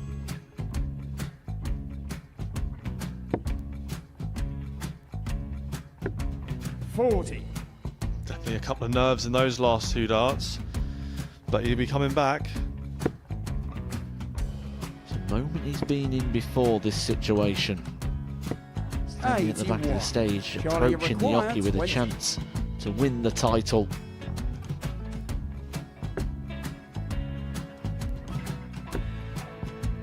He did this to win the first title, if you remember. 11. I think he's gone. I think he's gone to bust it, maybe. The first title he won, he wanted 20. He went 6-7-7 to win it. He had a chance to replicate it again. Yeah, I get the feeling that was for a bust. And 39. on that situation there, George Scaife wasn't even able to take it out going to the 18s on that switch. Yeah, I think he just panicked a bit, but he's done well to get that big one. Sometimes can be the hardest part. Georgia requires This is it. 79. It's got to be 19s. It's got to be 19s for this shot. Big 20 and a double. He's got the first one. He's going to get a match dart here.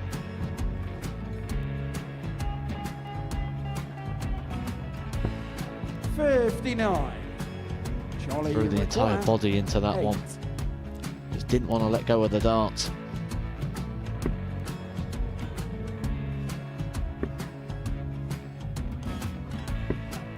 No score. He's given George a chance. Georgia require 20. I think George has been quite good on double 10 today. So many opportunities for Charlie Murphy. Go Couldn't get the job done. And the match!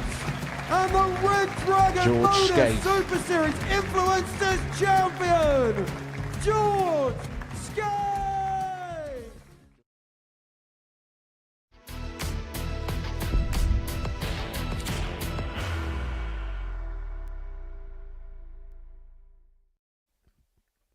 Welcome back to the Modus Super Series. Final game of the session is about to get underway, and it is a meeting between Michael Huntley and David Williams. Before the break, we saw Renee Idams round off his Super Series week with a 4-3 victory against Tommy Lisman. But what are we going to see from game 15 of 15 here in this afternoon session? We'll then have another 10 more tonight. That gets underway from 10 o'clock here on Pluto TV.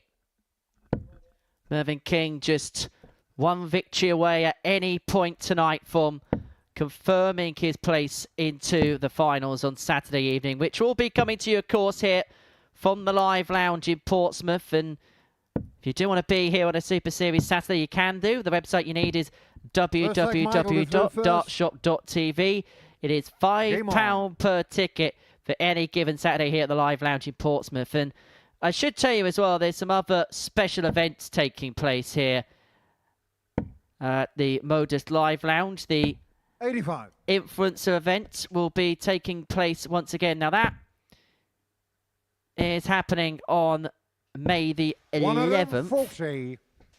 More information on how you can be there for that in due course. And actually still some tickets available 54. for Super Series Champions Night. Now that takes place on Saturday the 26th of April. £10 is the cost 85. of a ticket to be there for that. And it really is quite the night, is Champions Night. It gets packed to the rafters.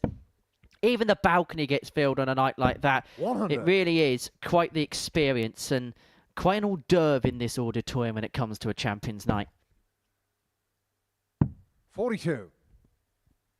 They are very special occasions, that's for sure.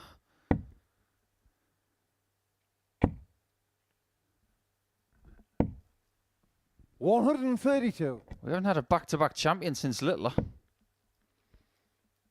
Just goes to show how difficult it is to actually win two of them. 64.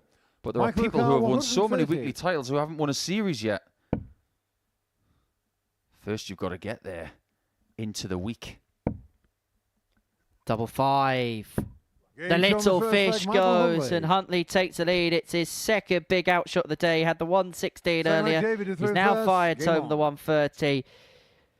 Once again, has the Welshman come close in terms of qualifying through to a finals night, but once 90. again, valiant in terms of his battle, but not quite the resolve in terms of crossing the line. Well, by virtue of my mathematics, that sews up third position for Huntley. 137. His leg difference is much better than that of Rennie Idams now, 59. to the tune of 5 legs, which means he's going to finish third. And considering he started in 4th and did put in a bit of a charge, 180. Michael Huntley has showed up today. Yesterday morning, I had a quick chat with him for about 15 seconds. And he said, all I 100. want to do is play better. Today he has.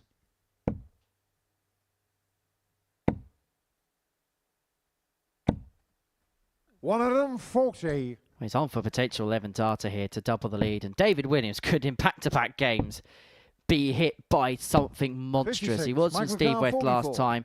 Huntley looked like he's on the cusp of really, really going through the gears. Double 16. That's He's an on the 11 second leg, data. Michael Huntley. 2-0. 115.6 Sterling to the Michael average. through first. And I Game tell you on. one thing.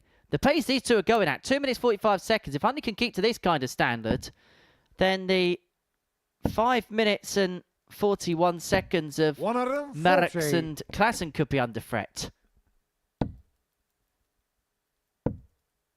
You know how to roll your R's, don't you? 23. I know how to roll my R's, but I can't pronounce my R's.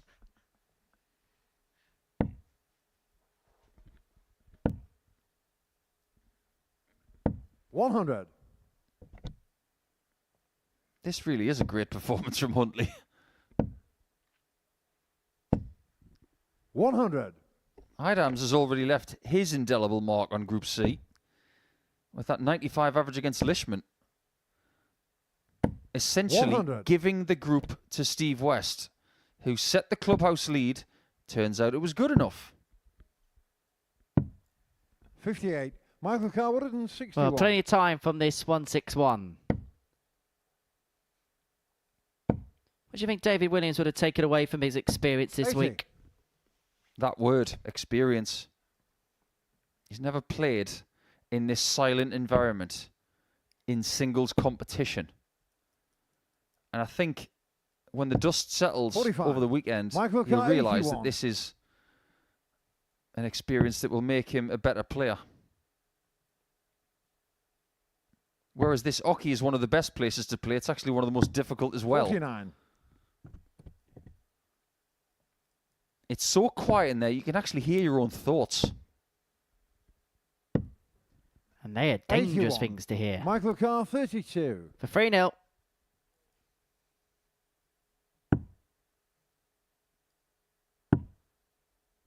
Double 8. Getting shown the And third it leg, goes, Michael free Huntley. zip. Huntley is in cruise control. Fourth leg, David is through first. Game on. This really has been a performance. He hasn't played anywhere near this good 43. this week. But this, and take it from someone who has watched Mike play numerous times, this is not out of the blue. 45. He can play this well.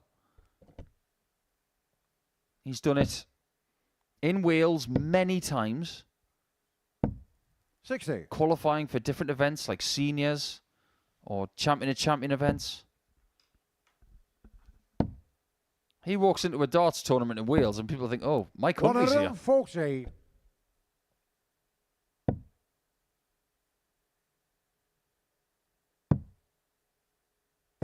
$81.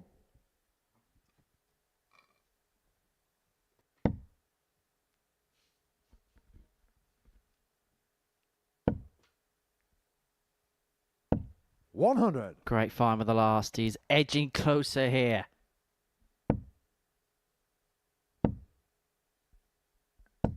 $60. He's got the throw as well in a leg that he didn't start. $82.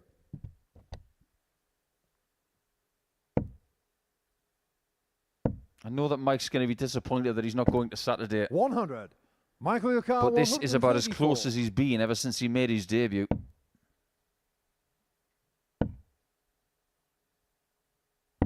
$58. David Yokar, 157. So Williams 157. Is this going to be a parting shot? Not to be. So Huntley's going to return. 76 to complete a 4-0 victory. Michael Yokar, 76. In double quick time.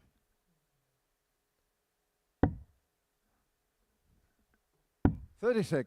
David Yokar, 160. It's a big ask for Williams to keep this one alive. He's going to have to do what Lisman did in the previous game. Recover from a deficit. Might not be the case. 56. Huntley Michael on the Yokar, cusp 40. of 4-0. Double top to finish his group with a superb display. Michael Huntley gets the better of David Williams by 4 legs to 0. That's going to round off his campaign, and that rounds off our action on this Friday afternoon here at the Live Lounge in Portsmouth. These two, you can tell they've become good friends. A lovely embrace at the end there. At the turn of the tape, Michael with his best performance of the week, 95.43, 4 from 7 on his doubles. But it's Steve West and Tommy Lisman who've made their way through. Me and Paul will be speaking to Tommy on the other side of this short break.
Welcome back to the Modus Super Series, where the action on this Friday afternoon has come to a close. Michael Huntley got the better of David Williams 4-0, his best performance of the week before the break. But it was a day which belonged to Tommy Lisman and Steve West in the end. The pair have made their way through to Saturday night's final. Steve West has won the group, 16 points to his name, winning 8 of his 10 matches. Had a little bit of a wobble in the middle of the session, but has found a way through. And alongside him into Saturday night showdown is Tommy Lisman. He managed to get the better of Michael Huntley to claim that second spot in the group. He joins myself and Paul Nicholson in the studio now, and I can imagine today you must have felt a lot better about things in comparison to yesterday.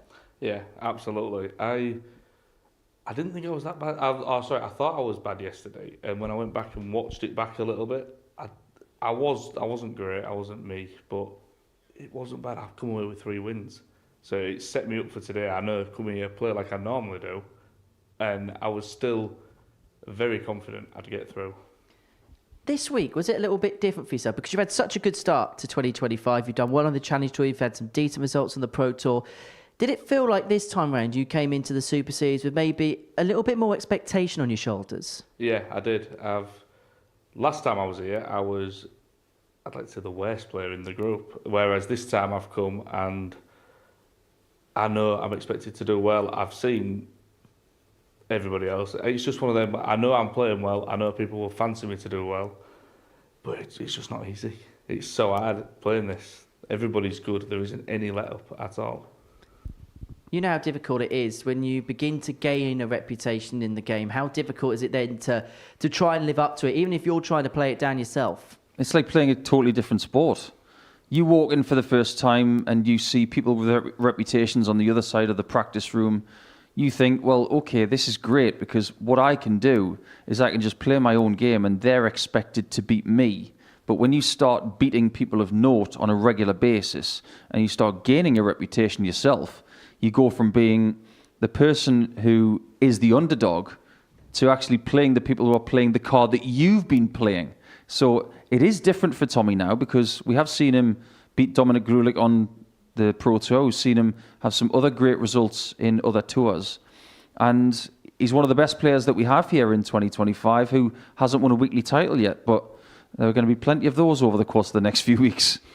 In terms of this week, today was a better day than yesterday, but was the real damage done with the points that you managed to get, even though you probably felt it wasn't the best you played? Yeah, I think so. To come away with 3 wins, not playing like I can, it was nice. So coming here today, I was just confident. I know that if I play well, I'm going to throw decent averages, I'm going to play well, I'm going to win. I back myself all the time, I've always backed myself. And it showed today. I straight from the get-go, my first game, I was on it. A lot better than I had been the day before. Me and Nick have been trying to put a point on this in commentary. What has clicked in 2025 for Tommy Lisman?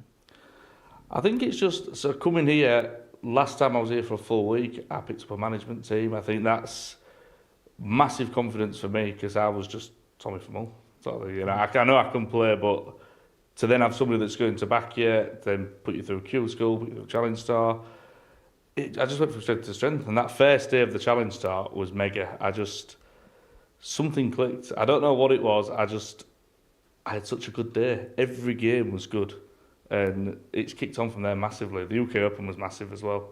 Turning up there I went to the qualifier, nowhere near qualifying. I knew I needed to win outright, and to get through was massive. And everything's just gone from strength to strength this year. Sometimes you just need that backing, don't you, on the road? You do. Sometimes when you're playing an important game, you don't want to be thinking, how much is this for? What does this do? To have the freedom to play a game of darts for what it is, which is just a game of darts. It's not about the money or where it's taking you. It's about being in that bubble. That's what having a management stable can do for you. They can take away the financial burden, knowing that you're going to get home okay, you're going to be having a hotel, you're going to be comfortable, you're going to be warm. The security of being able to do that with the only thing you need to worry about that day is playing. I think that's the biggest thing that management can do for you. Tom, we'll have another quick chat with you in just a second. Just want to round off everything else that's happened today. Steve West won the group. Not quite the hypes at times that he was able to put in yesterday, but when push really did come to the shove towards the end, he put in that big performance, didn't he, against David? Yeah, I know he wanted 20 points, but then again, everybody else does too. So a lot of the work was done yesterday, and maybe having the wobble in the middle of the schedule today will do him some good, because once again, he's bounced back. But I would have to say that playing against Jonathan Platt at the end, he looked a lot more relaxed. It's the kind of Steve that we saw yesterday. And it's probably a good job he was playing David Williams at the right time, because that seemed like the perfect opponent for him to get the job done. In terms of Michael Huntley, once again, he's come close, but he's hit the crossbar, hasn't he? Yeah, I think so. Michael is a great player, and throughout this week, we haven't seen that. But I'm really glad that we saw it today. And we saw it in the last match. He averaged 95, he looked really assured, the scoring was there, and that's the Michael Huntley that we know he is.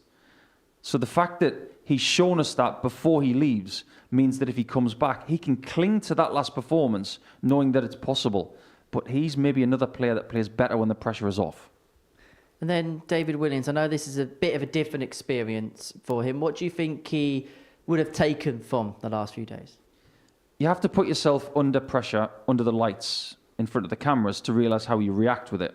So if he was to come back and have another crack at it in a Group C or a Group B or something like that, he will be more mentally prepared for what will happen under pressure when he comes back. And I suppose Phil Taylor once said, you can't practice being under pressure. You've just got to put yourself in that position and do something with it. And he's done that this week. He didn't have to put himself under the lights. He could have said, I'm darts for fun, I'm a social media darts guy. He said, no, actually, I'm a dart player. I want to be judged as that. And this week he has, and I give him credit for that. But Tommy Lisman is through to the final. This is how the tournament bracket breaks down then, going into tomorrow evening's finale. Jamie Atkins won Group A on Wednesday afternoon. Steve West, of course, won Group C alongside Tommy. And I can imagine having a look at that lineup, and you look at some of the names in there. You look at everybody in there. They're all form horses, aren't they? But I can imagine that you're somebody in this vein of form, this crest of the wave, that you kind of, whoever it is, I don't care. Yeah, very much. It's a strong Group B. It's a very strong Group B. We've said that from the get-go. But they've got to watch out for me now, because I've made it through not playing as great as I can. Tomorrow will be a different story. Tomorrow I'll be fired up and I'll be ready for it. It's all about peaking at the right time, isn't it? Yeah, absolutely. I'm ready.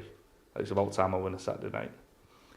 In terms of tonight, obviously Mervyn King only needs a solitary win to book his place into tomorrow night's final, and it's already brewing up to be a really, really good field, isn't it? Yeah, what we had at the start of Group C this morning was someone with a 4-point cushion. He was eventually caught and then clung on to the top spot. But as far as Mervyn King is concerned, he would like to get it done really quickly tonight so he can open his shoulders and just have that freedom. As for who else joins him behind that, then it's going to be a bit of a war, I think. There could be many, many permutations behind Mervyn King tonight, because I do expect him to qualify. So Mervyn King just one win away from sealing his place through to the finals, but you can sit back and relax and I suppose watch everybody else go through the mill a little bit later on. Yeah, early night for me, I think. I'll see the results in the morning. I'm just going to bed, I think. And hey, win this tomorrow, that will cap off a great start to the year, wouldn't it? A first Champions Week? Yeah, absolutely. That would overtake Challenge Star Final. That's the highlight so far. Winning this would be a new highlight. He wants to have a crack at Reece Robinson in Champions Week, I can tell. Yeah, absolutely, yeah. It's a whole thing, right? You know what I'm saying? It's a whole thing, right? Yeah, it's a whole thing, yeah. He's class as Reece, yeah. I'd love to have a crack at him. Well, we could have a whole derby here at the darts. Tommy, thank you very much for coming up. Many congratulations on making it through. Nico, thank you as ever for your company in the commentary box. Plenty coming up across Pluto TV. Coming up next, the Tungsten Talk series returns. The latest edition features Keegan Brown, the former World Youth Champion and a commentary colleague of ours here at the Super Series. He'd be talking about the highs and lows of his career and how he's looking to rebuild his career following the loss of his tour card at the end of 2024. Later on tonight, Group B will come to a culmination. That is from 10 p.m.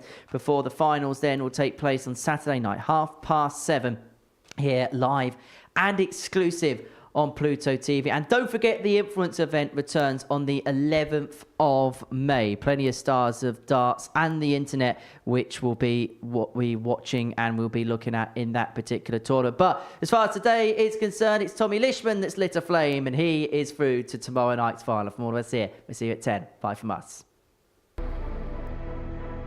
What a finish! What a man! The drum roll finishes, and the target is...